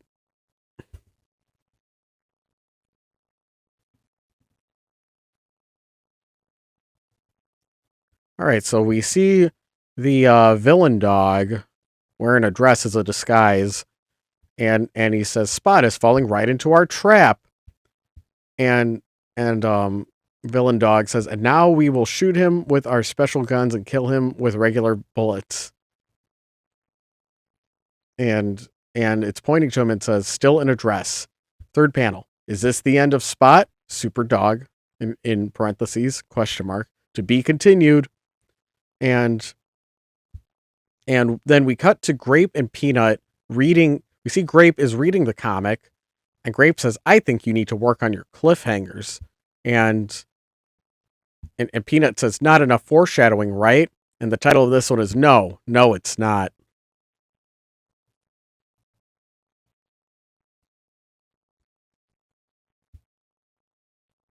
So I think you need to work on your cliffhangers because it's obvious that Superdog will be okay. So Grape thinks that's a bad cliffhanger. That's the joke, right? Right? All right, and we're all right. Well, thank God that's enough. That's enough. I I don't know. Like we're not seeing any more of it's like doing these segments. They would be like an interesting way. Like that's what I want when we cut to like horrendous looking art like this is like it's a way to express what's happening with the character. So if we take that angle, it's the bad guys go to the orphanage. You know, the like they hold the orphans in hostage or whatever. Then they can shoot Superdog, right? And the Superdog is a professor. Like it's just nothing. Like it's just fluff. Like I don't think this is gonna foreshadow. I think it's just to show to express more whimsy for peanut butter and to show that peanut butter oh he's just such a delight. He just has so much imagination, I think, or is it making fun of him for not being good at comics? In which case, like that feels rather mean spirited for a web comic to do that, right? Like you're a web like you're self publishing this, so I feel like I don't know like if this is like when is the time to like see I'm asking this on like as I'm doing it, but when is the time and the place to say like, hey, this character's comic kind of sucks. Like when is the right time to do this? I think of how like Bakuman, how they had they had their character who in Bakuman, the character enters Shonen Jump and he's doing a manga and he is an actual IRL rock star. So he's able to manipulate the popularity polls because he has a pre-existing fan base. And in that case, it's it's a commentary on like and because it's a Bakuman, it's a Shonen Jump series, so our protagonists eventually win. It's like no, but real art that wins the day or whatever the hell. So like I'm trying to think of like what are other instances we're seeing we're seeing characters like make deliberately like where the art is deliberately bad, but we're huh. I don't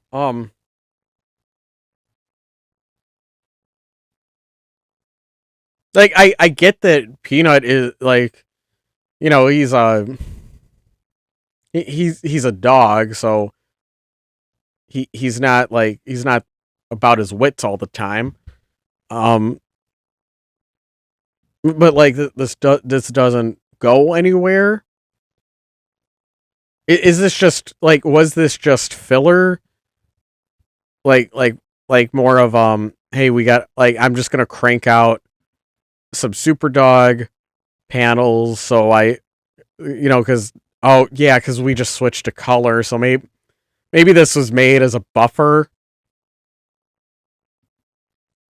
right? I think.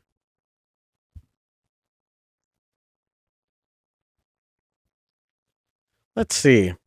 Let's start it. Let's soldier on to the next strip. So we see Peanut and Grape sitting in what looks like a car seat for a child, and Peanut says, "I can't wait. I can't wait." And Grape says, "Me either. Me either. Me either." Second panel. So the first panel they're all smiles. Big smiles.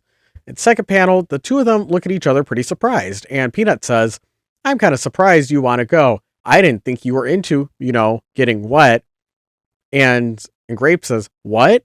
I just wanted to walk around and do some window shopping because our allowance is too small to do real shopping."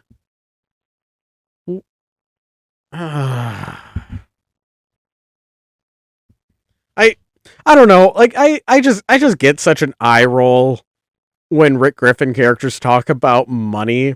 Um, our allowance is too small to do real shopping. He talked about she talked about her allowance before, and how like, oh, we have such a small allowance. Um, and that was a big point in the A&H Club um was how how one of the characters is struggling financially. Um, let's see. Panel 3. They're still not really sure what's going on, and Peanut says, "Wait, I thought we were going to the pool." Grape says, "I thought we were going to the mall." And the two of them look out the window, and and we see that they are driving into the a, a, animal animal clinic. I assume that's what it says, the animal clinic. And this one's titled "And Statistics." Animal clinic and statistics. I guess that's the format. We're tagging the last, because 4 coma wasn't enough. We gotta get the last one. All right, so they're going to the vet. Oh no, nobody likes going to the vet. All right, so we see the human with and he's checking in at the counter, and while Grape is trying to escape, and Peanut looks pretty bored.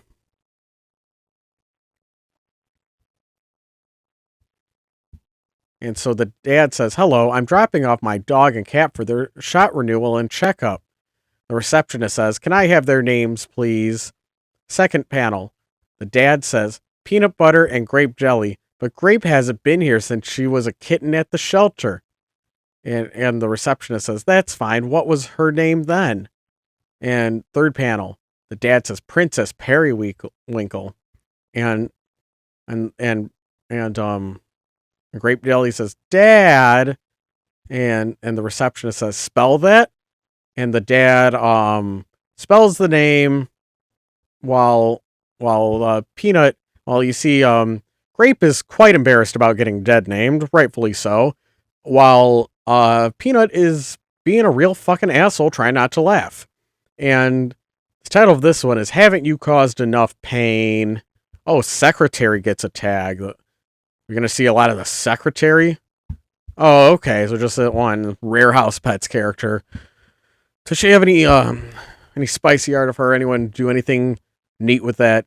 Like her, just that little bit of a nose and the hand.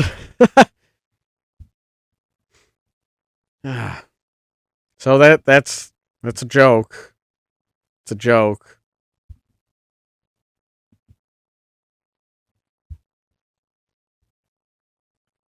All right, so we start our next strip with with Grape on the doctor table, and the doctor says, "Good morning, Miss Sandwich." And and Grape is looking defensive and hisses at him. Says, "Don't try to sweet talk me, Doc. It's a very rotten morning, and you're only serving to make it worse." And the doctor says, "Oh, really? My records show that you were a kitten when you last saw me. Do you remember any of that?" And Grape's looking a little angry. And the third panel, we see a bunch of big, scary arms and tentacles and claws, and it's like, "There is nothing to be afraid of, princess." And and she's looking pretty scared, right?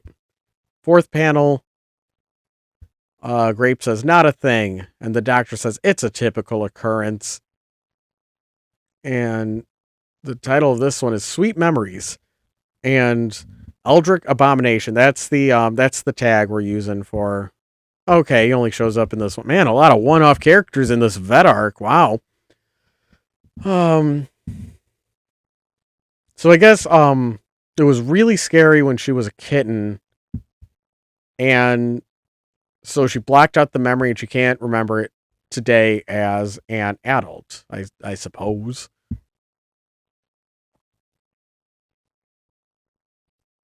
So the cat she has her claws up and she says, "Don't come near me." And the doctor says, "Miss Sandwich, the less you resist, the faster we can get this over with." Second panel. Doctor says, "First, I'll need to take your core temperature." And she's looking angry. Third panel, silent. She looks around. Fourth panel, she opens her mouth and it sticks her tongue out and points at the tongue. And the doctor says, "Try again." And the title of this one is "Then She Points to Her Ear." I think the doctor's going to use a rectal thermometer on the cat and um I guess the cat's uncomfortable, but fucking Christ, I can't even snark on that. That sucks. It sucks. I don't want to see that. I don't want to think about that. It's like, fuck, no. All right. Man, like, there's just so much misery in this comic. Like, I'm really looking forward to reading Boshi. I'll just say that. I'll say that. So, all right. So, we see Grape still in the doctor's office, and the doctor says, "If you don't want to have your temperature taken, we can always do the shot first." And the cat says, "No, not shots." And second panel, the doctor comes in with a big shot, and he says, "First, we start with this one here." And it's so big, it makes the cat pass out in the third panel. And the fourth panel is the doctor pulling out a tiny syringe, and he says, which is actually an industrial foam syringe, but I find it works well as an anesthetic. And this one's titled Unorthodox Medicine. Ah. Like why would you write this? Why would you do this? Do you love your OCs? Let's see. All right. Is this going to be the joke? Is that like, wow, Grape had a bad day, but Peanut had a good day? So let's read this. Let's go through it. Let's see. So Peanut says, "Grape, are you okay?" And Grape says, "No, I feel like I have died on the inside, but especially in my butt." See, I don't know. Am I gonna sound like a real fucking pearl clutcher? But it's like I don't want to think about Garfield getting raped. Okay, like that's not fun. Like that's not funny.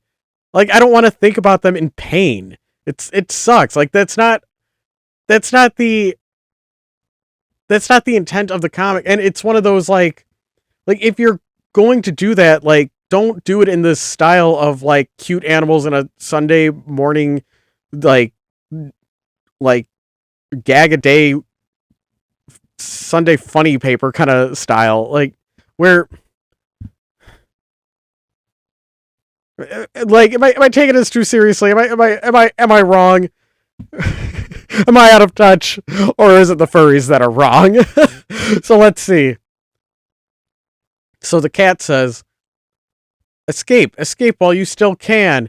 And we see Peanuts getting pushed off screen, and he says, "I don't want my butt to die." Third panel, "Untold horrors await you, each more terrifying than the last," says the cat. And then the fourth panel, see a very busty female doctor with her hands on the dog, and she says, "Hello, Peanut, I'll be your vet today. Can you be a good boy for me?" And the title of this one is "Hello, Vet." And I'm guessing that's like Animaniacs' "Hello, Nurse." I think it's calling back to that. I don't know. I don't think rape jokes are funny. I just don't get joy out of that. Um, like I remember like I'm thinking like Yu-Gi-Oh! Abridged had like a few of those, and where it's like, again, was it just one of those like, was that the style at the time? Like there's like I want there to be a reason for it. Like I don't just want like the casual misery. Like that old George Carlin bit where it's just like, I could prove to you that rape is funny. picture Elmer Fudd raping Daffy Duck or whatever the hell he said. Like it's like it's something like that where I want purpose to it. Like I don't want it like, and if it is going to be a casual thing to just be like, man, the world is just so fucking messed up, man. It's just like a sprinkling, as a peppering of to show how truly dystopian your world is, and it's like, well, then that sets a certain tone and mood, and there's the intent of it, right? Um,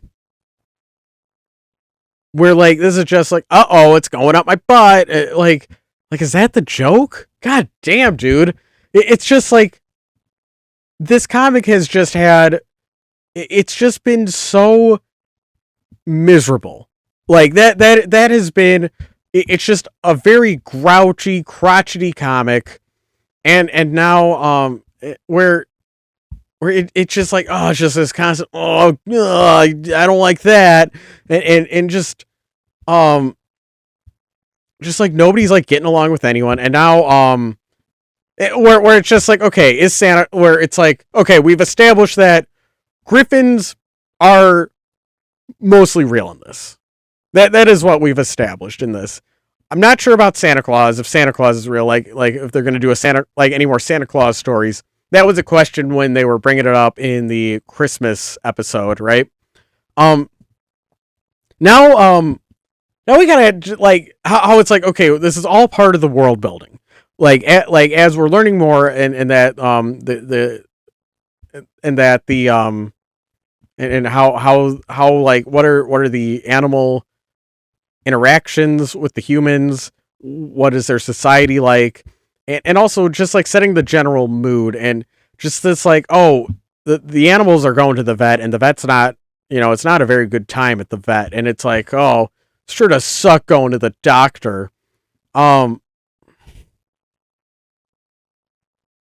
I think that if it just like I it's like, I think if it's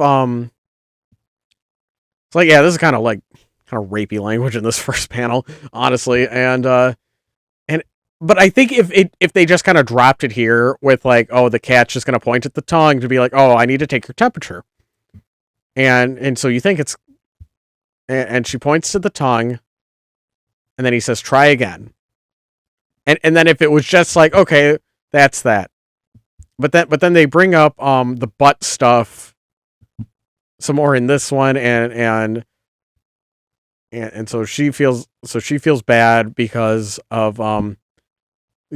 she got her temperature taken in the butt, and then the dog is afraid because of what might happen to him, but then it looks like he's in for a better time because of his vet.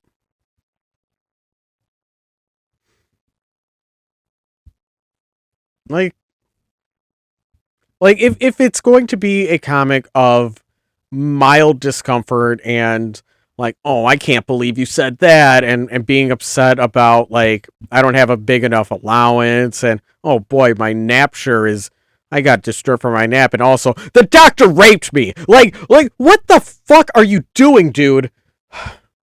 All right, let's see how they, oh wow, now we're gonna have Grape crying. That's what I need. I need Grape crying to promise the trauma of medical molestation.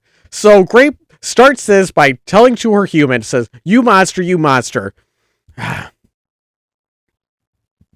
and the human says, Grape, calm down. And he's reading a book called Pet Child. Jesus Christ, this is weird. So the human says, in about an hour, you're going to get really groggy and you'll barely remember anything in the morning. Like, is he like just brushing off the cat being upset at what happened to her in the exam room? Like, that's uncomfortable too. Like, I don't know. Like, does the human like the pets at all? Like, and so the human says, in about an hour, you're going to get really groggy. You'll barely remember anything in the morning? What the fuck? So Grape says, it's not about me, it's about Peanut. Third panel, close up of Grape looking very concerned. And she says, it took all of my power not to go mad in there. There's no telling what sort of damage is being done to Peanut's psyche at the very moment. And then fourth panel, we see the lady vet is given a big candy bowl to Peanut, and she says, "You didn't squirm. You know what that means." And he says, "Candy bowl." And this one's called the treat and treatment. Is this like okay? I'll reel back the wokeness. I'll stop being so fucking triggered here and try to understand the artist's vision and to not judge this by today's very woke standards. Is the intent here?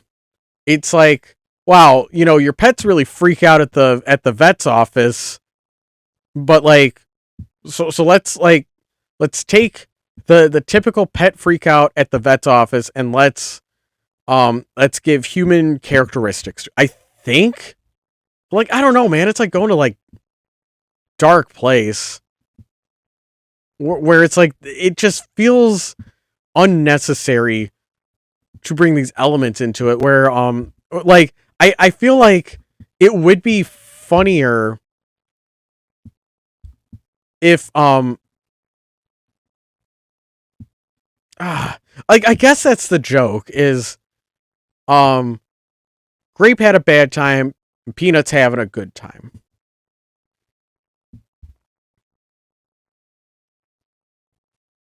Let's see. Oh boy. Oh boy. Oh boy. So Grape is crying at the legs of the dad, and she says, "Poor Peanut. If only he were still here and in one piece, I would." She's crying, holding back tears, and we see you see Peanut being handed to the dad, and they say, "Hello, Mr. Sandwich. Peanut behaved exceptionally well. Could you come to the front and schedule the next appointment?" Third panel, and we see Grape's pretty surprised, and Grape is looking surprised at Peanut, who has a lollipop, and then Grape slaps Peanut. Is it? Oh, okay. So next strip, we have Peanut saying, "What was that for?" And the cat says, "I suffered in there. Somehow you came out with a lollipop stick in your mouth." And next panel, Peanut says, "That's not my fault." And Grape says, "Isn't it? Here I was all worried about you. I suffered twice." Third panel, we see Grape is angrily walking off screen, and Peanut's looking pretty sad about it. And Grape says, "You hurt me, Peanut, and believe me, this isn't something I am going to easily forgive." And fourth panel, narration text box says, "1 hour later." See, the two of them are sleeping in a big cuddle pile, and off screen we have the text or the dialogue saying "next up on Nickelodeon." So they fell asleep watching cartoons, and this one is called "Terrible Consequences." Was that all right? Looks like that was the last of the vet arc.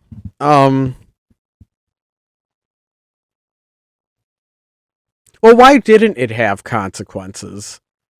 Why not? There's some things that do have consequences, and this is a story with continuity. Um, like why can't we explore the difference in how these like maybe okay, I'm gonna remove like any real world or I shouldn't say that. I should say like I should remove any assumption that they were doing doing a joke about assault, right? Like and this is like, okay, let's hyper exaggerate how my pets act at the vet, and the cat's a grumparoo and the dog loves it. Like let's really really exaggerate and that's what's going on. Not to mention, like, dude, I don't know, it's just them being so child coded. It makes it a little very uncomfortable. So so so some things follow through, and we were going to see how like we could have seen Grape being hurt, and like and it was one of those like um Well, yeah, it looks like the dad knows best because the dad said a few strips ago, about an hour you're going to get really groggy and you'll barely remember anything in the morning. So, but it's like this is a character that's having a like a very distressed response to an uncomfortable medical experience, and the dad's just like, "Ah, you'll be fine. Sleep it off, champ." It's harder to have that like furry where like you can explore different topics like with furry like when they're like when they're acting more like people, if that makes sense. And it's like, well, it's like I don't want the dad to be right, if that makes sense. Like I don't want like I'm not I don't like that the dad was like, "Oh, you'll walk it off, champ." I don't like that. Um I don't know. It's like I am like I like feel like everyone's got a bad doctor story, right? Or at least I should let me backtrack. Everyone American has a bad doctor story. And um and so to just be like like and so to just say like, well, you had a bad doctor visit, but you know what? You'll sleep it off. And but while like and you're saying that while your fur baby is crying, and it feels so it feels very mean like to do this like while your cat's so upset, and it's like if the cat was more cat like, then it wouldn't feel like the dad's being an asshole, because like he's reading Pet World. I thought it was Pet Child. So the book he's reading is Pet World. But like the pets are basically like their adopted children, and so for him to be such an asshole, it's just uncomfortable. Um I think cuz like I'm thinking of something like Yankees, where they and that's a series where it's about the lives of feral cats, and they get into territorial battles, and but then they imagine themselves, but then like as like a creative narrative device, they also show like how they would hypothetically look as humans, right? I'm getting that right, like, and so they switch between the like how the real life cat looks and how the human form looks, and it's like the human is like the human form's like an imagination like device, narrative device. So you see like this big bloody fight, but it's like but then you zoom out and it's actually two cats getting into a scuffle, and you see them taking things really seriously, and it's like a gang warfare manga, and it's very funny how um like the juxtaposition between like these tough gangster guys that are actually street cats, and so in that case you see you see like how something that a cat takes really seriously can also apply to humans, and I'm thinking like how would something like Yankees um do something like this, like how would like the Yankees storytelling style do a joke where the cat goes to the vet and they're really freaked out. um it's like, yeah, I get it, like the joke is, oh, oh, looks like, sorry about that, my monitor got disconnected for a second. Yeah, let's, all right, that's back. So, all right, so okay, we're back, okay, got everything recorded, okay. See, I was going on Yankees tangent, and yeah, how would Yankees do a joke like this? Because the joke in Yankees is like things that seem mundane, that like you would just see like a cat, like is like mundane cat things, are actually the most serious fucking shit in the world. And it's kind of doing that here, but it it's not funny. It's not funny like Yankees because the cat is like the cat's in too much pain for this to be funny, right? Well, because I had my hesitation over like, hey, I hope Rick Griffin doesn't get on his high horse about nudity with these characters who are incredibly child coded. I don't think that this is the right cast for that. I don't know if they were also the right cast to do this like haha medical abuse joke either. I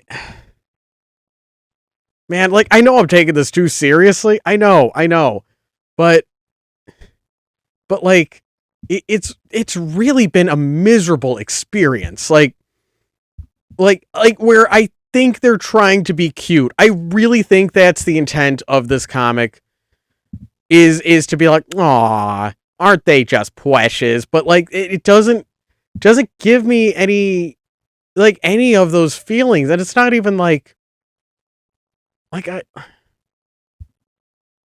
like what the fuck are they even doing, man? Like it's so bad.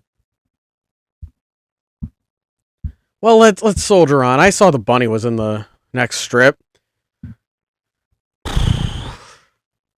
Let's see. So we open with our new strip, and we see a blonde dog with with a collar that says T, and blonde dog says, "I know why you're here," and the bunny says, "Uh." And second panel, the dog's giving him the point in the chest, and he says, "You think I don't know, but I do. I know everything you're planning. I know the moves you're going to make before you make them, and for anything I don't know." And third panel, he says, "I am watching." And the fourth panel, he's walking away with his finger pointing at the rabbit. And the title of this one is, "Or is he just projecting?" So he's making some big threats to the bunny. Making some big threats to the bunny. Why? He doesn't like him because nobody likes fucking anyone in this comic. And so, or is he just projecting? Well, I guess we'll have to see. I guess we'll have to see.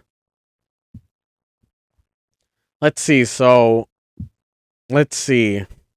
We got Grape in this new strip, and the mom is holding up a sweater.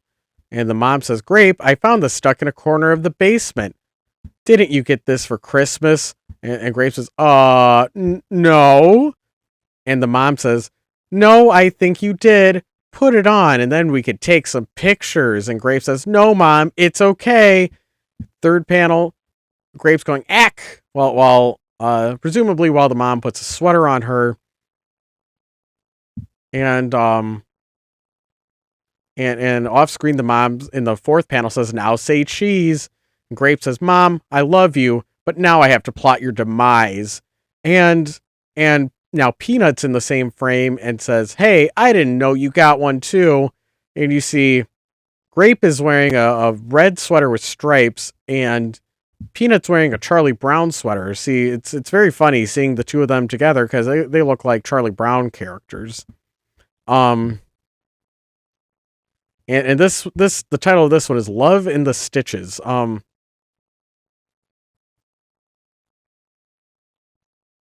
What does Rick Griffin love his parents? I I'm really really curious about this. If this is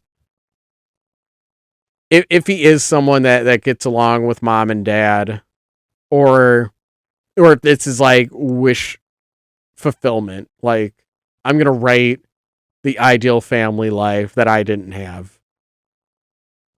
Like, "Mom, I love you, but now I have to plot your demise." Well, I haven't I haven't seen any love, Grape expressing any love for the mom. Like I think Grape is friends with Peanut, right? Because like he doesn't like she doesn't like when she gets woken up by Peanut, but she will go along with the silliness. Um, I don't get it. I Mrs. Sandwich is a character. How often does she show up? Man, it looks like her last appearance was in 2015. Well. Hmm. How long does this run? Well, I suppose we'll find out. We are going to read this whole thing. I am locked the fuck in. I am going to read all of fucking Housepets. I hate this comic. I'm, uh, I hate it. I really hate this comic.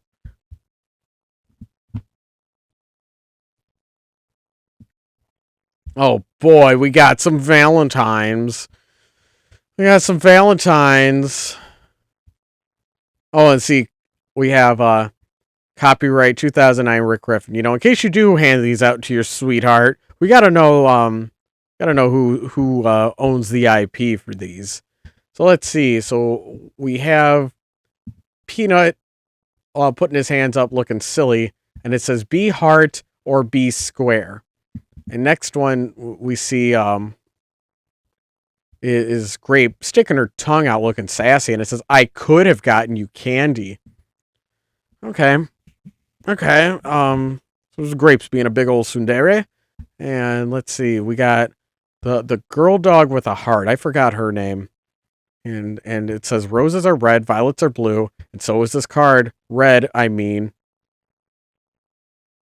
I think I think the joke here is she is it's a simple rhyme format, and the dog didn't know what to do. And the dog, she's a silly dog, so she didn't know how to rhyme it.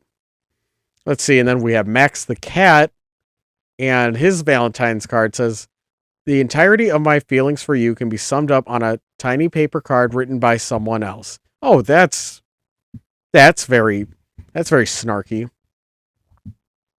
The entirety of my feelings for you. Yeah, yeah. I mean, entire bro, but like this is like, oh wow, I'm like so cool. Like my feelings can be summed up on a tiny paper card written by someone else, but it's like you're making the card. You're making it right. Right. Right? And ah, and it says cut on the dotty line. That's what it says. Okay, so you don't fold it, so you don't get nobody's getting a 2-for-1 for Housepets cards. This so you can hand out 4 different Housepet cards. Glad you spelled that out for us, Rick. All right, so let's see. We have Fido and Sabrina. Ooh, we're gonna see the relationship progress. And it's Valentine's Day, so we're gonna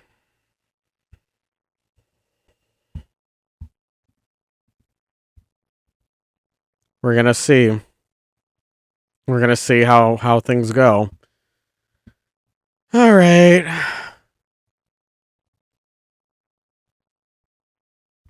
So Fido says to Sabrina, "Hey Sabrina, you said you had to see me about something?" And Sabrina says, "Well," and it's second panel. Fido says, "What? No. Oh no. You're not roping me into relocating another feral that your owner wanted you to get rid of." And third panel, she says, "Please, Fidey." Fourth panel, we see Fido looking pretty annoyed, but he has taken the box. And so Fido says, "All the cats in the world, and I had to fall in love with the only one who doesn't enjoy causing pain." And from the box we hear, "I don't know about that. She seemed fine with having you whipped." Bam! And the title of this one is "Oh Dis." Because the character inside the box going bam is like the little pepper on top of that. Ooh, that dis, like just for an extra mic drop. We had to call this one "Oh Dis" to show. Oh, he's really getting dissed.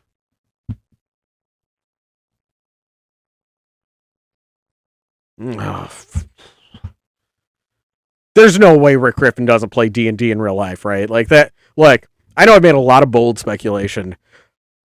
He's got to be a D&D guy, right? Like there's just been way too many D&D illusions and things like that for him to not be into this, right? Right? Okay.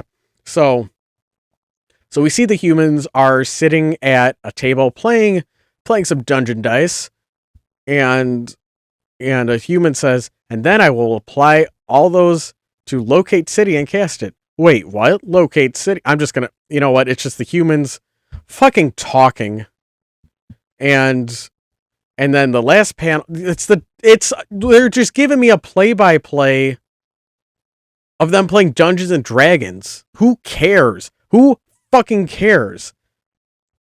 They're just arguing about the rules. Nobody's having fun. Rules is written. Rules is written. Dude, shut up. Yeah, when I saw you were explaining it, but like, dude, is this just how he thinks? Is everything a fucking argument with this guy? Oh my god. All right, let's try to read it. Let's try. Let's fucking try. Let's try. I don't.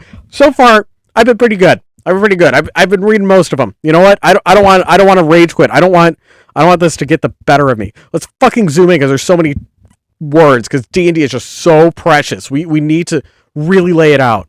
So let's see. A human says, "Yeah, right here. Area is 10 miles. Everyone in range has to make a reflex save or be pushed out. Rules is written. Rules is written. Dude, shut up. Yes, when I saw it when you were explaining it, but I can't allow that. Locate city doesn't have any base damage to add on to." Who cares? Who fucking cares? Oh my god. You know what? Look, I feel like everyone says like, "Oh, the community episode of D&D, it's like I've heard a lot of praise for that. Gravity Falls had a good D&D episode. I've on my YouTube channel, I've reviewed Christy Boyce. She writes YA fiction, and the characters all play D&D, and those books are like, I am so wildly outside of the demographic for these YA books about kids playing Dungeons and Dragons. Like what was the title? Drama and Drag. I'm gonna have a fucking stroke trying to remember it. Dungeons and Drama, something like that. Yeah, Christy Boyce is the author, and she writes these like fluffy rom-coms about kids playing Dungeons and Dragons and falling in love, right? And they feel like you're watching like a corny Netflix TV show, but it's fun.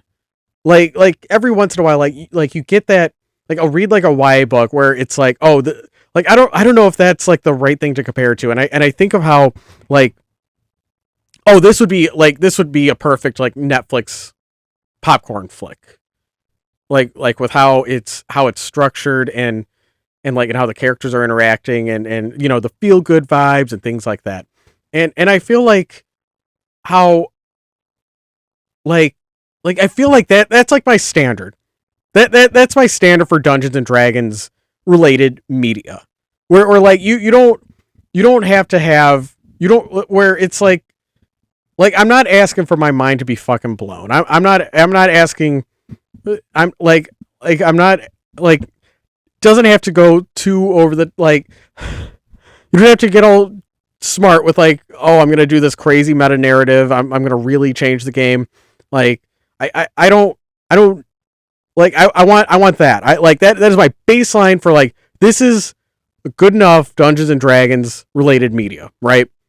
Um Otherwise I don't want to see it. I don't care about Dungeons and Dragons. Like I really I don't. Like I really like, and I'm not trying to diss that author or anything, because like I think she's definitely I do I had fun reading her novels. I think they're great. I but like I don't know if that's speaking more to her skill or how little I care about D&D media, where it's like, wow, she made me care about something that I hate in real life, right? And like, or like that goes with like any sports anime, where like, you know, oh, sport, like where it's just like, hey man, I don't care about tennis, but I'll read some Prince of Tennis. Yeah, that's cool. Or a Blue Lock. I fucking hate soccer. Blue Lock's awesome. You know, where like that's like a skill that's really cool. That like when I can read a story by someone who's really passionate about their sport, their hobby, their game, and I'm like, I am all fucking in, because it's interesting watching passionate people talk about passionate things. And I could tell, like, Christy Boys, I could tell the Blue Lock team, I could tell all of them, they really love their thing. So it makes me love it. And so it's like, it's like, you know, like Netflix style YA rom com about Dungeons and Dragons is so far outside of anything I would consider reading, and like, and yet, like, because she has that sincerity, because she has that love for it, I care about it. I really loved it. Or Blue Lock. It's like Blue Lock, the team for Blue, like, they're like, I get the feeling that whoever's writing Blue Lock is insane. Like where it's just like there's something wrong with you, and I love it, and I love it. Like, it's like, tell me more about soccer, tell me everything you know about soccer, and where like Blue Lock, it's interesting because that one I I've read I've read more out of context chapters than in context, where like it'll be like, oh, I'm waiting for someone. I see there's Blue Lock here. I will read this in this store or library till we can meet up, right? Like I that's happened to me. That's been my Blue Lock reading experience, and I watched a little bit of the anime, and it like every time it's just so fucking cool, and like I walk away feeling so hype, and I know I'm gonna read the whole series someday. I like, and it's awesome. Like, I love it. Like there's so many memorable parts in Blue Lock. The like the one that, how does it feel to be the clown in my story? And everyone is so fucking hype, and it's so cool.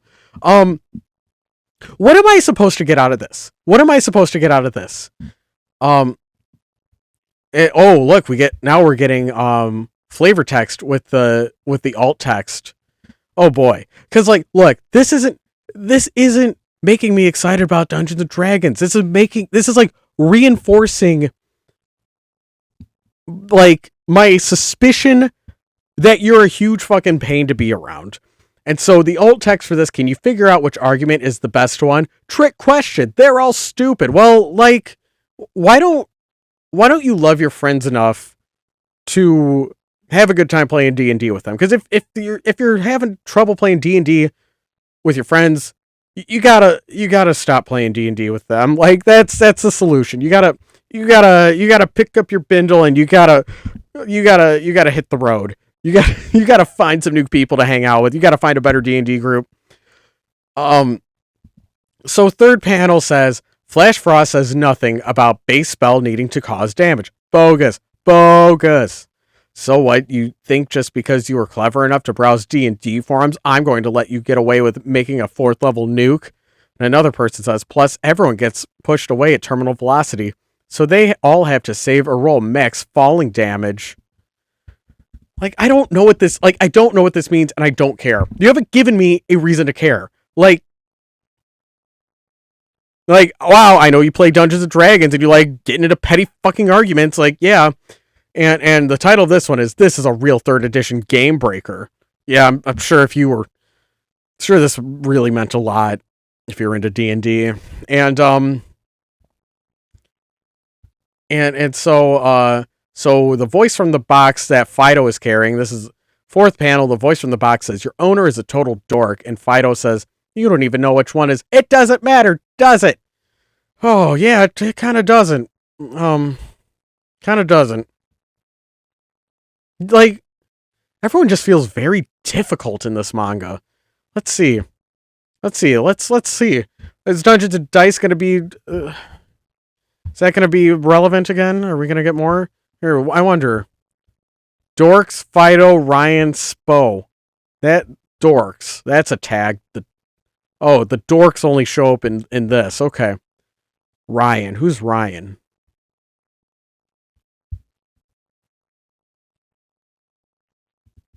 We'll see. Guess we'll see. I'm not really sure who's Ryan. What was that?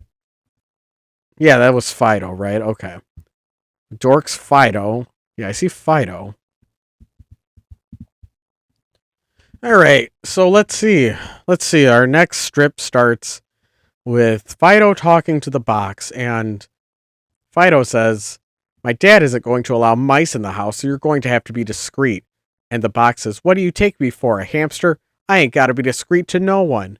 And Fido says, "You will be discreet, or else I will hand you off to one of my less generous cat friends in a gift basket with fruit." And the box says, "Valor is my middle name, of which discretion is the better part."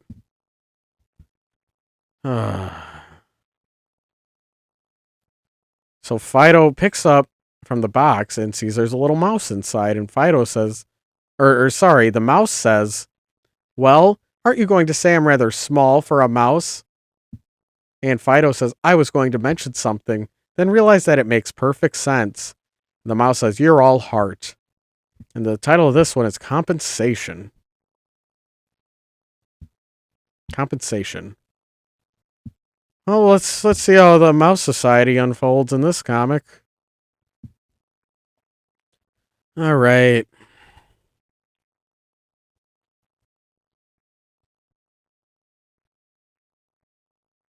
So Fido is talking to the mouse, and the mouse has a pile of food. Oh boy. Oh, that's a fucking. What is the flavor text on this one? The basket would have a card in it, and the card would say, "I noticed your coat was looking a little dull. Perhaps you could use some more protein in your diet." I'm glad that they're delegating more wordiness to the alt text, which can be skipped over, because that was not funny. That is not funny. That is not a joke. Let's see. All right, so that was me backtracking on the last alt text for the last panel or for the last strip, and let's start on this new strip. And Fido says, "I got some oats. Mice eat oats, don't they?" And the little mouse says, "For a dog, you're only halfway an idiot. I can't even stand cheese." So Fido says, "What's your name, little guy? Guy, I mean, without the little." And the mouse says, "Piffed, piffed. I'm the runt of my litter. I've been called far worse. My name is Spo." And Fido says, "I think Spo is only almost a name." And the mouse says, "Hey, when your family is as big as mine, it gets hard to come up with something original for everyone." Fido says, "How big is your family anyway?" And the mouse says, "Let's put it this way. My next younger brother's name is SPP."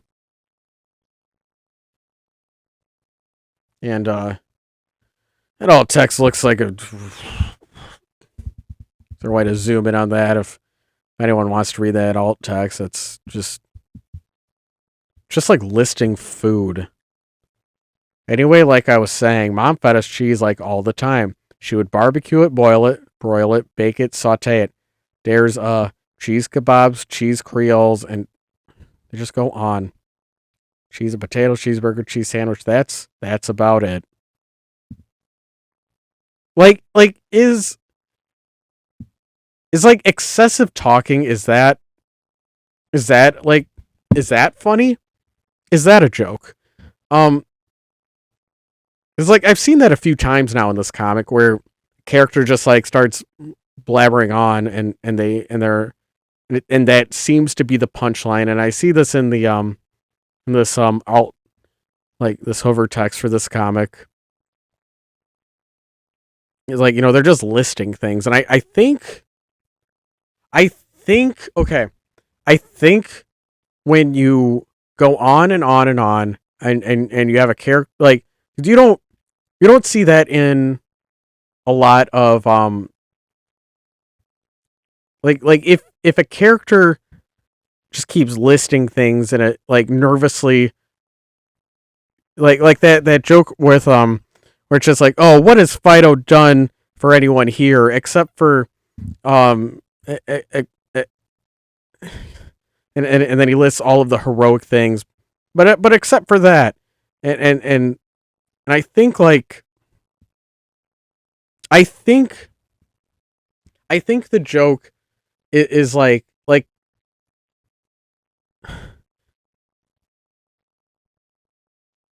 it's like we see all of like, man, should I read the like, I don't know, like I want to get 100% of this comic. I do want to reach 100%, leave no nitpick unturned. And it's like, yeah, he's listing cheese and he's a mouse. Like what like like I'm trying to think like Family Guy, Simpsons, that style where it's like, oh, and we're just gonna list off a bunch of cheese things, and the joke's gonna go on for so long that it's not funny, but then it reaches a point where it's not funny and then it's funny again. Like are we gonna do that? Like the rake joke.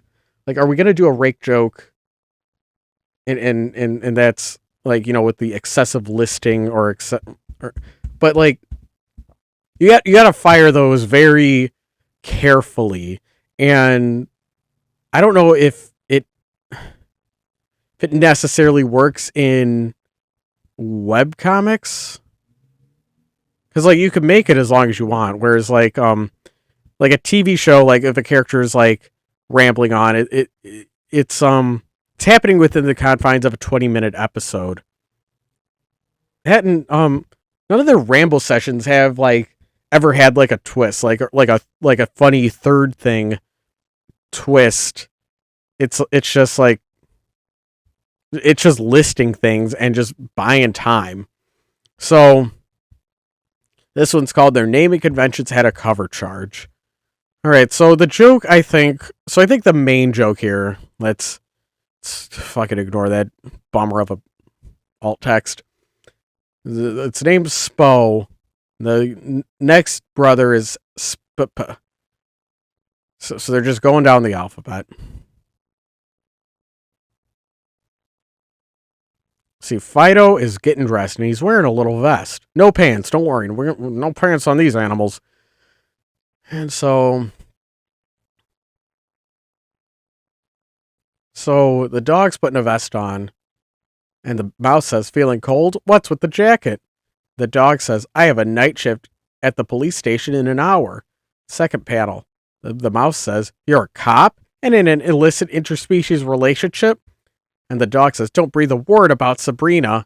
And the two of them look pretty angry at each other. And the dog says, the last thing I need, and that means the last thing you need, is the loyalty of the other dogs compromised. The humans think that it's cute, but that quality is one of the few that doesn't get passed to us pets. So it's kitty snack time if you say a word to anyone, especially if you say anything to ahem. This is from off screen, and in the fourth panel we see a dog approaching, and Fido says, Fox, when did you get back from Kansas? And Fox says, like the first week of January? I don't ask to be the center of your attention, but come on. And the title is especially who? And the alt text is, what? You didn't think just because he wasn't in the story since Christmas that he's been doing absolutely nothing until this point, did you? I mean, it's not exactly giving me Poochie vibes. I'm not wondering when Fox isn't off screen, everybody should be asking, where's Fox? I can barely remember this character's name. He's the pointy dog with the dog. He's the dog with the dog tags. Like, sorry, it slipped my fucking mind, dude. All right, so we are getting more yapping between Fido and what the fuck? I already forgot his name. Fox. Yeah, the dog named Fox. Okay. So Fido says, 2 questions. "What are you doing here, and how much did you hear?" And Fox says, "To tell you, my dad is here to pick you up in the tail end of a shouting match with yourself." And so, second panel, Fox leans over, and we see the little mouse on his head. And Fido says, "Oh, Fox meets Spo. Spo, Fox." And Spo, the mouse, says, "Sup, Poindexter." And and Fox says, "A mouse? Fido, I didn't know your dad let you keep pets."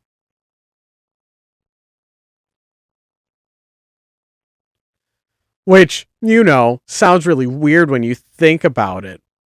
And Fido says, "I'm just keeping him until I can find some place to drop him off."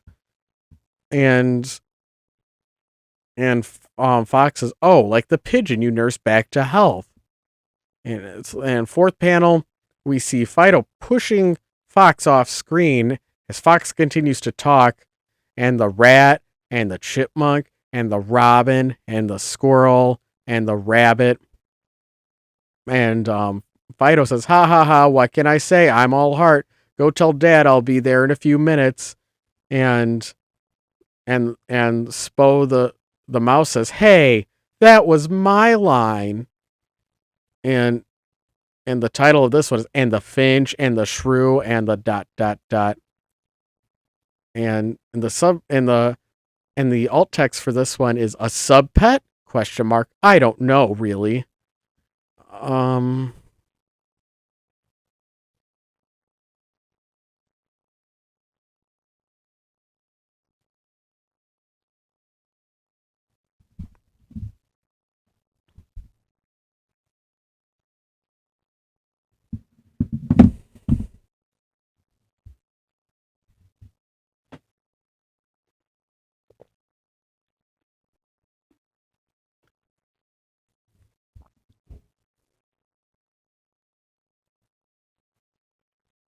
okay.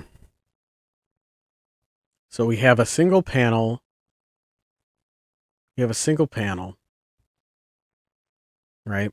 We have a single panel of for our next strip, and we see Fido in the motorcycle bucket, and Fido says, "You didn't have to come with me, you know." And Spo the mouse says, "I'm starting to see the merit in that. Let me tell you, it really is a good thing I'm already inside a bucket." And we see Spo's looking green in the face. Looks like he's about to throw up. Yuck. And so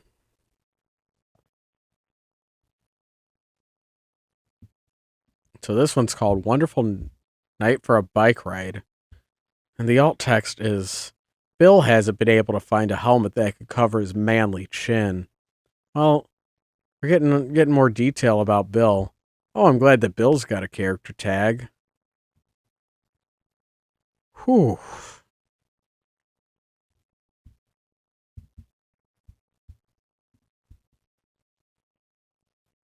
Let's see.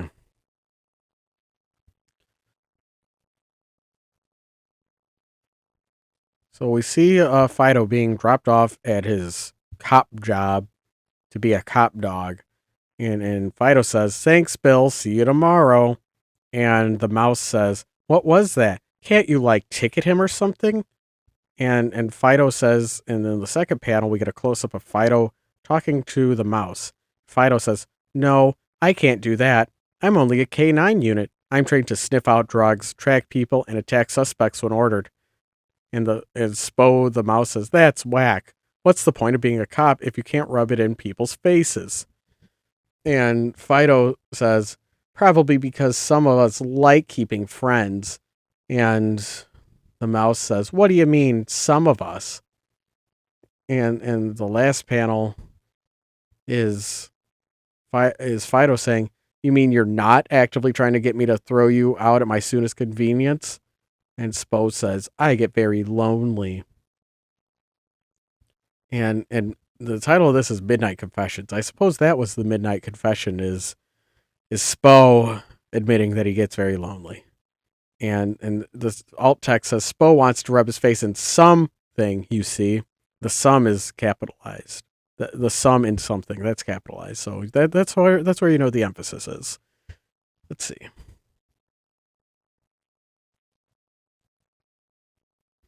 Oh man, more cop drama. Let's see. Let's see. So we see Fido looking into a locker, and Spo the mouse has a little blankie and a lunch bag. And Fido says, "You could stay here. There's a blanket for you to sleep under. And also, if you think you could stomach them, I keep some dog treats in this bag." And Spo says, "I think I'm just going to be sleeping." And Fido says, "You need anything else?" And Spo says, "Just one more thing." And and third panel, Spo says, "Please don't forget about me." And and and Fido says, "Now why would I do that? Good night, Spo." And fourth panel is is Spo saying, "Now it's all dark. Now it's all dark in the locker." As we see Fido has closed the locker door, and Spo says, "I probably should have also disclosed my claustrophobia." And the title of this one is "So No, He Did Not Like the Box." We get more character building, learning about our characters. The alt text is, "Don't worry, it's only a 12-hour shift." Now, I like this. I like that we're starting to see, because we all hyped up how Fido is such a great guy. I do like that we actually are seeing him be a great guy, and he's taken in this little mouse. I like this, and this little bit of weakness with from the mouse. "Please don't forget about me." Oh, that's sweet. Oh, now they're friends. We know that. I like that. Let's see. Yeah. It's too bad that the only character that um you know like that acts good is that he's a cop. Like,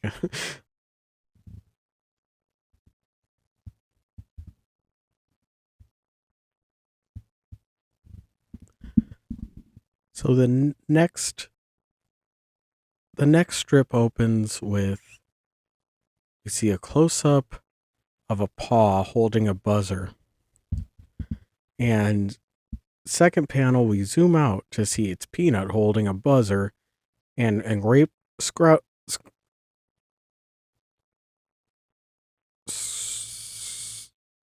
crouching down. That's the word, crouching down with an inquisitive look, wondering what Peanut's got. And Grape asks, "What's that?" And Peanut says, "I don't know. I found it on the sidewalk." And then Grape points at it in the third panel, and Grape says, "What's it do?" Peanut says, "Well, when I push the button, the little light lights up." And Grape says, "Did you try holding it down?" And fourth panel, we see Beano getting a shock from the shock collar, and he's saying, "Someone help." And the title of this one is Bzzzt, referencing the shock that you get from the shock collar. And the alt text is "Shock collars for the owner too lazy to punish his pet directly, but not quite lazy enough to not care." I think positive reinforcement works a little bit better, but what the fuck do I know? We need to see animals suffering. That's what we need to see more of.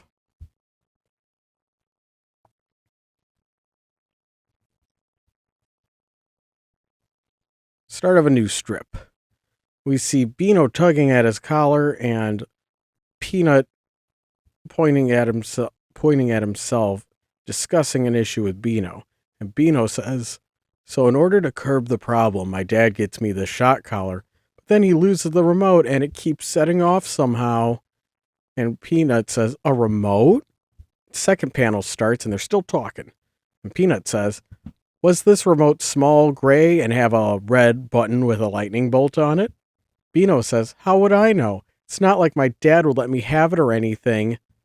And third panel, we see Beano's walked off screen, and Peanut looks a bit surprised. Fourth panel, Beano's returned to finish the conversation with Peanut, and Beano says, "Did you see anything like that?" And Peanut says, "Can't say I have." And this one's called delayed reaction. I think the delayed reaction is Beano realizing that oh, maybe Peanut has it. And the alt text says you can fill in your favorite bad dog behavior. Interactivity. Oh, the interactivity is it's not going to say what Beano's bad behavior was. But so that way you can project onto Beano what's worthy of getting shocked. Now, I've joked a few times in the past that I think I would put a shock, like if I could. I I rely on my filler words a bit too much, and I'd like to stop myself from saying them so much. So if I could get a little zapparoo every time I say the word like, I want that. I want that. Uh, and I want to train myself to be a better orator. Beano doesn't look like he wants this, so I'm not too happy with the way things are playing out here.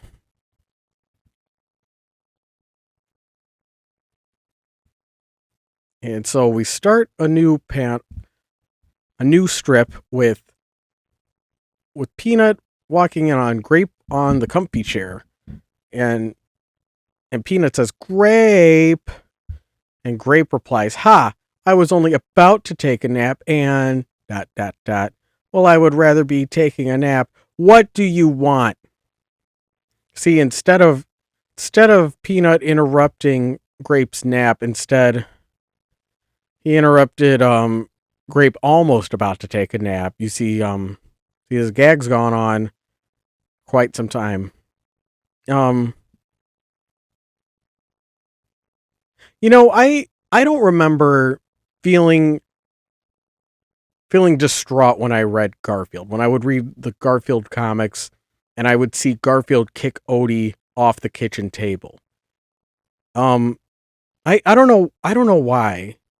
I don't know if it's like it's just more like slapstick humor, and therefore it didn't feel uncomfortable. Whereas like Grape getting the nap interrupt, like there, it feels more personable. So I don't know. I don't know what's I don't know what's going on in the sense of it's that like nobody's having fun, and it's like I know Garfield doesn't like Odie. I know I could piece that together. Garfield's a real grumparoo, but I never got like a real bitterness from Garfield, if that makes sense. So let's continue. So the second panel is a close up of Peanut, and Peanut says, "The thing with the button's a remote for Beano's shot collar, and I think we zapped him a lot with it, but I don't know what to do. I was gonna give it to Beano, but then he'd realize that I was messing with the button. So I was going to give it back to his dad, but then Beano could be mad at me again, cause..." Third panel, Grape swipes the buzzer from Peanut, and fourth panel, she snaps it in half. The title of this one is well dot dot dot. That's over then. And the alt text for this is no crazy hijinks. What kind of a comic is this? Well, I mean, it's kind of the same as a lot of your other ones. Let's don't flatter yourself too hard.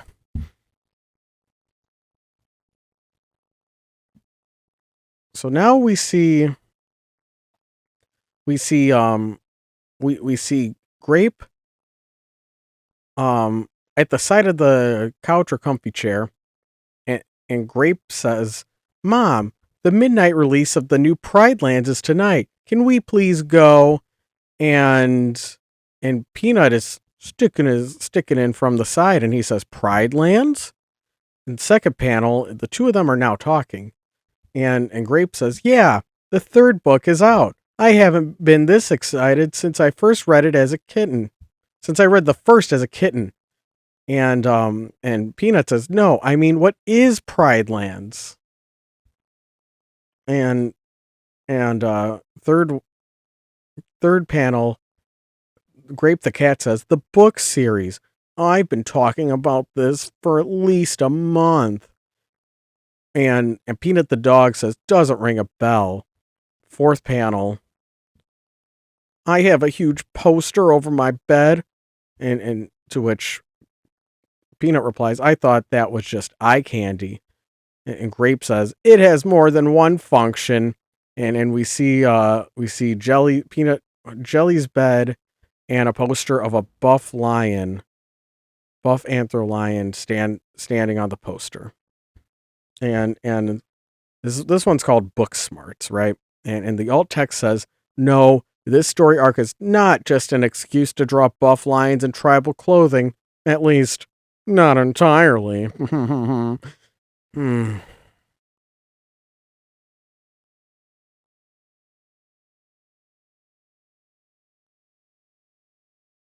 I mean that manga's about fetish.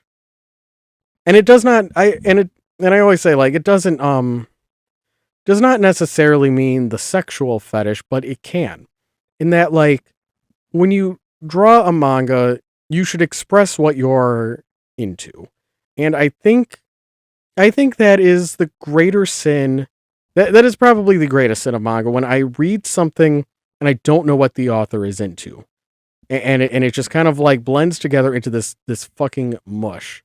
And I don't know what the author, I don't know what they truly believe. Like, I think like I'm not gonna hold this as a really hard rule to stand by, but I feel like you should get an idea of what the author's fetish. Like, I've heard I don't know how common this is, but I heard like a therapist say, like, oh, you should know by the third session with a patient what their fetish is, right? You know, that's pretty interesting.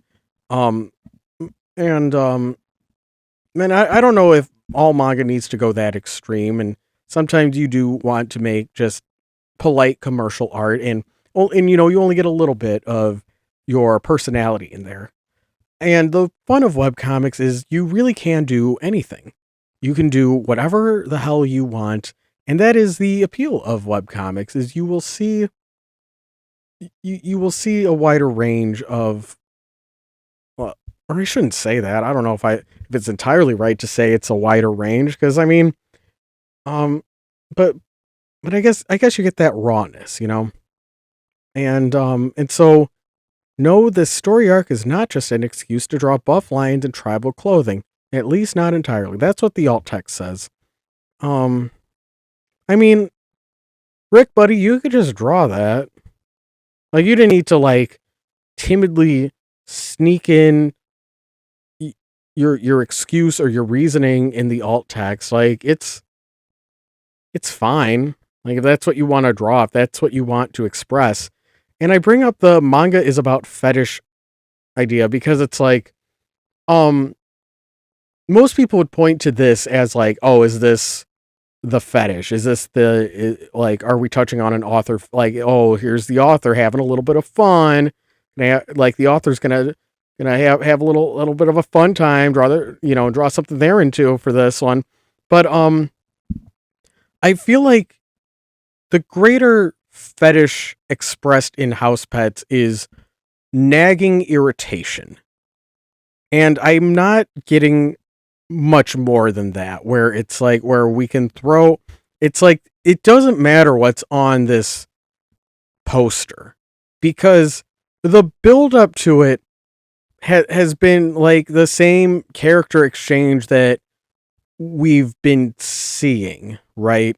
And I have a huge poster over my bed. I thought that was just eye candy. It has more than one function. That's the last panel, introducing this sexy lion poster, right? Um like that's, to me, that is the fetish of this. And so that's what I mean when I say manga's about fetish. It is like, I think this is actually a good example of that, where it's like, okay, it's this that's what it's about. Man, I don't think fetish is the right, like, I guess interest is a better word. Like, that doesn't have, it's not as strong. It what's your moe appeal? What are you trying to Express what are your desires, and it should show in your manga. And so far, it's not that I haven't seen it. I've just seen one that I find reprehensible. It, the buff lion. I wish it was. I wish it was. I wish I wish that this was what was being expressed. I wish this was the fetish being expressed. And even in Pit Fighters, where it's all a bunch of buff guys getting all saucy. Even in that one was a lot of the protagonist being worn down and tired and just like, oh, this is awful, and characters being concerned with money. And so I'm seeing a lot of the same attitude. So even when this mangaka, when he switched, because Pit Fighters was a light novel. I should clarify that if I haven't already. But Pit Fighters, even though that was like, oh, oh, we're gonna have more fun, we're gonna have a little more spicy time. Even in that one, I I still felt that core ideology of just nagging irritation. And it's interesting seeing that philosophical through line through Rick Griffin's work. And so here, this is like, I think this is like I believe this is Rick Griffin's oldest work, and this is the first we're seeing more well, a little more sexuality. And and I guess he's going to be a little shy the first time he's going to post something this spicy.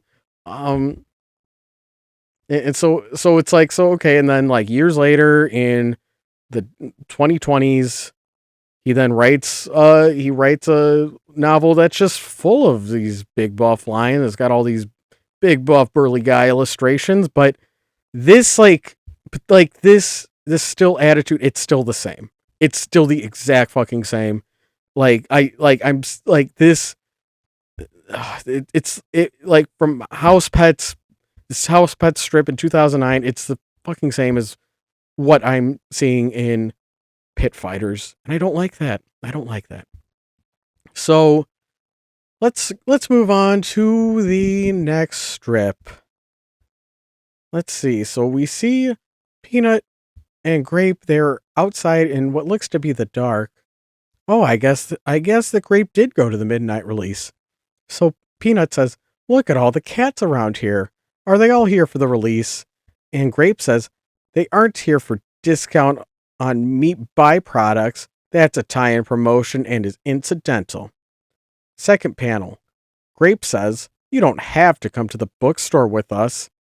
And Peanut says, "I'm an avid reader. It bothers me when something this big slips under my radar." Yeah, he actually is an avid reader. We see him reading probably the most of any of the characters. Um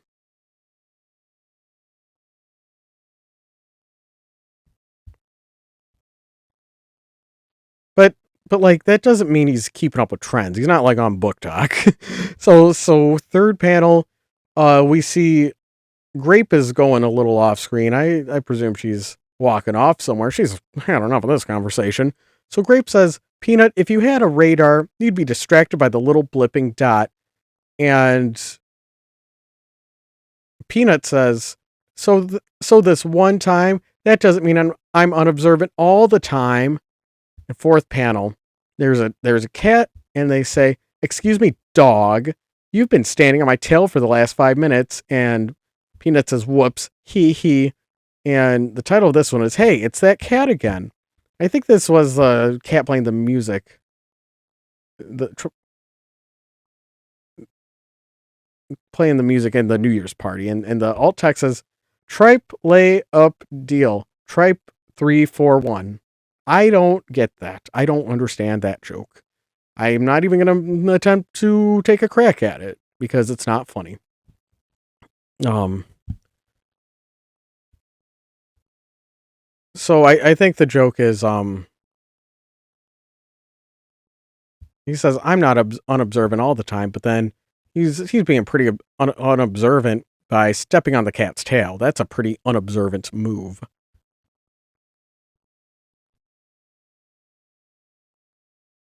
Oh God, this one's Title of this one is Impenetrable Wall of Text.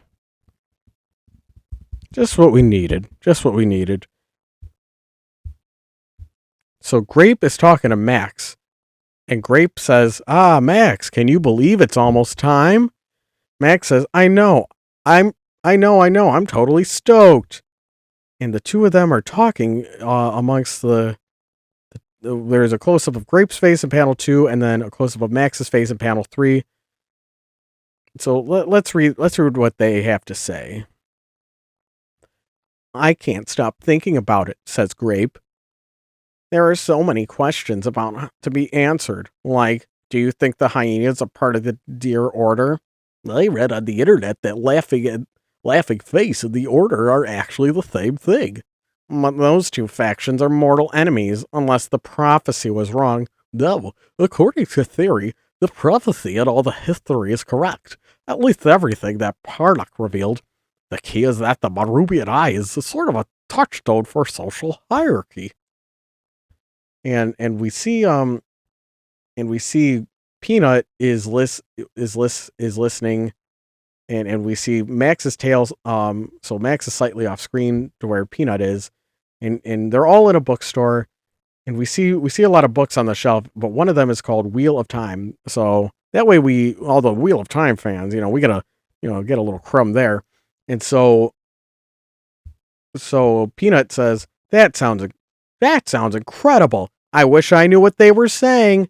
And so the two cats continue off screen, but the Dragon Council wouldn't have any of that, only in the spiritual sense. And it's called Impenetrable Wall of Text. And the alt text for this one says, you are lucky. I could have gotten far, far more ear-splittingly annoying with terminology, but I wanted to save space, such as, war-painted Thane Lightbringer of the Dark Left Overhills. Ow, my ears. Like, is he just having fun thinking of fanciful terms for different fantasy things? Is that the play? We're just gonna get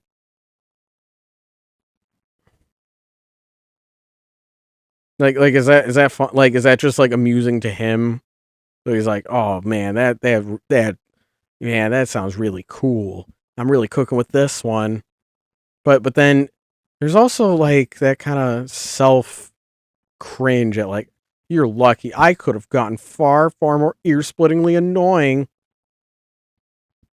So like he's having fun, but also like I guess he has that like awareness that that this is that this is like kind of dorky, I suppose.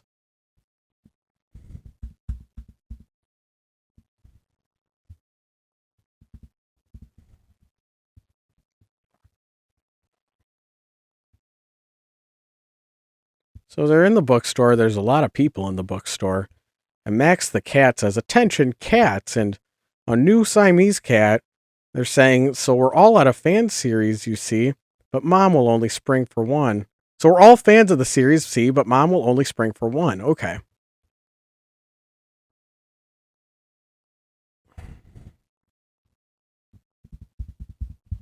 And so that cat's talking to another cat. It's fantasy stuff. It's fantasy. It's like, it's just world within a, like, what's the point? Like, it's not real. Like, I know that sounds like the word, like, none of this is real. I mean, like, I mean, like you're giving me clues to world building for, like for a series that I'm never going to read.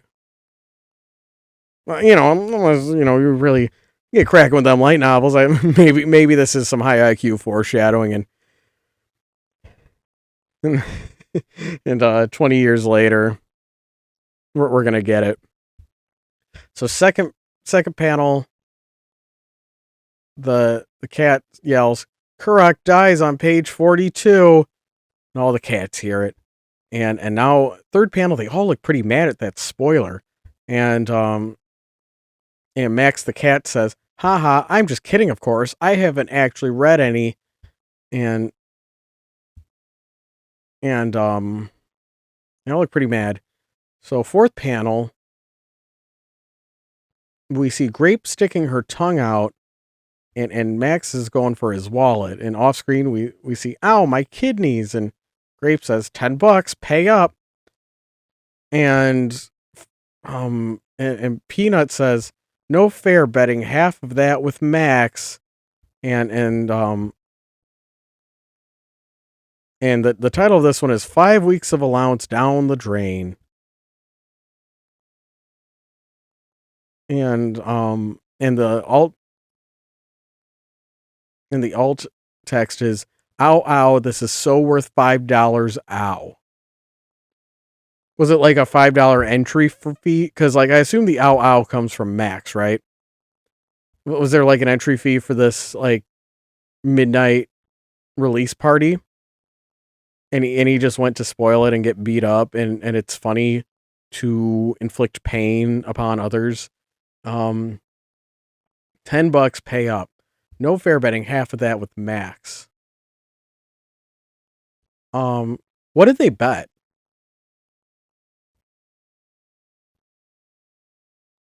What I don't 5 weeks of allowance down the drain.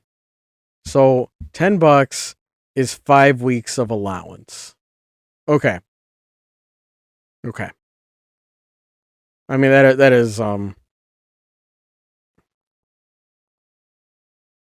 so do they do the house pets do chores, or like what, or is it like a UBI situation? $10 pay up.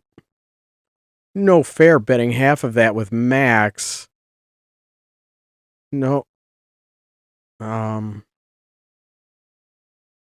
What was the bet? Was the bet that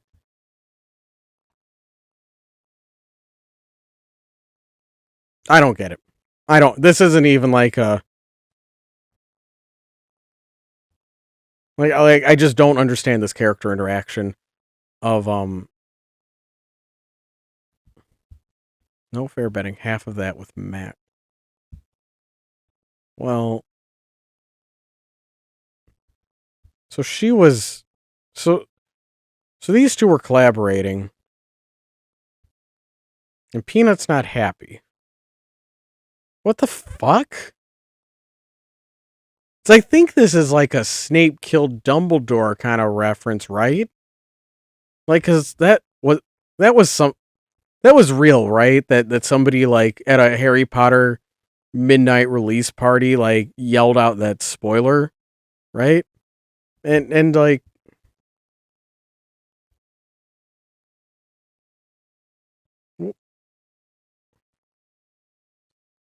mm, maybe they'll explain the minutia of their bet in the next one. So let's see. We have.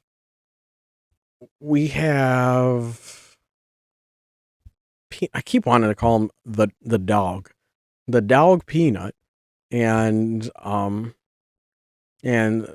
another dog, Joey. Okay. Oh, thank God, there's character tags. Joey the dog. Oh, okay. So Peanut says, Joey, you're here too, but I guess I shouldn't be surprised. And Joey says, hey, shush, I'm trying to keep a low profile. And second one is Peanut saying, you might have considered the cat suit. And Joey says, but all the cats know who I am in the cat suit. I don't want word to get back to Squeak that I was at a cat social without her consent. What? Who's Squeak? I guess that's a mouse. Third panel. Peanut says, how does word get back to Squeak if she's a mouse? And Joey says, You think because she's a mouse that she can't be friends with cats? In fact, she and I met during my role playing. And fourth panel is too much information is a big dialogue balloon coming from no one. I assume it's Peanut, but we see Joey dressed up as a cat, and it looks like he's about to step on the mouse, and then there's red scribbles a little over it. And it's called "And Now You Can Never Unsee It." That's the title of this one. And now you can never unsee it. And the alt text is all of Joey's personal life incites this kind of reaction.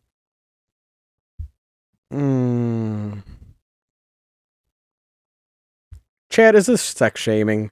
Like, I don't know, like,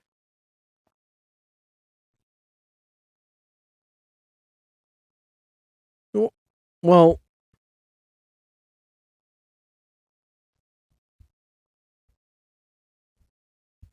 um, mm,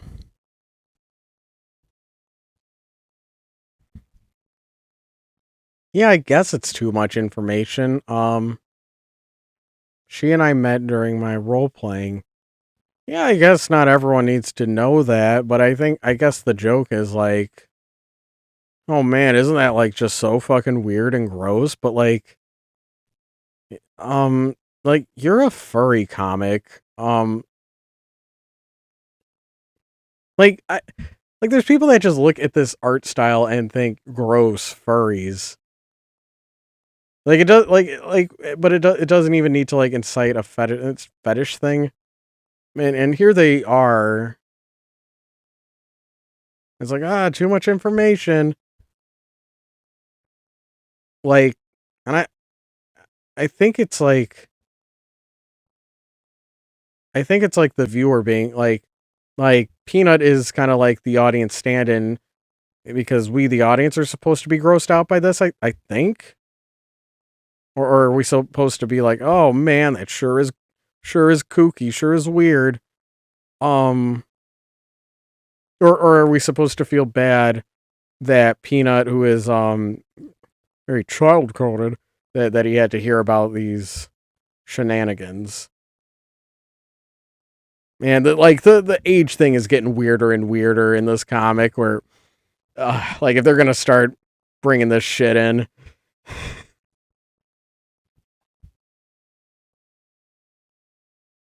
like, I don't like it when furries. I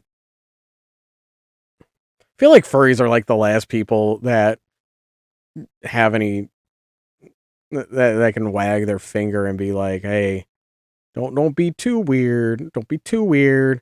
It's like furry's like the lowest on the nerd hierarchy. like like where it's like, yeah, I might be a furry, but at least I'm not into like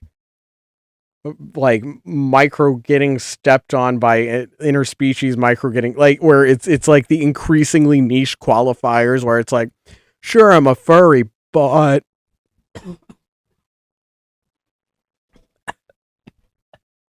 ooh, have a little sip. I'm sure I've gone on this rant before. Okay, let's just move on. Let's just move on. So we see they're still in the bookstore, and Peanut is looking at the books. And Peanut says, "Hunters of the Pride Land, glories of the Pride Land, unofficial Pride Land companion, official Pride Lands companion, Pride RPG, dot dot dot, and 30 minutes to kill." That's the second panel. He's looking around. How's he gonna kill 30 minutes? And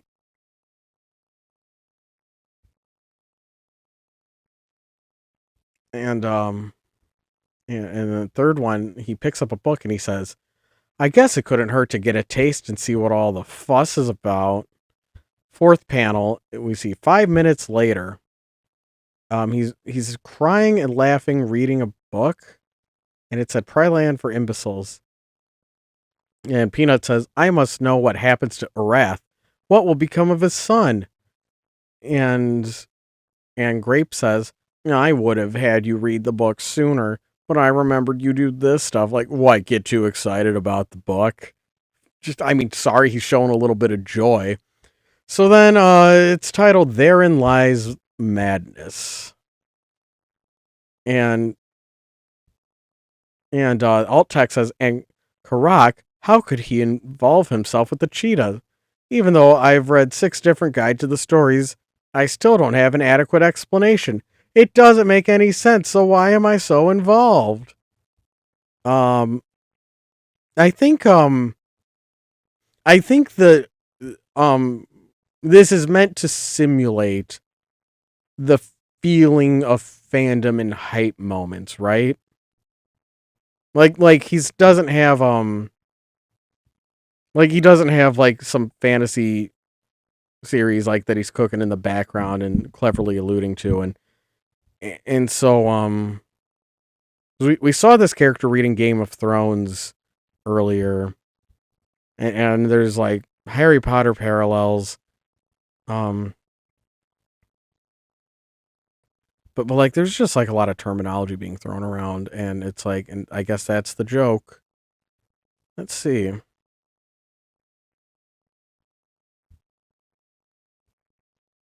And and so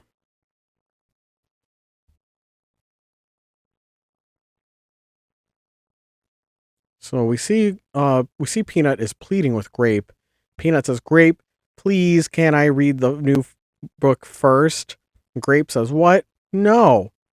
And Peanut says, why not? I'm a real fast reader. You'll have it before we even get home.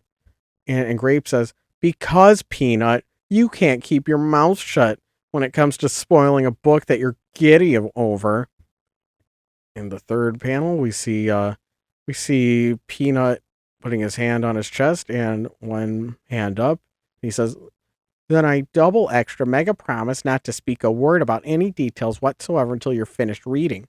And Grape says, well, all right. And fourth panel, they're in their car seats in the back of the car. And Peanut says, so are you on page 15 yet? You're not going to believe it. You just aren't. And the title of this one is The Metatext is a Harsh Mistress. Ooh, we're gonna have a metatext joke. And the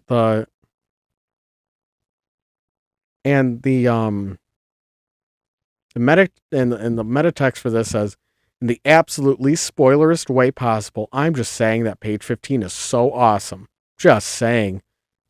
Again, it's like, I think the point of this arc is like flexing that he can speak fandom, right?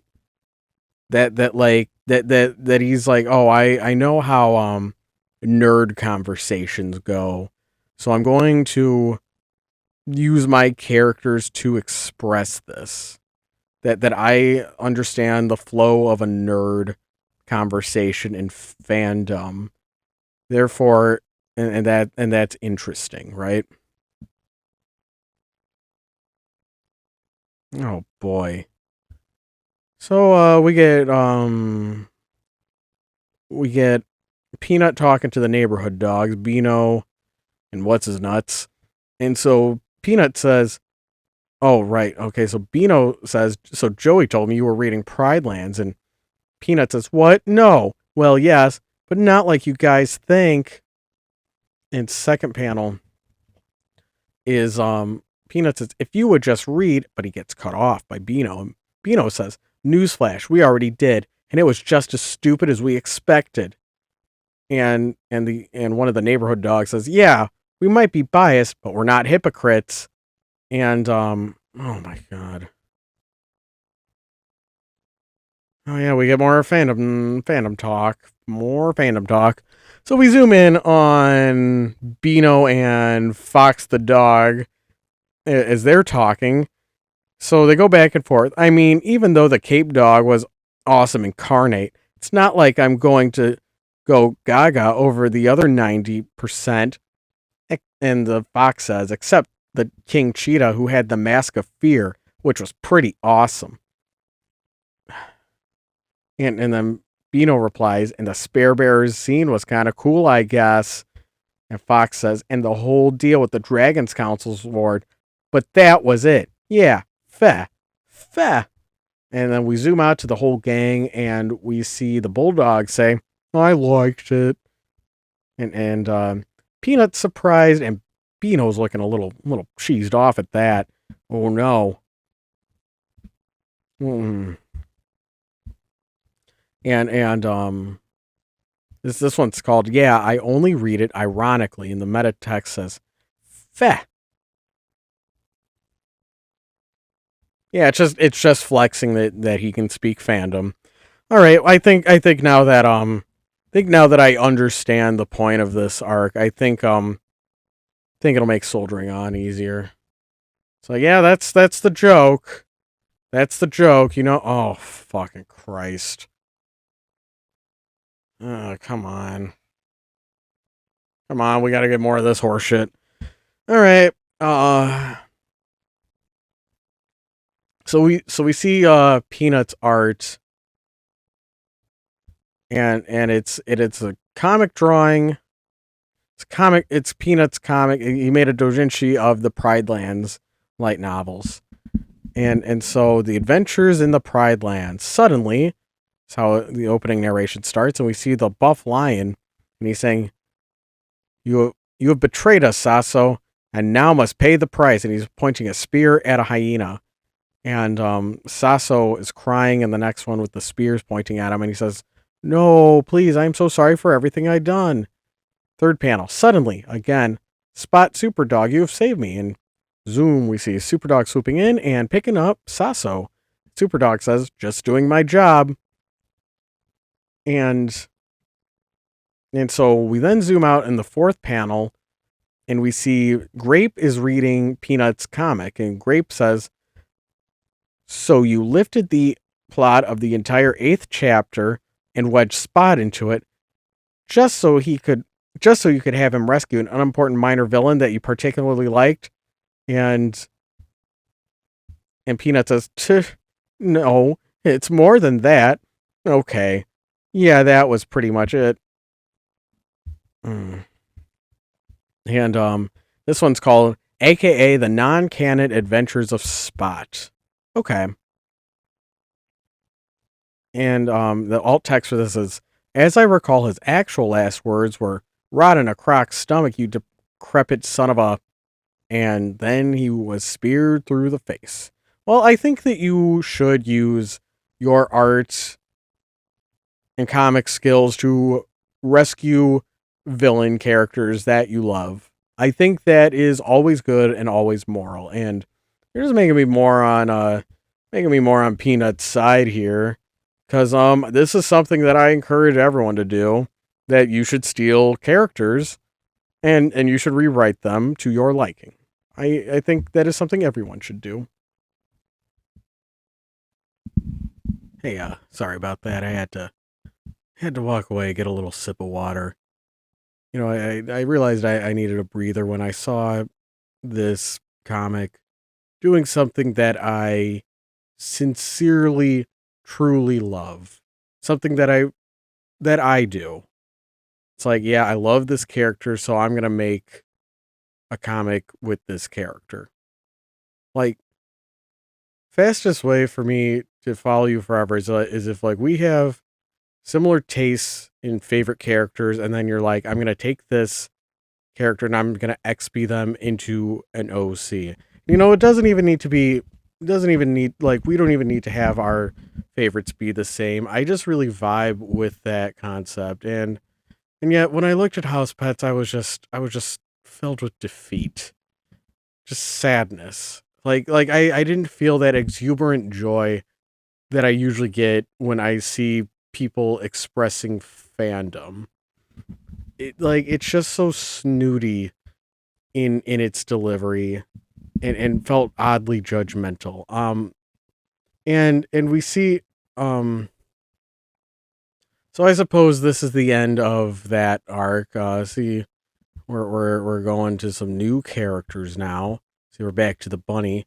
Um, but remember at the start of this arc that it was like it's an excuse to draw buff lion men in tribal wear. Like there was that hee funny alt text. I think this is the second buff lion man in this. Like let's rewind a little bit. I saw there was like we got that cheetah. We got some like posters over here. But there was nothing as blatant as this introduction. No, the story arc is not just an excuse to draw buff lions in tribal clothing. At least not entirely. Um so I don't quite so yeah, it's just kind of that feeling of like what is the intent of this? What are you trying to express? And it's just this mild frustration. Um, and while I was getting my sip of water, while I was doing that, I took a little glance at my smartphone um and I learned that YouTube videos can only be 12 hours long. Um, we still got a little more time to go, but I think I think just the profound Zetsubo I feel. I think I'm gonna wrap it up here for now, and we'll see. I know I made some pretty bold statements at the start of this, saying like, "Oh, I'm gonna read the whole thing." I I'll do a part two if people want a part two, and and you know what, I am gonna engagement bait, and I'll say like, yeah, comment if you want to see part two, and if this video flops, well, that's all of Housepets that I'm gonna read because I don't want to suffer through this if I can't if I can't if I can't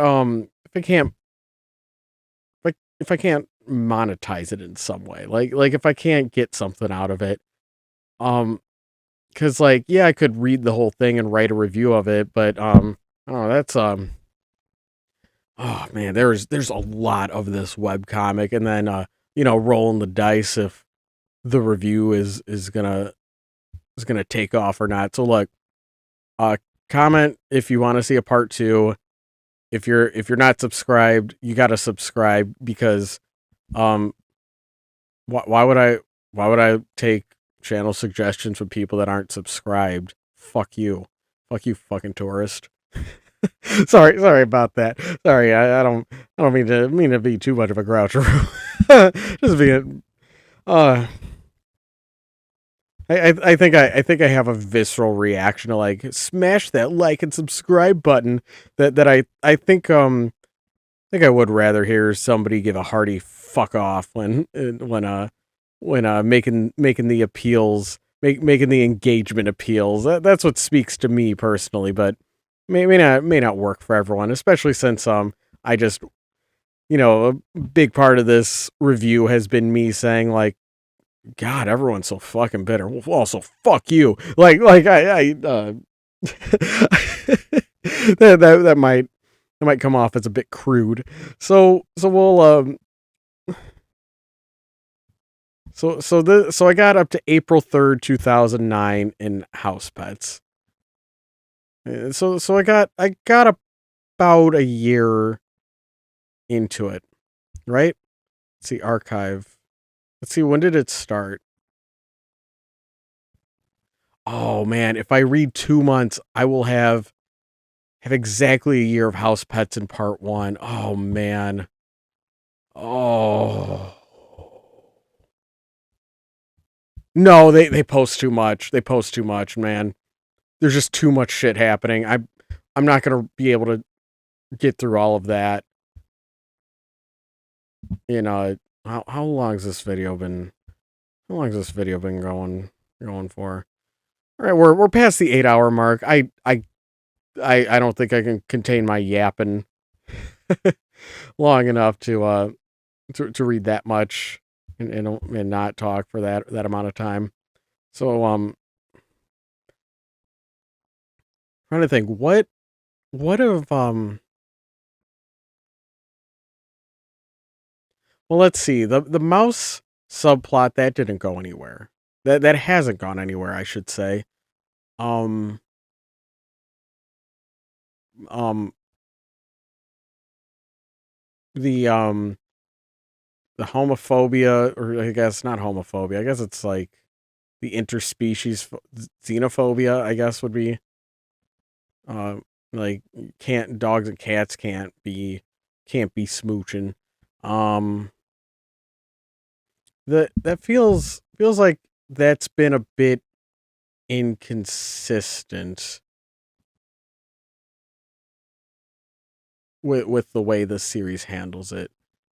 Um, I want to. I think like if I do like if I'm leaving this up to the will of the people, and and if it's if I do keep reading this, I feel like the point that I actually want to get to in this manga is I want to get to the TF element, because that is the big thing that everyone talks about, and we're still pretty early into this. Um, but like I there unfortunately, like we haven't had any big there hasn't been any glimmers of hope in this so far. It's more like I'm chipping away at kind of understanding at what this author is trying to do.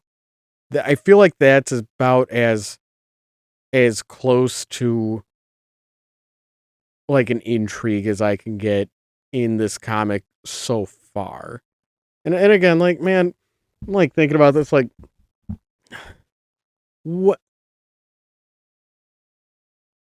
what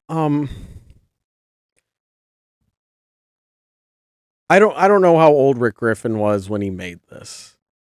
Um I know he's older than me. And um and I have that like man, am I just being mean to child art for no reason? Like maybe that like here here we go. Let's do some elite hacker googling. Let's do some elite hacker googling. Does Rick Griffin have his age up? Let's see. Let's take along.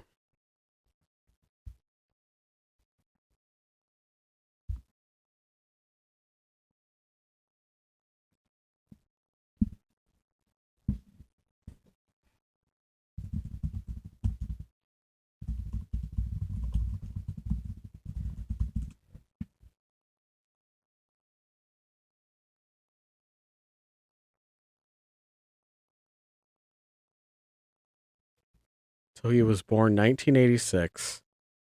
So in 2008 he was 22. Okay.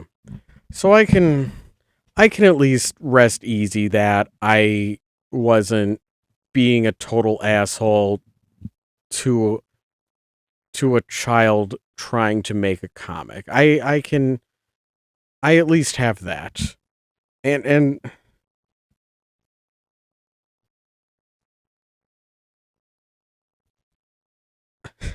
that's about that's the biggest sense of relief, I suppose, is like, well, at least I didn't do that. At least there's that. Um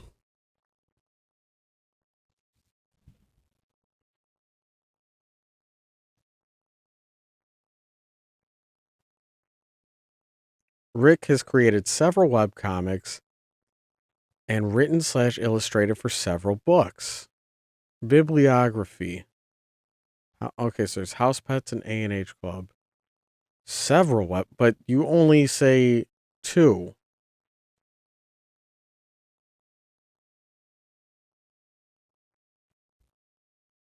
But several means a lot. Like, I mean, there is a lot of house pets, so I don't know. I guess that checks out. Um, oh boy. Well, And I see that Rick Griffin is the author of Housepets, which started in 2008, which won the Ursa Major Award for Best Anthropomorphic Comic Strip for 2009 to 2017, 2019, and 2020. Man, people really like this. Ursa Major. Is that outstanding equivalent to science fiction fandom's Hugo Awards? Um so yeah, it's not like and again, it's not. So this has critical acclaim. Like I know this was like this has like a big fandom and a lot of people know of this comic. I'm trying to piece it together, man. Like okay, so there's wide fan appeal, there's critical acclaim. Um and this wasn't a dumb child making like God, I'm just looking around like I guess I'm wrong, right? I'm really struggling here, man. and and like I am a glutton for punishment. So I do not feel like I have suffered enough. And so hopefully this video does well and I can keep reading House Pets and suffering. The holy order of like, comment, subscribe. Amen.